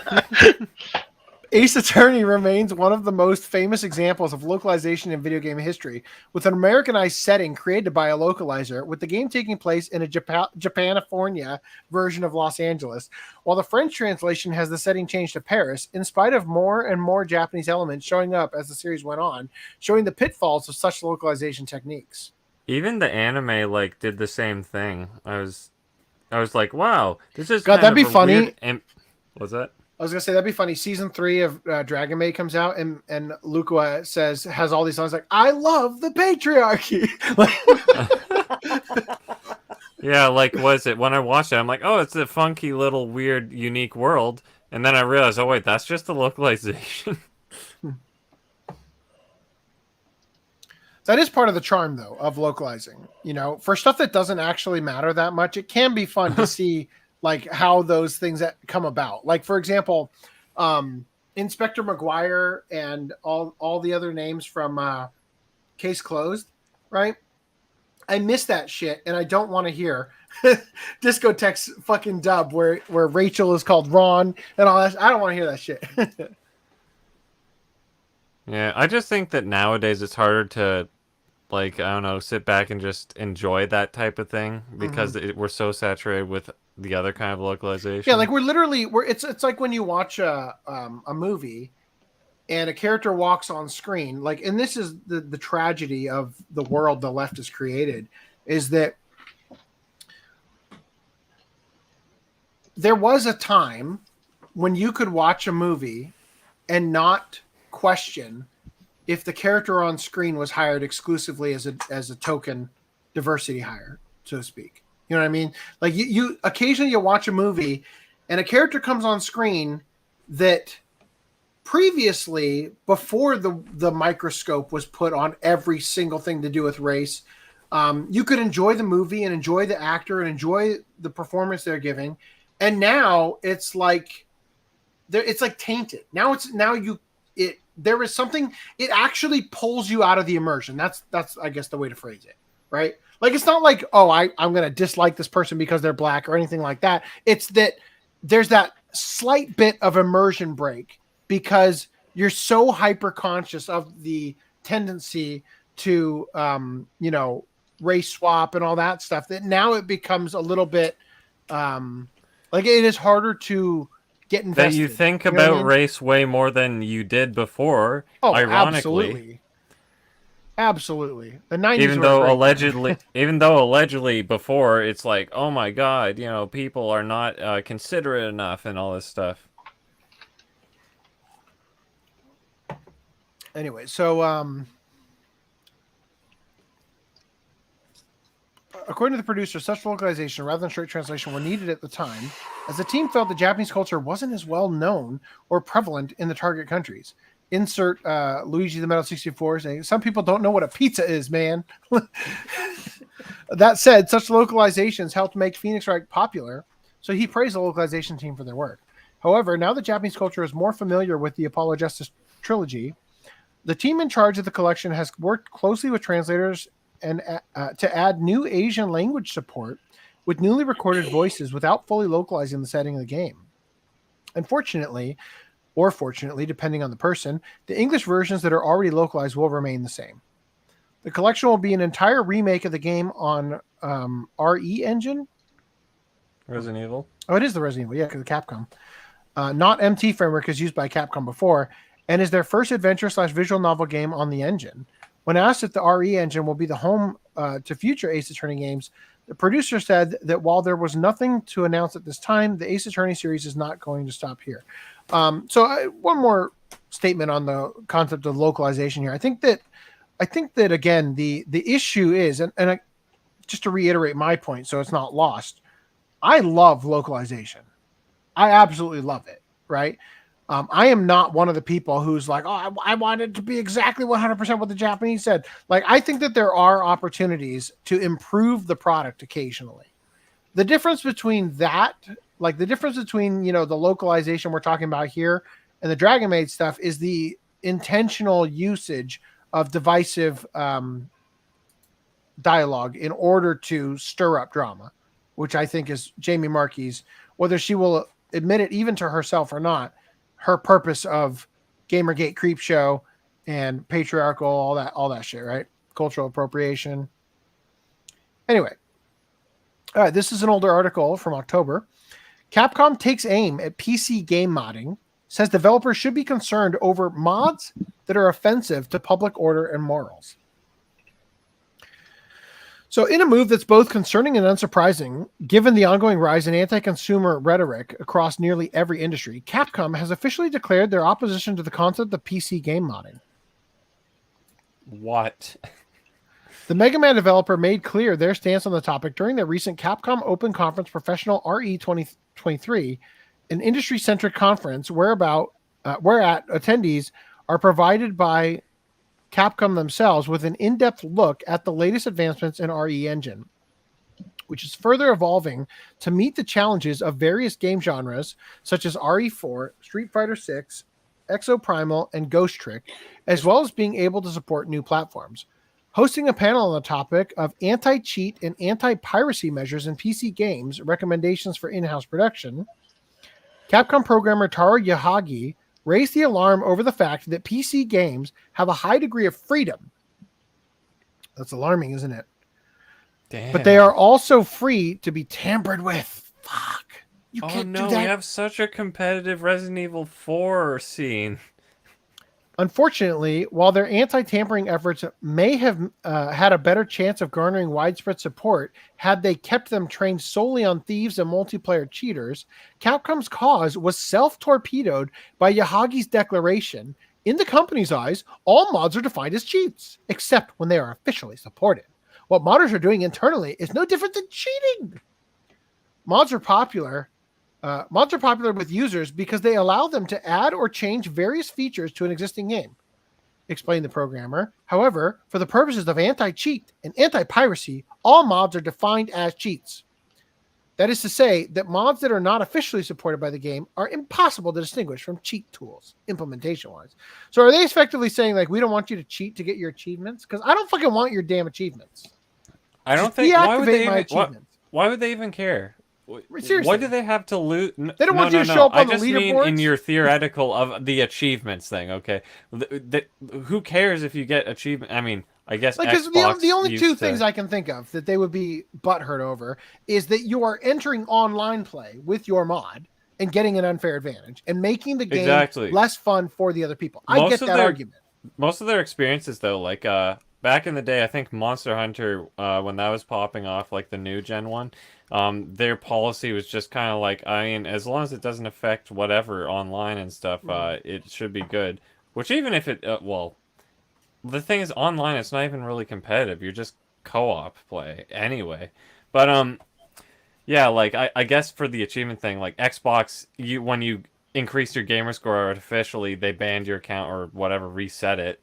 But I don't think they care. They only have, like, a game that you're cheating on. But I think the real reason they're doing this is because it's like, we can't have them nude modding all of the heroines that we need to protect.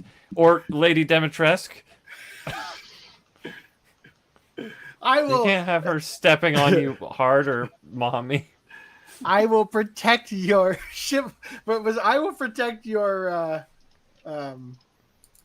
modesty, Lady Dimitrescu. Like, don't worry, milady. I am here. Like, they're white knighting for the characters they literally coded themselves. Yeah. I'm just gonna objectify her even. Oh harder. no! That's the real reason. They don't want them to mod in skins for free. They want to be able to sell them. So the majority of mods can have positive impact on games. On the game, he continued. Some mods, however, can be detrimental to the company, both in terms of reputational damage and in terms of workload. We didn't make a game. We made a market. Yeah, seriously. To this end, the Capcom employee then declared There are a number of mods that are offensive to public order and morals. When these are disseminated, the image of our product is tarnished and branding is effective. No. When the nude mod hits the scene, people buy your fucking game. Also, these offensive mods may be mistaken for legitimate implementations. It could cause reputational damage. Like, the only good thing about Capcom are the nude mods that are made by other people at this point. I forget which guy is like the one platinum. Was it the Platinum Games guy who encourages like whatever fan art and smut? I can't remember if it was that guy or someone else, but it's like, isn't that guy under Capcom usually? Typically? I don't know.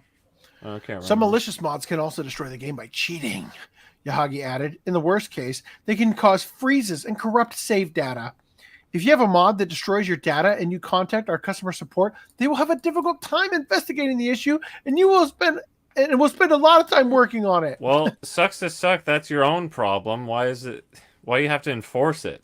Well, look, man, all I'm saying is if the game didn't crash, nobody would have any problems. As the customer support load increases, it will eventually circle back around and affect development costs. If the development costs are affected, the quality of the game will decline.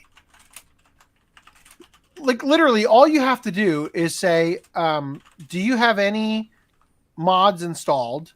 If yes, go fuck yourself. Like, it's not that hard, man. Or offline only mode. Yeah, he then concluded, exactly, of his specific discussions on mods, quote, "This will lead to a drop in sales and loss of revenue." Dude, the loss in revenue is not because of the mods. They're because of the bullshit you guys have been doing, as well as disappointment among users. This is not a situation anyone wants to be in. In other words, anti-cheat and anti-piracy measures are very important to protect the company's future profits and reputation.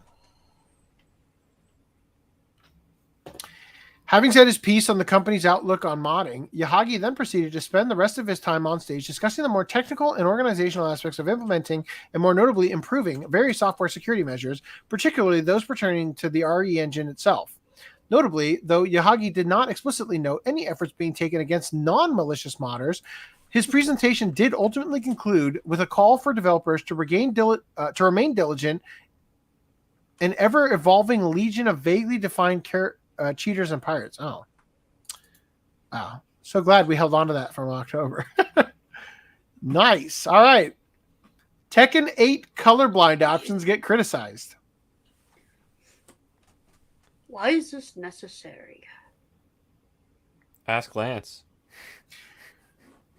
I like the idea that the box art for the game has this kind of shit on it, like as a colorblind version.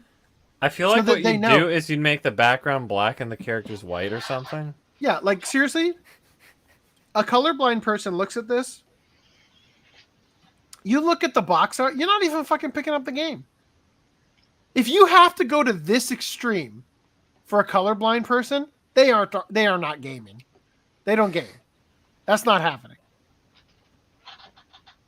You're going to give them a stroke also, by the way. Like, this isn't even moving and I'm having a stroke right now. or a seizure, I should say. I mean, why not, though? Yeah, why not have a stroke?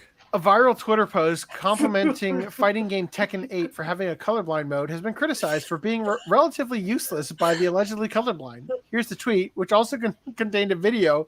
No way. Yes. A video of this nonsense? Give me that seizure!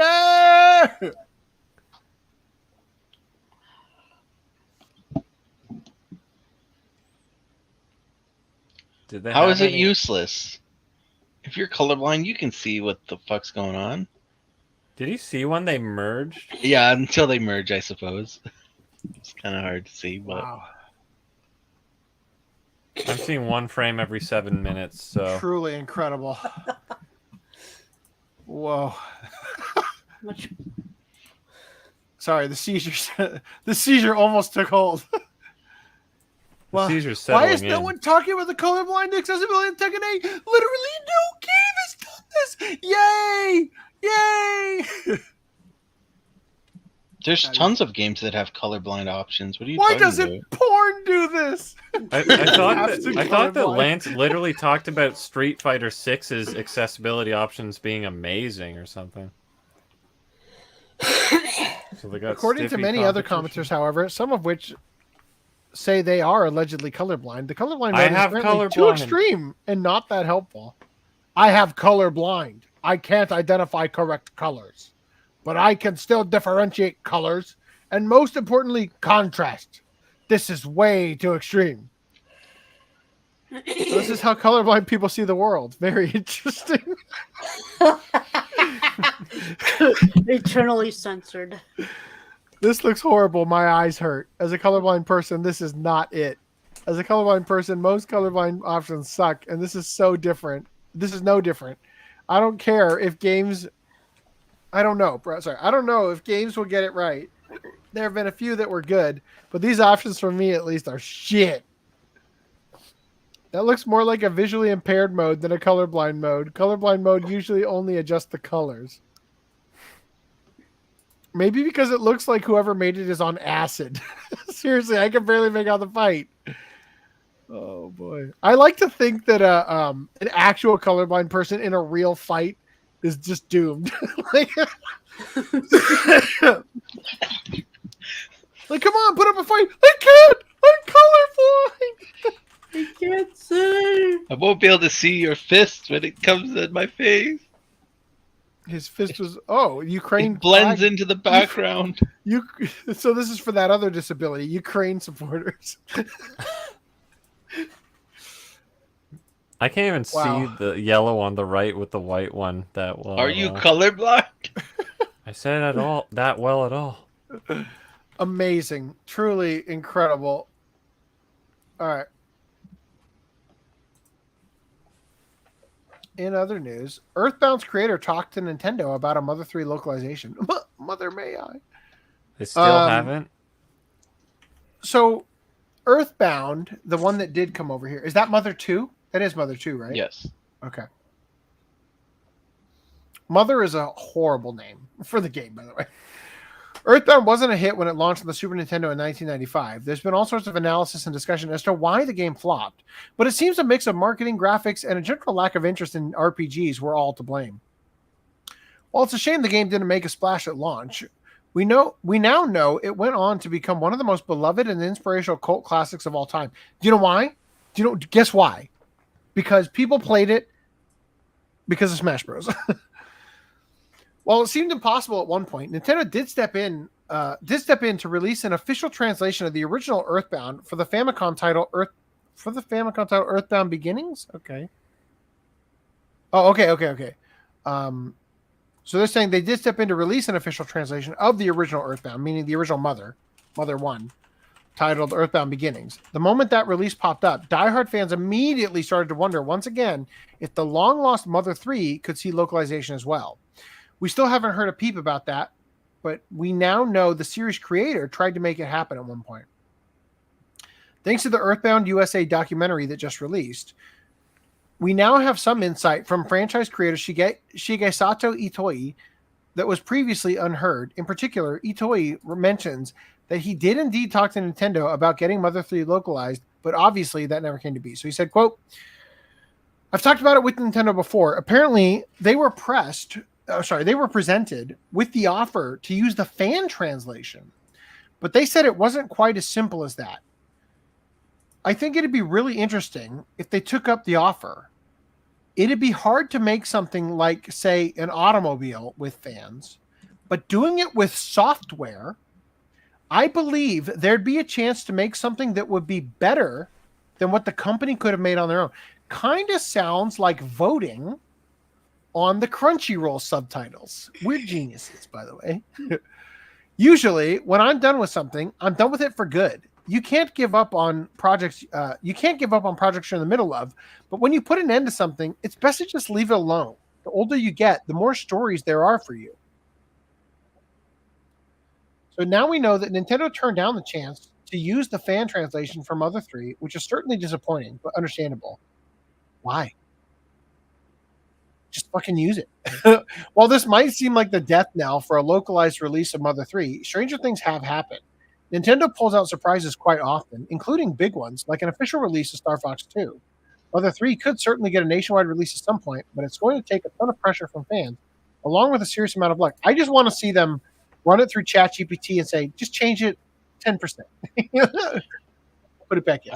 I don't know if I'm misremembering this, but I thought in one of the Giga Leaks that there was something that said that they actually had an internal translation made for it. But they just didn't want to. Didn't they have like a Wii U version or something? I can't remember. I'm So- not sure. Moving on from here. This was going to be one of the major topics of the night, but I don't have a lot to say. If you also don't have a lot to say, we can just go ahead and speed through Make it a minor topic. Yeah, we can make it a 10-second topic. So, just in a quick follow-up, and this is more about the broader sense of the next couple of articles here, but the sort of broader topic here is about the sort of state of the gaming industry. So, we talked last podcast about Insomniac getting hacked, right? And in that hack, they learned, as we see here, that $100 million game projects are now considered mid-budget for Sony.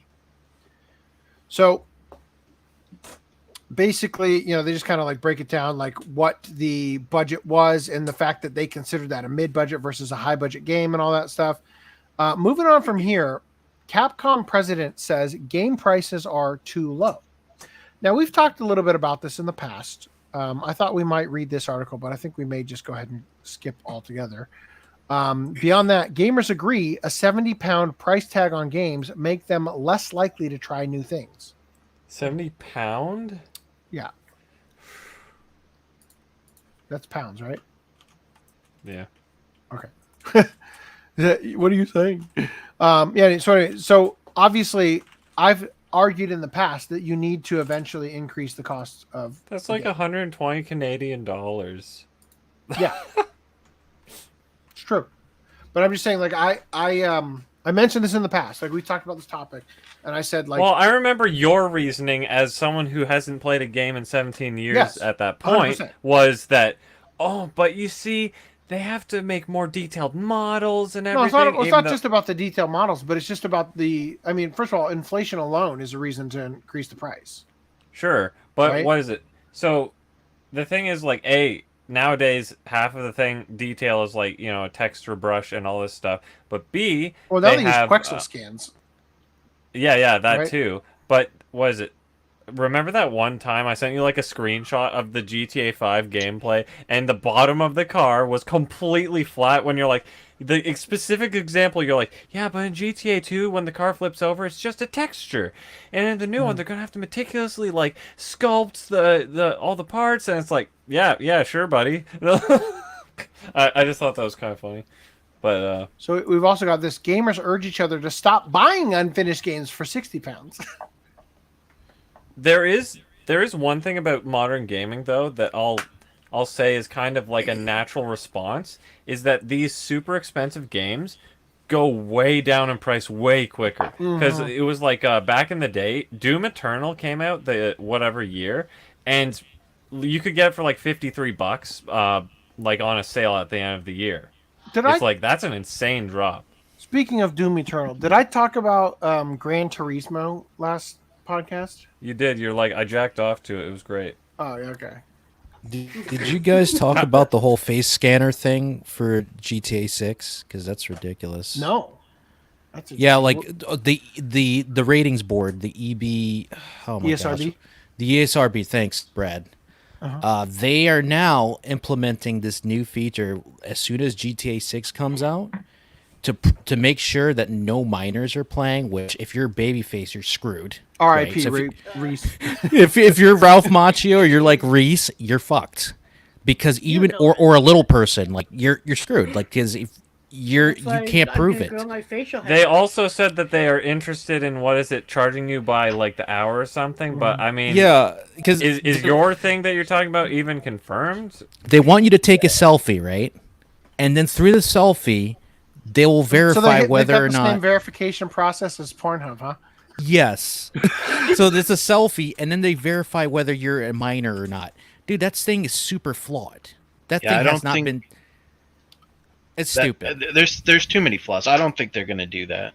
I think they're scaring people, or the rumors. So steering back to the topic at hand here, I would love to look at an article about that in a future podcast. But yeah, addressing this, I just want to share. Oh, sorry.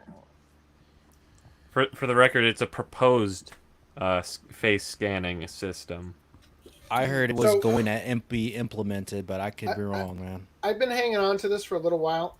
This is actually a very old. This is from this video here. The next leap: how AI will change the 3D industry. This is from 5 years ago. I even referenced it in our AI is taking over anime or whatever. Robots are taking over anime. And this is the cost of this kind of shit. Like legitimately, like it could cost you almost the building $4,000 as much as the for trash. Oh, What's I up? guess the innards. Yeah. The barrel, that seems a little high for a barrel, but yeah, if you think about if it takes you 2-3 hours to get the textures and the model and stuff, yeah, it could cost you, the car is $6,000, and of course you're going to reuse most of these assets all over the place. Like the NPC, a lot the of NPC them, might they cost you also start off $22,000, with but you're going a to put them all template. over. So you What's know up? how the ZBrush gives you a head? Sure. In the same way, you can get like the equivalent of a building, and Yeah, then or say a barrel that doesn't have any actual like architecture, it's just the base barrel. So like they can streamline a lot of these Oh yeah, processes. yeah. So once again, this video is from 5 fucking years ago. Okay, and this shit is from 5 fucking years ago. All right, the cost of all this stuff has increased due to inflation alone. Number one, and number two, the video game engines and all that shit have gotten much better. But this is mainly the point I've been making this whole time, is that all of this shit costs money. All of it, right? Anything that you see in the game is going to cost you money unless you're reusing assets you already paid for in a previous installment, right? So, again, honestly, I just wanted to close these tabs. They've been open for way too fucking long. But this is sort of the point I was making about how much it costs to generate all this shit. And I am fully in favor of the increase in gaming costs, just because I think that's what it's going to take to keep the quality up. So unfortunately, 70, we have $80 bucks, right? Yeah, unfortunately, we still have the pump and dumps like the Golem game and all that. Golem, anyway. King Kong. Yeah, but what about unfinished games though? Like they shouldn't be full price. They should DLC. If you're going to compromise the game to be completed, then you should charge a little bit more here and there. What do you guys Like- think about the concept of like, if you buy into a game that's unfinished, like the alpha build or whatever, you buy in at a lower. Yeah, like Can pay you get 30. closer to the mic? You pay $30 to buy in when the game's in alpha, right? Oh, that's And- fine.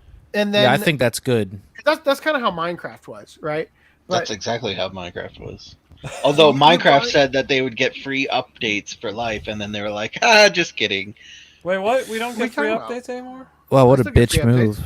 No, they you get free updates for the Java version, but then they were like, well, we're gonna put out the Windows version, and you don't get free updates on that one. Sounds like you Well, I'm just glad I have the chose the Java. wrong operating system, bitch.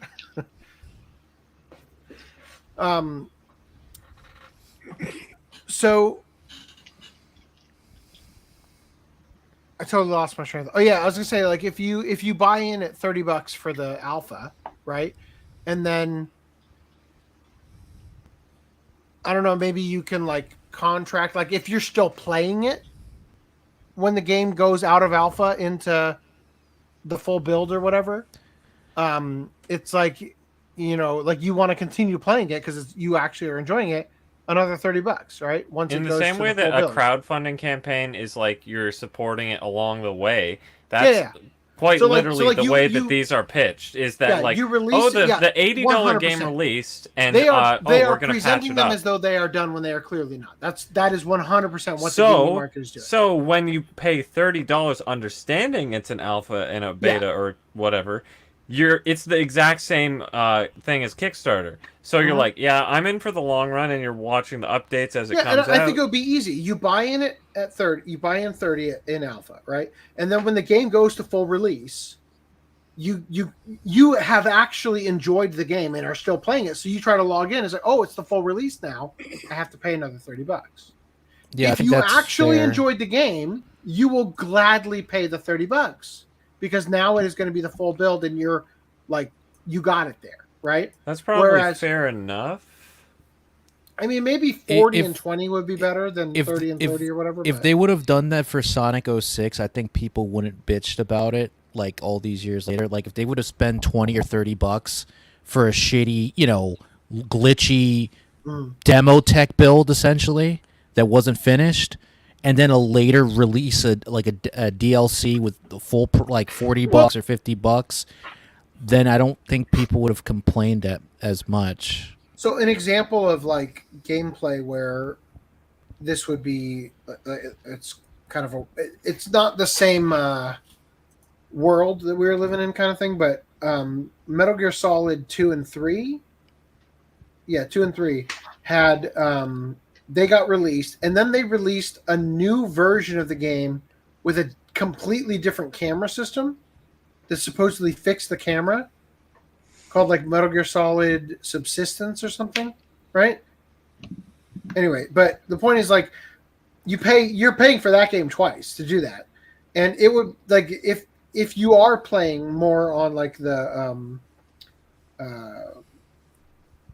non-physical release version of games, it would make sense to give you the option for like a cheaper upgrade. You know what I mean? That's what Persona does with like so there's Persona 5, then Persona 5 the Royal Edition, which is what everyone knows is like probably like the Game of the Year type edition typically, but the thing is they do this all the time for Persona. It's like, oh, this is the better version, but you have to rebuy the whole game instead of it just being like a $30 DLC pack, which is what it should have been. So Old Man says, Crackdown on mods is about money. They think if people have to go through them to pay for mods, they make more money. Political correctness is an excuse to crush modding. is Yeah, it definitely. sad that I thought you meant the Crackdown game? Tomatoified says, look up Melina from Mortal Kombat 9. Oh, I know. It's How sad about- though because like certain companies do that. They crack down on mods, like Rockstar doing that, which like games would be like lost, like Liberty City Stories, if they don't make a mod for it to be playable on the PC. I mean, I still have the PS2 I don't version. think No, that's but- supported. It's not supported by Rockstar. I'm just saying Rockstar should release their own version, but they're not going to because they want to do other shit like Well, GTA I'm just 6. like I think the statement Footman was about to make is that I don't want them touching the old games after what they did to the remastered You're right. GTA 3 and My Vice City. bad, footing them. Well, I thought you were talking about like a PS2 game or something. I was gonna say like they don't support. It's actually it a at all. PSP game. It's that a got ported to PSP game that PS2. became a PS2 game and then a mobile game for tablet and self for Android. But it was cool because you could ride a motorcycle in Liberty City, the Grand Theft Auto 3 map, which was fun. Yeah, and you were supposed to use a helicopter too, but they removed in the final version because it was all glitchy in the buildings. So Seb says I played Unreal Tournament back in the day, and people had crazy mods in the online matches. Last week, Dude, when you Bethesda. got in a Call of Duty Zombies lobby with the guy with mods, you were like, yes. Last week, Bethesda released an update for Skyrim that broke mods. That update What? just happened to support a new That's paid dumb. mod store. Oh, That's dumb. I remember that. Yeah, Bethesda was like, yeah, we're making an official mods store. oh, that's what Minecraft's been saying for years. Yeah, the modding API is just around the corner. Don't worry. Oh. Seb says Mother 2, Earthbound had a digital release on the Wii U. The leak also exposed the plan to sell one game in parts. Oh, is that the what you call it? AI selfies? Is this the you're referencing the GTA thing? I think. Yes, that's what I'm referring to. That they wanted or considered doing that because Would they be- want. They didn't that'd be want funny. kids. They didn't want minors. But the thing is, if it's somebody like Reese or Ralph Macchio type of person, that's flawed because you don't I'm pretty know. sure it's not Rockstar because like I mean the thing that I briefly looked up said it was ESRB I think, but I think they're trying to. I think Grand Theft Auto and Rockstar got brought into this because they make games that are not for kids, and the idea was we want to create a gaming like a better lockout than the "Are you an adult to visit this porn site, young man?" in the 90s. Well, Kingstyle said that the ESRB was going to implement this rule with Grand Theft Auto 6 being the first game it would be implemented on. Mhm. That was their original statement. So that's, I think, where Grand Theft Auto and everything came in. So Yeah, Seb says that's what I said. You're right. it would be funny if you need a breathalyzer before you can hijack cars in GTA. Oh my Digital god, they cars might do cost that. $6,000. You wouldn't download a car, would you? Yeah, but the shark Seb- cards would, right? They want to Seb pay. goes on to say, I don't buy Sony games for $70 because I know the game will be $10 to $20 and 2 years later. Yeah, exactly. So we talked about this with Sentai too. Like, remember we had that whole thing where I kept complaining that they're training their you. customers never to pay full price. Mhm. Why is there such a huge gap in this comment? Do you see that? No. No, on the no. sidebar, there's not. like a huge gap between this one and the next one compared to the normal gaps. Not for me. Not for me either. I'll screenshot it. You're Aren't a lot of special. new games on Steam using pre-made assets? That would be a way to cut down on cost, honestly. Yeah, I mean, that's why they are using pre-made assets. Yeah, but because then they it's- get shat on for it too. That's the stupid thing. It's like you Well, do. But there are some instances like Damned in if you do, damned if you Resident don't. Evil 2 remake to Resident Evil 3 remake, they reused the zombie assets, but they took out some of the gore. Like Yeah. shit like that. Yeah, that's really ridiculous. To Mortal Kombat 1 remove PS5 stuff like game that. was $85 when it came out here. Shit, man. I remember the N64 games being really expensive because the added cost of the carts. Yeah, they were. Yeah, weren't they In like Canada- 70 They were $70 here, right? I don't know how much they were in the States, but in Canada we had N64 games that were like $80, $90, and then we got when I think one of them. I think I have a flyer that says one of them was up to 100 as well, but I'm not positive. Shit, dude. I think it was Is it because 70. it had to come with the expansion pack thing? I'd have to go look at the flyer to see. Well, I can, but while I talk. But anyway, so then when our dollar hit parity with the USD, our games came down to $60, and then as our dollar has gotten shittier, it's gone up. But then also since then, they've just increased the price of games. So now we're back Each up generation it's increased apparently. Like now we're back up 'cause- to like $90 games. Because Xbox One and PS4 that went up from 60 to like 70 or whatever, which is so theoretically what we're doing. If you care to bring up, not that it matters, but since we're discussing it, I will link it. Here is the link. So this is an old flyer that I had when I was a kid from the Sears Christmas catalog. And it was notable to me, and I saved it for years because it had a image of a box art for Banjo-Tooie that didn't end up becoming the box art for Banjo-Tooie. So it's like a prototype box art or placeholder box art. Image art, not final. Yeah, essentially. And anyway, so then in that flyer, there's a bunch of N64 games actually that are $100, $99.99, and then Hey You Pikachu, which to be fair, did come with the microphone for 120. So that's the one I was remembering that was over 100. But yeah, so N64 games were some of them were pricier. Yeah. It's a large image. It was $35 for the vibrator. That's what she I don't said. want to know what the expansion pack or the transfer pack is. I think this was the 2000 Sears Christmas wish list. Year 2000. Wow.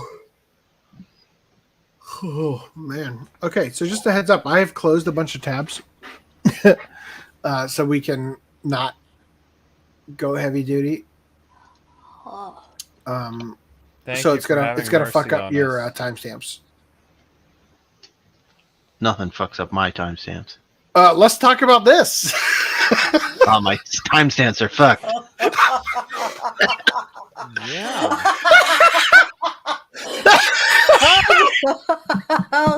Oh, the children.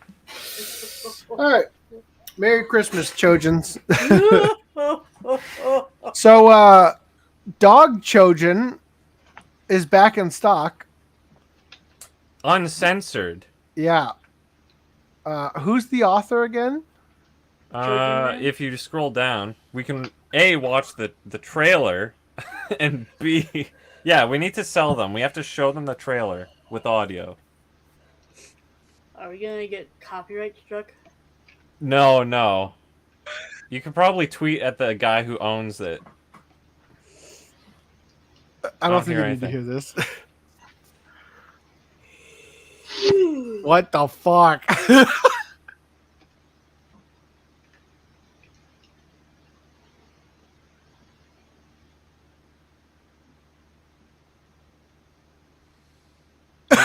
Yes! Yes! I am grossly sad I did not switch to share that with audio. See? Come on, man. But no. I knew you were gonna freak out as soon as you saw it. I didn't know you didn't know the premise and all that. Oh. Wow, this is a furry game by furry game. Oh my god. Dear Lord. Jesus. You gotta hear it. You gotta hear this. So one day, I will find that man and rape him. What are they trying to go for, the dude from the Allstate commercial voice? Oh my god, that was amazing. 10 out of 10. Gotta own it now. So, buy the volume 1 to 4 bundle. You get 10% off or whatever Volume it says. 5 coming $10 soon. off. Oh, dear Lord. That can all be yours, uncensored. Uncensored. You can see the saga of this half dog, half man trying to find and rape his father. Return to the Internet Uncensored, now featuring pages never before seen bonus content, or 2023 reprinting, written by DH Animation and masterfully illustrated by Serbian Hero. Holy shit.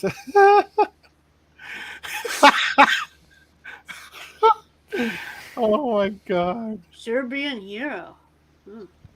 Oh. Dude, their marketing, like, you see the guy on his Twitter, he's, like, covered in blood, and he's like, oh, I just got beaten because I dropped such a damn good chapter of Dog. I thought you were going to say, I just dropped a good shit. Just the way you said it, man. So, I hope I don't get banned for this word being in the middle of the comment I'm about to make on all these platforms, but there you go. What, Nija? Nija? All right.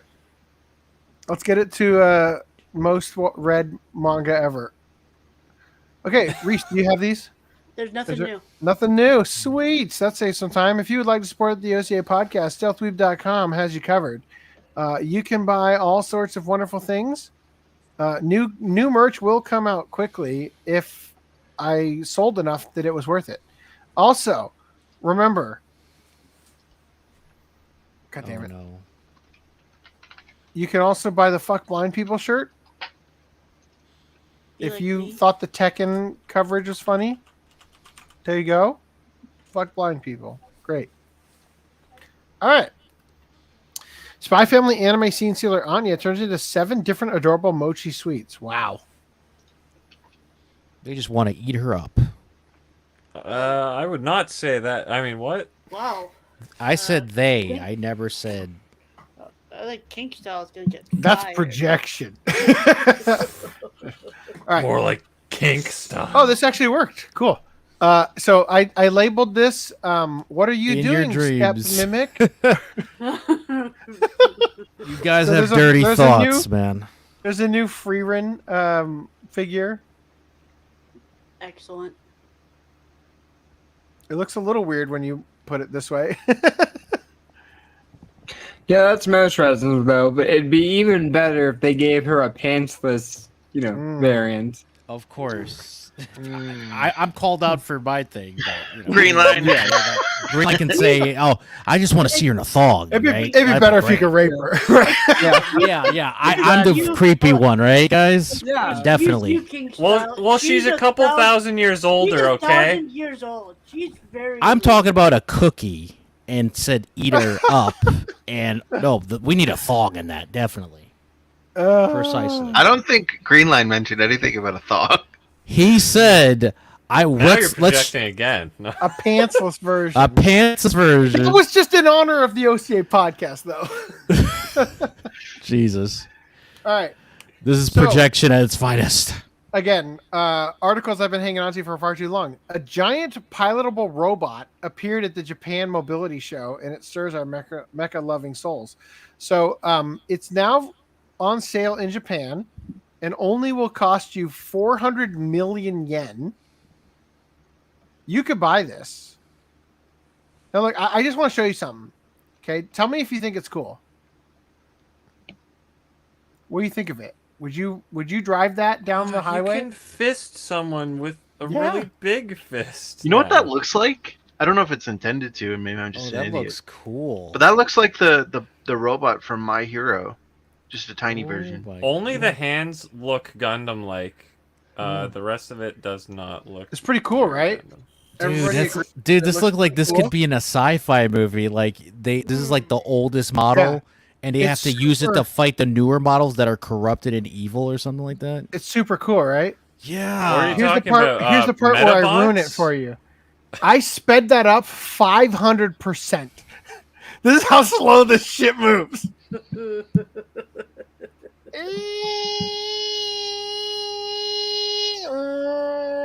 I like to get the sound effects. I like the Come dubbing on, he's sound just effects. an to amateur replace- pilot. That's how fucking slow this shit is. That's because if he moves too fast, he'll give himself a concussion. Like, if you actually wanted, Is he not seriously, in the robot? 2.7 million US dollars, and the best you get is this slow ass. Come back in 2 years. You couldn't even jerk off Godzilla with that. That's what he said, yeah, folks.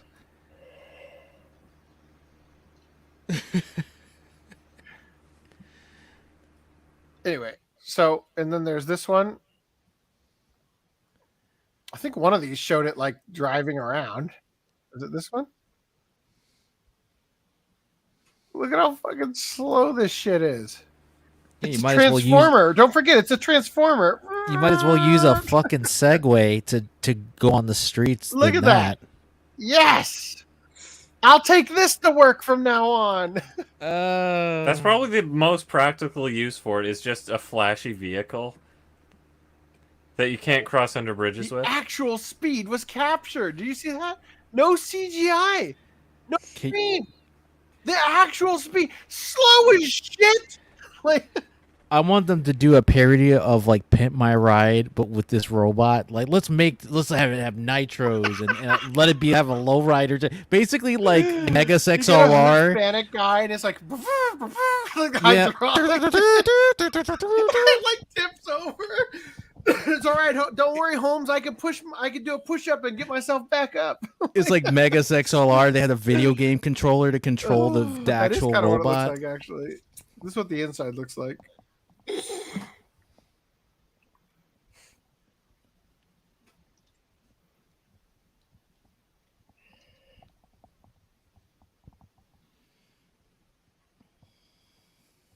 There's not even a cup holder.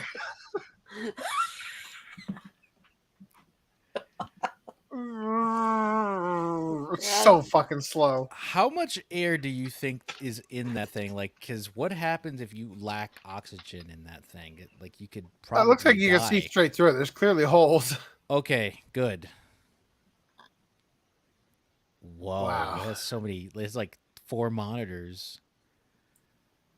So I just want to point out, this article came out September 28th. This one came out October 26th. This one came out August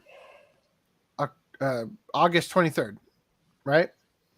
So all of that, right? This article over here, which I also have, new project to develop a pilot-operated real Patlabor robot. It's from a completely different company. This one came out October 1st. Like that other one, like there's like an actual thing you can see and everything, and they're like, hey, we're going to do one too. Move a Lot Inc. in Tokyo aims to become the world's #1 boarding type robot manufacturer. So they're going to make the Patlabor robot for some reason. Dude, I would love it for the day for us to have a mech suit robot, so that way we can do G Gundam or like that movie with Hugh Jackman where they're fighting. We can do G Gundam. What does that I involve? want to do G Gundam. Fight in a G Gundam arena. In another completely separate thing, I saw this and thought we should cover it. From the U.S. to Japan, you can control the life-sized moving Gundam from the comfort of your own home. Can't come to Japan to see the moving life-size RX-78F00 Gundam statue? How about you just stay home and try to control the Gundam statue? Oh. It's just the a Gundam toy Fan then. E-Festival will happen on November 23rd until December 10th with a theme made for the fans. The event is packed with a variety of content. You get to command the Gundam robot. Wow. This is lame. It's basically a toy. During the festival, Gundam Theater will also stream past and recent Gundam anime series voted by fans. All right, I'm glad we covered this. Cool. All right, moving on. Cosplay 3D Scanner Studio is compact way to digitize your cosplay. Free cosplayer trial planned. So effectively, it's a photo scan of yourself in cosplay. I don't think that's a good idea. Somebody's going to hack it and use it for nefarious reasons. What kind of nefarious reasons? It's like saying I don't think a camera is a good idea. All the People are gonna cameras are hack it. above. They don't even All get I'm the saying underside. is you have a horny fan. That's all I need to say about that. They could use it to make Well, her I guess look you shouldn't naked. use a phone. Do you mean the 3D file, or do you mean the? Oh, okay. I'm not saying that, Footnum. I'm saying like they could hack it to take literally all the images they want and then literally do AI to get nudes But they out can of do it. that with your phone. Wow. All right. Cool. Also, cross-dressing dating app JoJo launches in Japan. Why? Why they Got a have to lick. do that? Yeah, they showed a lick. So remember, Japan is working feverishly To to repopulate. fix their low birth rate issue. Yeah, by That's the pulling a distinct tang clownfish. of a catfish. If Japan were really a patriarchal society, I'm just saying the government would mandate the women prostrating themselves in front of men's 3.4-inch dicks. That was the number, right? So they're basically saying let's use a clownfish as a template so that way we can repopulate Japan. So it said Vent Huge Co., which operates the cross-dressing salon studio RAR, has launched JoJo, Japan's first dating app exclusively for cross-dressing men and women. Oh boy. The cross-dressing dating app aims to get members to understand each other on a deeper level with respect to each other's hobbies and tastes. Their hobbies and tastes are wearing the opposite sex's clothes. What else is there? Members can discuss fashion, makeup, and beauty by being themselves with peace of mind. While the JoJo app claims it's aimed to support encounters between men and women, as many men who enjoy cross-dressing tend to keep their hobby a secret, it charges male members a monthly membership fee, while female members get to use the app for free. Yeah, that's how it works. What? How's that 70 cents on the dollar treating you, ladies? They treat it like it's a nightclub. Hey, the guys have to this is pay like money where the girls can come in for free. Fuck. It's like, wait a minute. Who has to pay for the service? The membership fee for male members costs 2,800 yen a month, The 7,000 simp fee. 3 months, or 15,000 for 6 months. According to the company, women are also looking for people who understand and sympathize with the worries and hardships unique to women, and who can also enjoy hobbies, fashion, and makeup with them. We hope that through this dating app, cross-dressing men and women will be able to build happier relationships with each other, said JoJo representative. How long do you think it's going to be before we cover this blowing up? like blowing up in their face? Did they say when it's going to come out? It's January 1st. Well, technically January 2nd now for me. How many weeks until we cover this going horribly wrong in Japan? The first week it comes out. I guarantee you. All right. Jumping way ahead on all these things. Florida woman sues Hershey's over Reese's candy without faces. So a Florida woman filed a hefty class action lawsuit against the Hershey's company, claiming the chocolate maker used false and deceptive advertising for its Reese's candies. What do you have to say for yourself, Reese? Eat a dick. According to court documents, Cynthia Kelly is suing Hershey's on behalf of herself and all other similarly situated individuals who purchased a Reese's peanut butter product based on false and deceptive advertising. The complaint, filed on Thursday. Yeah, I guess that makes sense. Filed on Thursday in Florida's Middle District Court, alleges that Hershey violated Florida's Deceptive and Unfair Trade Practices Act. The issue is not how they taste, but how they look. In the lawsuit, Kelly claimed the Reese's peanut butter products were falsely represented as containing explicit carved-out artistic drawings when there were no such carvings on the actual products. According to the suit, Reese's peanut butter pumpkins are depicted in the label as having carved-out eyes and a mouth. You know, I'd sue too. To resemble a jack-o'-lantern, but the actual product has no carvings for the eyes and mouth. They were made out of coal.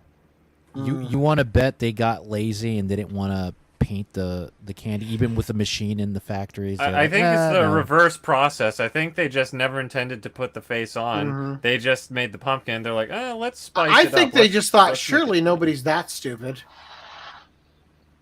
Don't call me Shirley. I am that stupid. So you're saying? So you're basically saying she isn't the sharpest tool in the shed? Well, what I'm It's saying Smash is Mouth?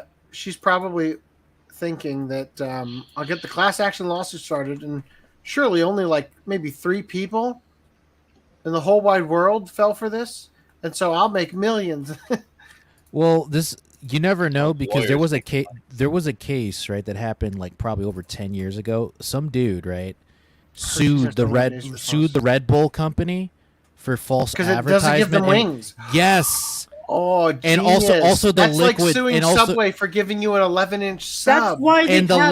That's why they have multiple eyes in the slogan. and also the liquid wasn't red; it was like a yellowish orange color. That's why he also sued for that false Hey, if advertisement. that guy didn't sue about the subs, we'd have 8-inch subs right now. Well, hold up, Reese. Hold up, Reese. If they have multiple eyes, where's my wings? Where are they? So the guy won. He won the lawsuit from. Is Red there a Bull. TM on wings?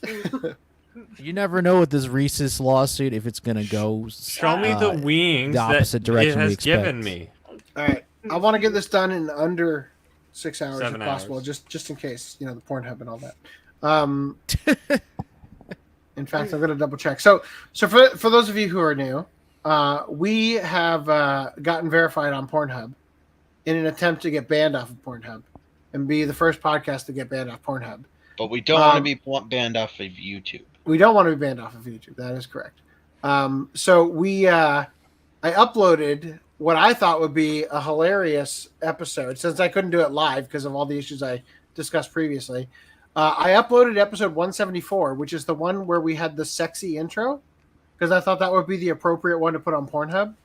But that video is 8 hours long, and it is still processing all these hours in. So it has not made its way to Pornhub yet, but hopefully before we finish here.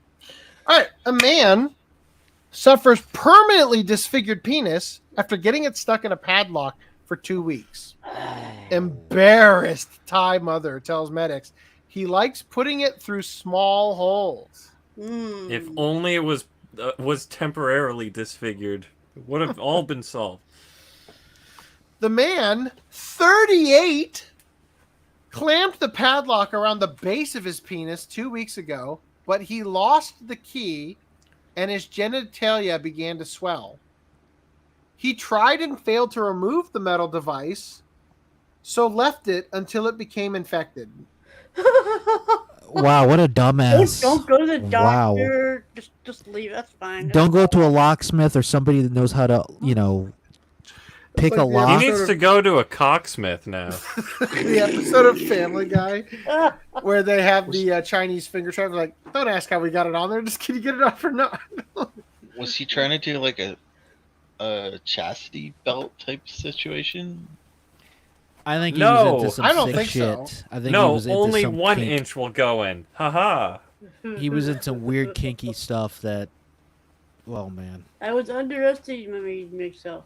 His mother said her son did not have a girlfriend, and he was bored because he had been staying at his home in Bangkok, Thailand during the pandemic. Oh my god, why? This is too perfect. Keep on coming, man. Just keep Everything about this is from July 2021. Damn it.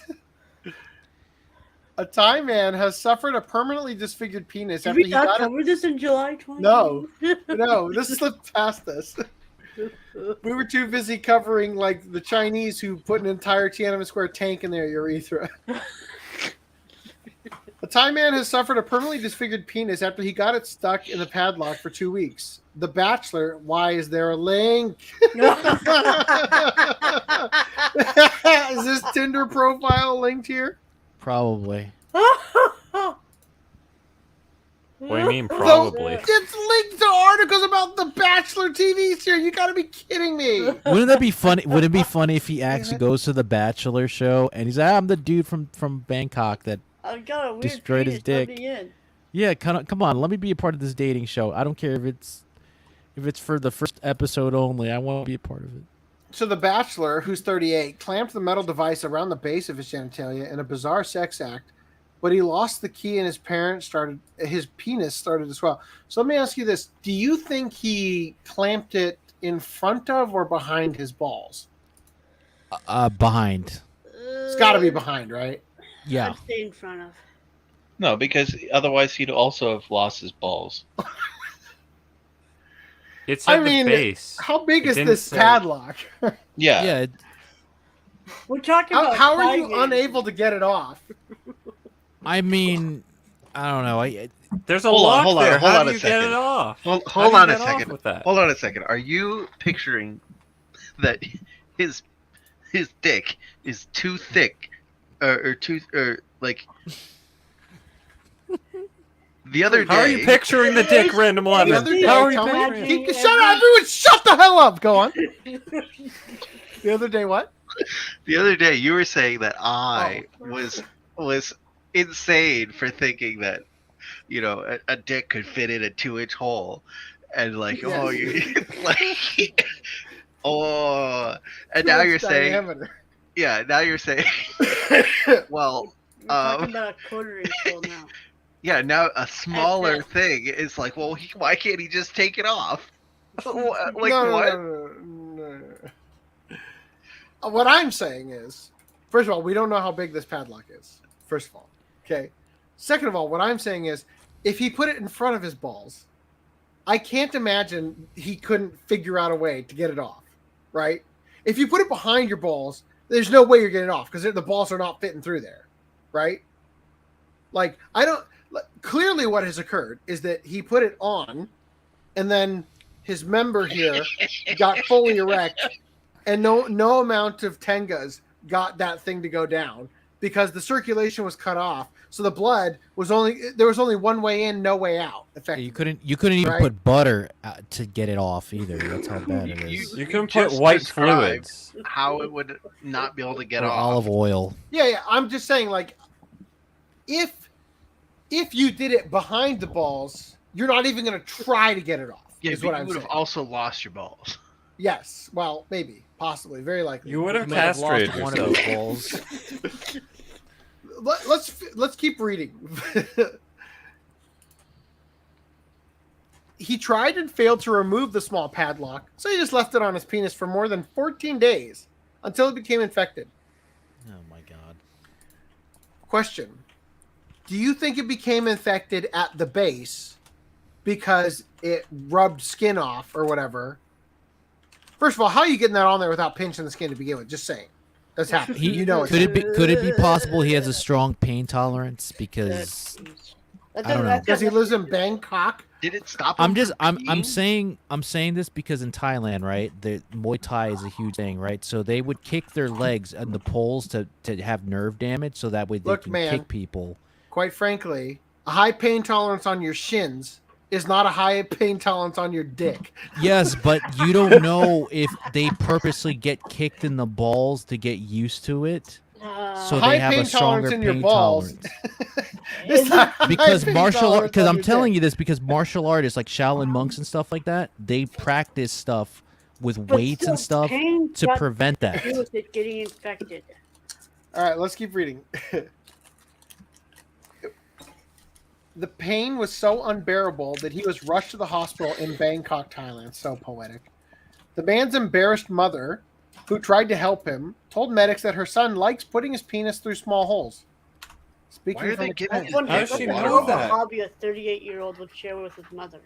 Okay, so Oh yeah, my son, he really likes putting his dick in those small holes. for some reason, they have decided that water bottle needed to be in the shot. So now I can't see how big the padlock they're working on is. It's probably not even fair. The pad Could it just be a simulated picture because you know how like decency laws and stuff, they don't want to show the actual dick and balls over there in the official picture and video. That's like every. I think it's they a don't want to show the dick and strategic balls on photo. any news. No, but I'm saying that they usually blur it out with a bar or like pixelate it, but in this case they probably just pretend We are like not it's a thing. going to do this under 6 hours. She told the emergency services, who had arrived at the man's home on Thursday night, that her son did not have a girlfriend. Well, I'm sure they were shocked, and was bored because he had been staying at home during the COVID-19 pandemic. The mother said, quote, "My son is a private person and he doesn't have a girlfriend. He has been staying at home a lot during the pandemic because he is worried about going out." Wow. Maybe he deserved it. He told me he God. did this because he was bored and he likes putting his thing through small holes. I was angry at him for embarrassing me like this, and I've told him not to do it again. Oh, well, thank goodness. Mommy knows best. So that means he's done it before, right? Well, clearly Ooh, he did it that's before. bad. They had to cut it off his dick. No, I'm saying because what she said, I don't want you to do it again. So that means he's done it multiple times That before. doesn't necessarily mean No, that. you just don't put your Well, dick no, in this a is the rock and first lock time, it so again. now she's saying don't do it again. Oh, I thought she was like explaining. Oh, this is not the first time. Oh, my bad. Rescue officer Thong Chai Donson Thong said they received the emergency call, but the injury was worse than they expected and had to rush the man, who they would not name, to the nearest hospital. Medics spent more than 30 minutes using an electric cutter to slice through the metal lock. They slid a thin sheet of metal between the bar and the man's skin to prevent it from being cut, and squirted water onto his body for lubrication. It's capped! It was the closest thing to sex the man ever had. Once it was released, they administered antibiotic cream and gave the man penicillin tablets. Or penicillin in his case. He might as well be. Despite his penis now being released, medics said there could, I guess, despite his penis now being released, the erection would never go down. Medics said there could be lasting damage because of the amount of time the padlock was stuck.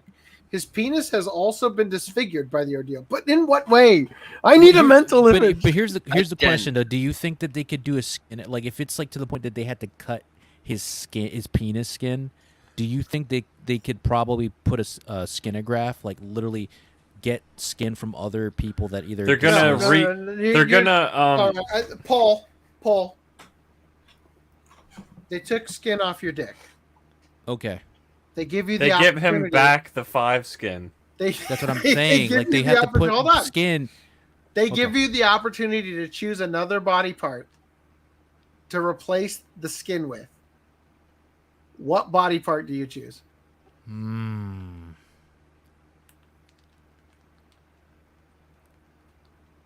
That's a good question. I mean, you could say maybe Not all skin on your body is the same. What if you get your tongue? Okay. You put the your foot tongue skin. on your dick. The foot skin, because that grows back, right? Hey Randy, how do you think? What do you think about that? What do you think We're about done with this having- conversation. Can we go to the next one now? All right. We received Random the Eleven's like, call. I don't want to talk about this. We received the emergency call and did not know the full details, so we were surprised when we arrived. It was worse than we thought. If the padlock had stayed on any longer, the infection could have been so bad that his penis would have started to rot and get gangrene. In the hospital, he was in pain and screaming so loudly because it was so swollen. Removing the metal was very difficult. We cannot give the man's name, but we want to make the news public to prevent other people from doing this kind of thing. It can be very dangerous and damage the body. Wow. You know what else damages the body? When a Brazilian woman hacks off your husband for allegedly sleeping with 15-year-old niece. By the way, I love that he's allegedly have slept with a 15-year-old niece, but the Brazilian woman didn't allegedly hack off the husband's penis. Probably because there's actually the guy screaming in pain and all the blood trails on the weapon that they found. You can't say it's alleged. You can't say alleged that she cut it off when they probably had evidence of that. All right, so a Brazilian woman has been charged with attempted murder for hacking off her husband's penis. Attempted murder. Wait, isn't that what happened to John Wayne Bobbitt? In Penis the 90s? Yo, there's a big artery there. Like, yeah, you'll bleed out. Yeah, but isn't that what happened with his psycho girlfriend? She cut it off. They found the penis and reattached it. Good for him. There's always a rumor, like an old wives' tale. I don't know. So a Brazilian woman has been charged with attempted murder for hacking off her husband's penis after he allegedly slept with her 15-year-old niece. The unidentified woman allegedly lured her husband, 39, into bed, where she bound his wrists and ankles before pulling out a razor and dismembering him. Wow. I would never let any woman bound me whatsoever. Oh, you pull out the steel handcuffs tonight, honey? Never do that ever. After severing the appendage, she allegedly took a photo of it and then flushed it down the toilet. Oh, wow. She should have fed it to the dog first. Wow. She is a fucking... The woman went to the police station in Atabaya with her brother and turned herself in on December 22nd. Good evening, officer. I came to introduce myself because I just cut off my husband's penis. She allegedly told officers, according to the Daily Mail. He's still tied up to the bed, bleeding out. By the way, he's dying. Yeah, he's dead. She told police that she heard it was possible to reattach it. Oh, but he flushed it down the fucking toilet? Yeah, while he's tied up, bound Her husband and was taken to the gagged. hospital, and his condition is unknown. It's floating out at sea by now. Some fish has consumed it, I'm sure. Yeah, like a wouldn't shark. want it you wouldn't want it the second it goes down past the neighbor's sewage pipeline. I don't know. I You don't might know. still want that, Reese. He might do you want want- it. What if okay, so No dick or dirty dick? yeah, your wife cuts off your dick and she throws it into the toilet and flushes it. They find it. It's miraculously unharmed. And they reattach it. But it's actually somebody else's dick. And it's Yeah, it not was an the right unidentified It's not penis. the same size. Okay, I would keep it because if I don't, Question. I'd kill myself. Question. First of all, question. It's somebody else's dick. How does that make you feel? I don't Depends care. on whether it's bigger or small. Tyrone is pounding her tonight. That was my next question. I don't give a shit. How many inches do you need to gain for you to be okay with it? I think as long as you don't lose. As long as I can use it and it's not super micro. They I find don't give hold a up. They shit. find your real penis later, and You have to They go wrapped it owner's on the top real of the first one. The owner wants it back. Hey, if it's not smaller and it's the same color, it's mine now. You don't want a darker. What if it's downstairs? darker, but it's only because of the shit it was in? Oh no! No. But could it be? Would it be funny if the dude that's like, it's like, for example, it's like you're a white guy, right? And then you get a black penis, right? They're like, well, this is what we found. That's not my penis. Well, it's either that or nothing. And then the black guy comes in. He's like, he finds a white penis of yours. Your penis? Yeah, a dickless black man just walks into the hospital. He's With a like, white yo, where's my penis. dick at? He's like, look, he has the ice bag of your penis. Like, Can I have my dick back, please? You're in luck. We put you at the top of the list for the organ list for dicks. Organ transplant. The transplant, the reattachment procedure. That's a new meaning to the term transplant. Oh boy, yeah. So her husband was taken to the hospital. His condition is unknown. Police are investigating her claims that he was sleeping with a minor. The age of consent in Brazil is 14. Whoa. Whoa. 15. Whoa. Excuse you, ma'am. Not even a crime. So basically, it's like in the UK. You're 16 years old. It's the age of consent. Nobody talks about it. Blah blah blah. That's right? a whole year difference. God, this woman's hands are enormous. Uh-oh. They dwarf his. She must have played sports back in the day, right? Nah, she just reads yaoi.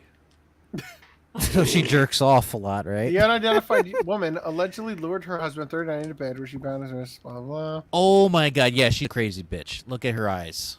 The woman went to police station. She has no life in it. She has no Is life that the in it. 15-year-old or is that the? That's the woman.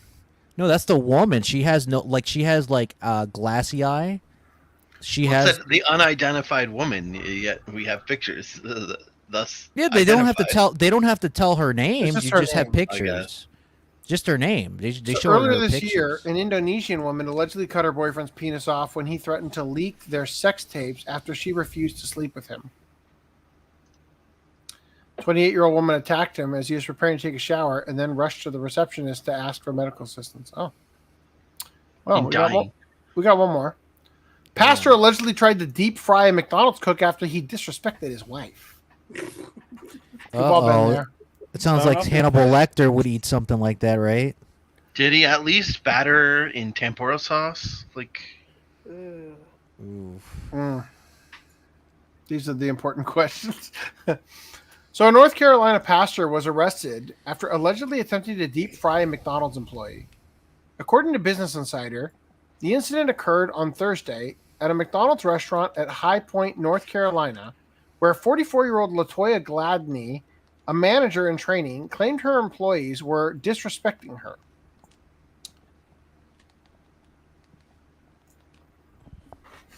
The employees were disrespecting the manager in training. And it's Latoya Gladney and her. How is this going to play out? Gladney reportedly then called her husband Dwayne Waden. Oh.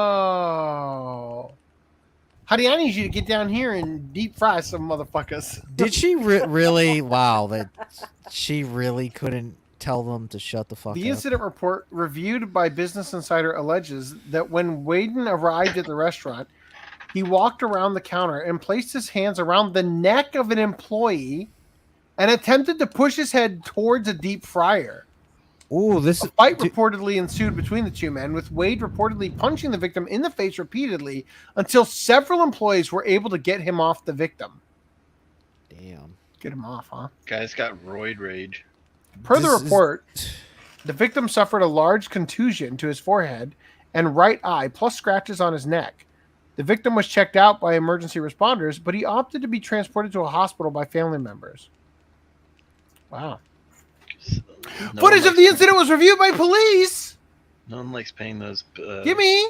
I want to see. Well, I guess what? She's fired, right? Obviously. What the fuck? The related article to Pastor allegedly tried to deep fry McDonald's cook after he disrespected his wife is Pastor tries shoving wife's coworker at McDonald's into a deep fryer. Yeah, she's fired, right, guys?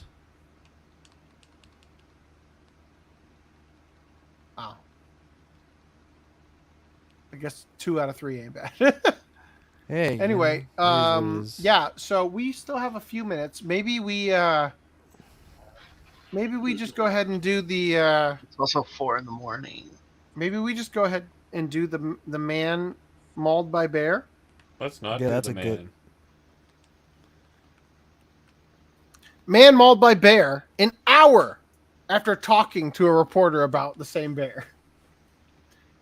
An Good, we Akita don't need Prefecture the baby. resident was interviewed by a news reporter about a bear, only to become a victim himself after being mauled by the same bear an hour later. Bears often appear in Japan during the fall, but they've been showing up in unprecedented frequency, especially in the Tohoku region. On October 19th, 5 men and women were attacked one after another by a bear within a radius of 400 meters in an urban area of Kitakita in Akita Prefecture.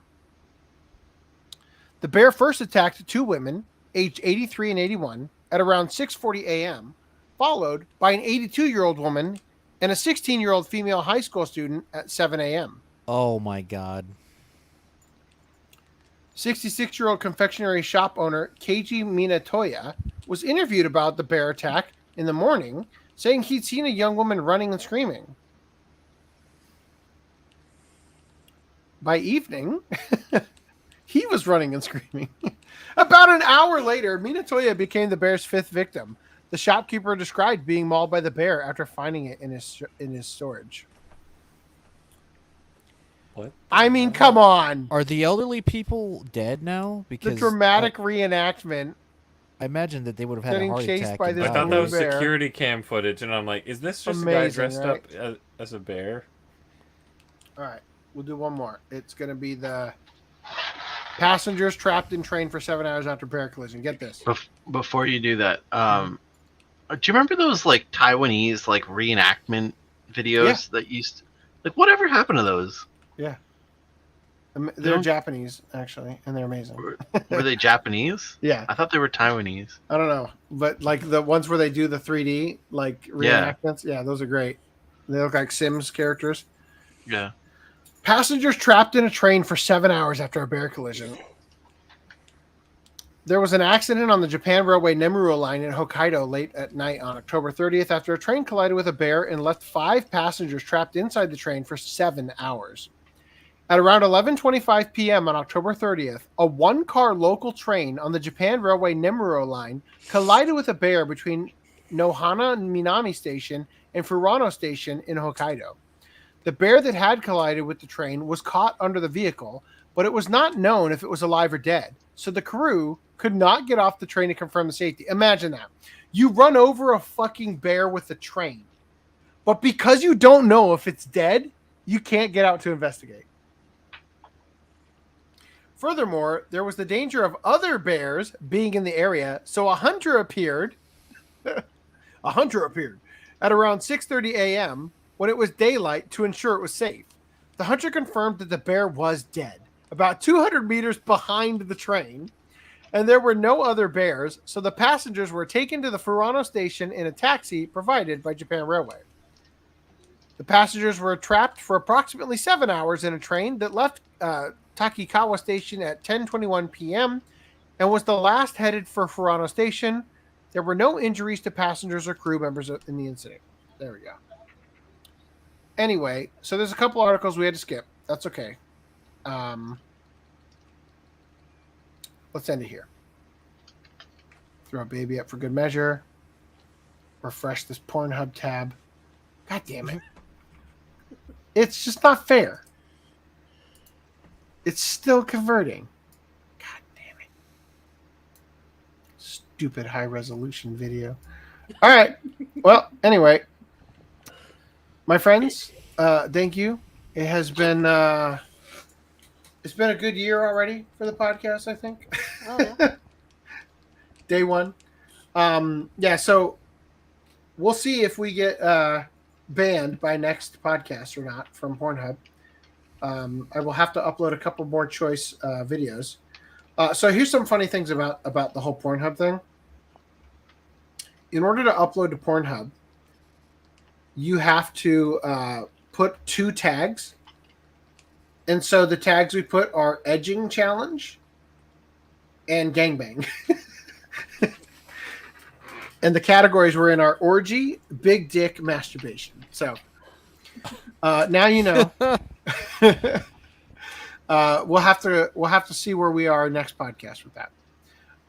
For the time being, I have work in the morning. Let us address these comments. Seb says he should have flipped the bird. Watch Japanese news about bears opening doors and stealing food from fridges. All right. Well,